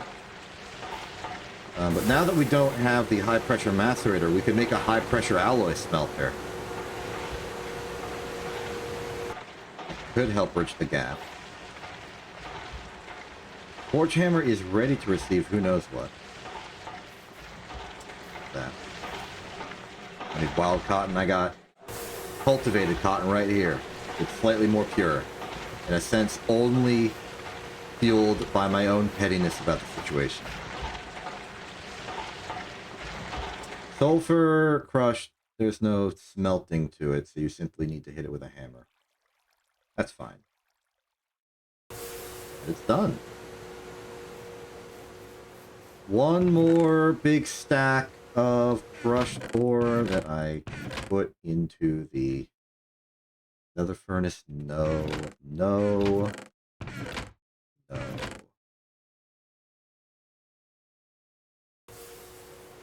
Okay. Oh, there's some.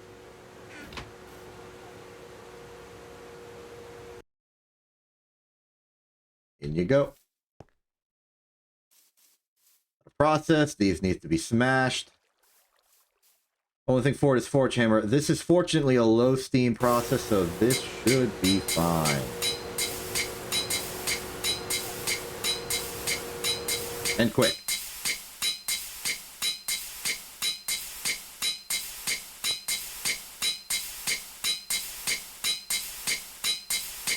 Oh, I have the proper materials to queue this stuff up. Let's do that then. Don't care about the steam heat. It builds character.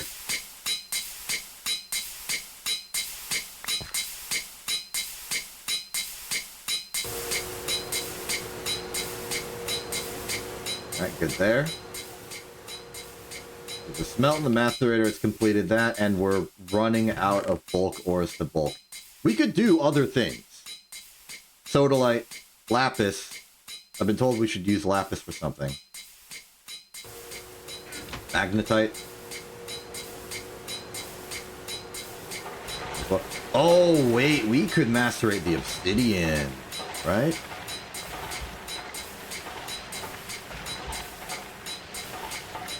No. Okay. Remind myself how I make obsidian dust.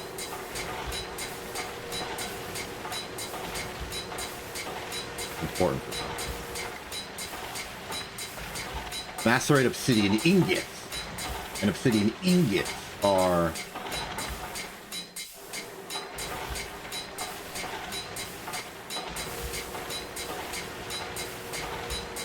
No, there's some step I'm missing.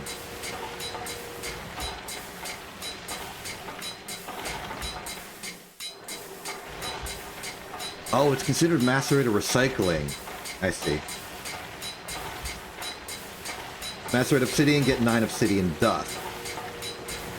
Over the course of approximately 10 seconds. It would take 20 seconds here.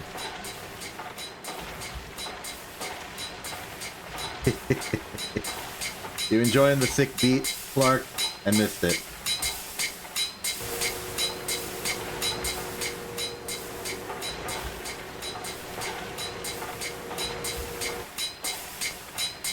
The beautiful sound of a factory at work. I'm sure it'll get extremely obnoxious eventually. But that ain't today.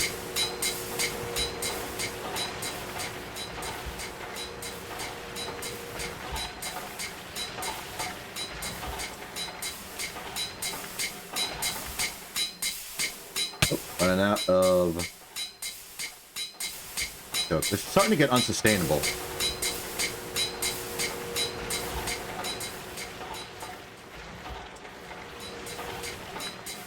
Yeah, it does need like a proper melody. This is the accompaniment, but it's not accompanying anything. Oh, you know what I could probably do? Assuming Observer's real, which... No. We're too early in Minecraft's history for Observer. I could set up like a loop of note blocks that times it to when this starts going. So like it activates Meteorite since Signal comes out of it somehow. And it'll activate the note blocks to make a song happen.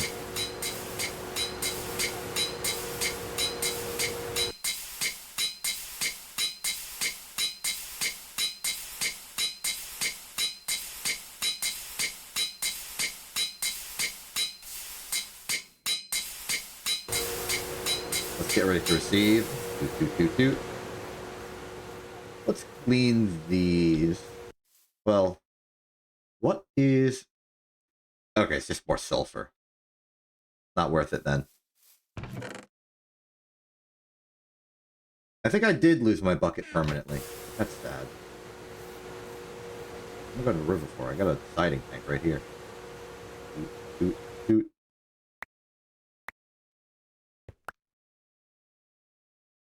Toot. Okay, that is a lot of sulfur. Ready to go.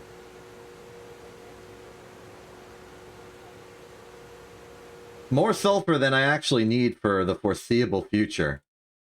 By quite a large margin. I need more rubber dust than I need sulfur. Maybe I can use the sulfur to make some kind of acid. That'd be good for battery technology at some point. Maybe for some, like, heavy material processing where I gotta, like, dissolve a boulder. Boulder dissolution is, you know, an important part of any major geological operation.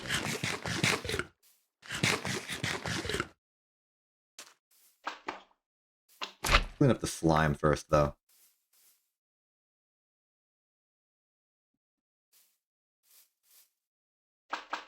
Right, I forget. The tree just sort of disintegrates in like a cascade of doom and destruction.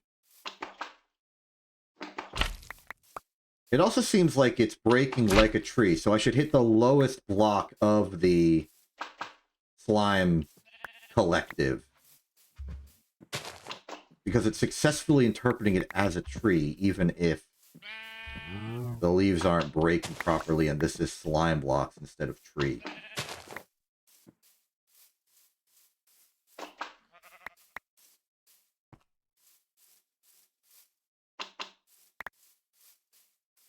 Now we get the fun part where we break all one leaf and the whole thing just dissolves.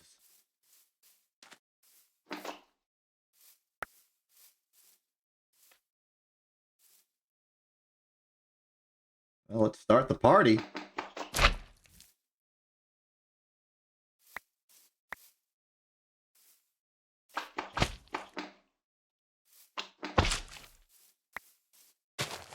Break that. Away you go.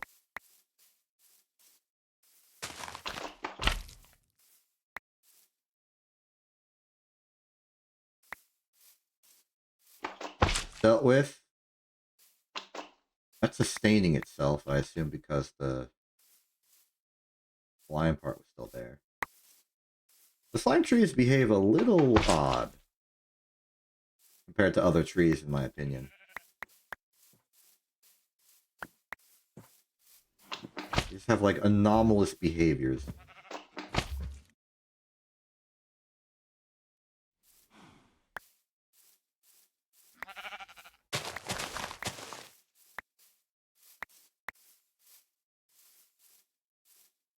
Okay, so 31 congealed green slime is about 4 stacks of rubber. Or at least raw rubber.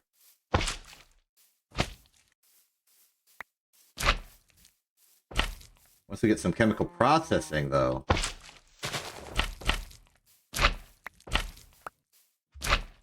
I'll give it more powerful. And this is just, like, compounding. The more slime tree, the more slime tree. The only problem with this is that it's not automated. We have to walk over here and get the slime. Granted, we don't have to get the slime that often, especially when we start having a million of it. But we will have to go get the slime.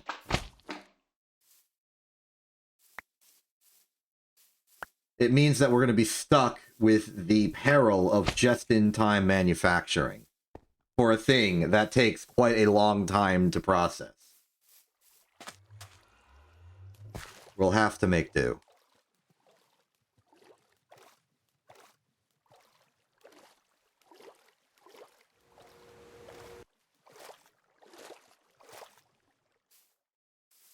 Or at least, process is simple. And my 16 bricks are almost complete.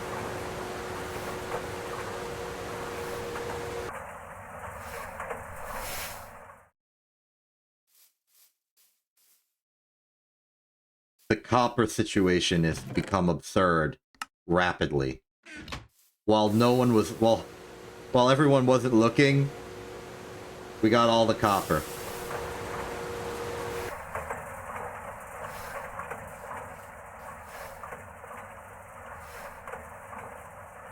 It is good.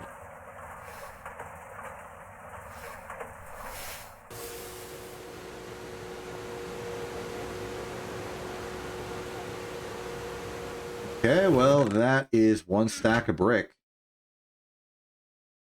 Compressors over there.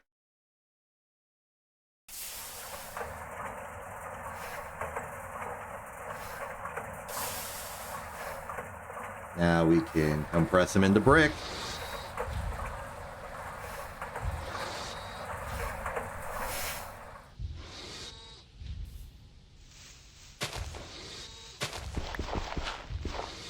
For the convenience of allowing all of the ore to process, I am going to move the hoppers over the forge hammer, which we're not currently using, to this steam extractor, so that I can put all the different slime in here, and so that there's enough inventory for all the slime that come out the bottom. Meanwhile, that's compressing nicely, and I think, as we just let the factory do its job, I'm going to call it. We're slightly over the 4-hour mark, which is more time than I allocate to streaming. So I should stop for my own health and benefit. So I will. Good stuff, though. Mega Macerator is turning everything into dust immediately. Put that in there, why don't we? Processing is up. Copper is up. Tin is down. But we can make more. Rubber is now available, though still painfully slow. And we now have cause and motivation to make these multi-block machines, which will, for the first time in any season of Greg Tech that I've done, bring our production to absurd speeds and volume. The very thing that I sought out this season to master. I'm Exception. This isn't TV. Have a good day and good night.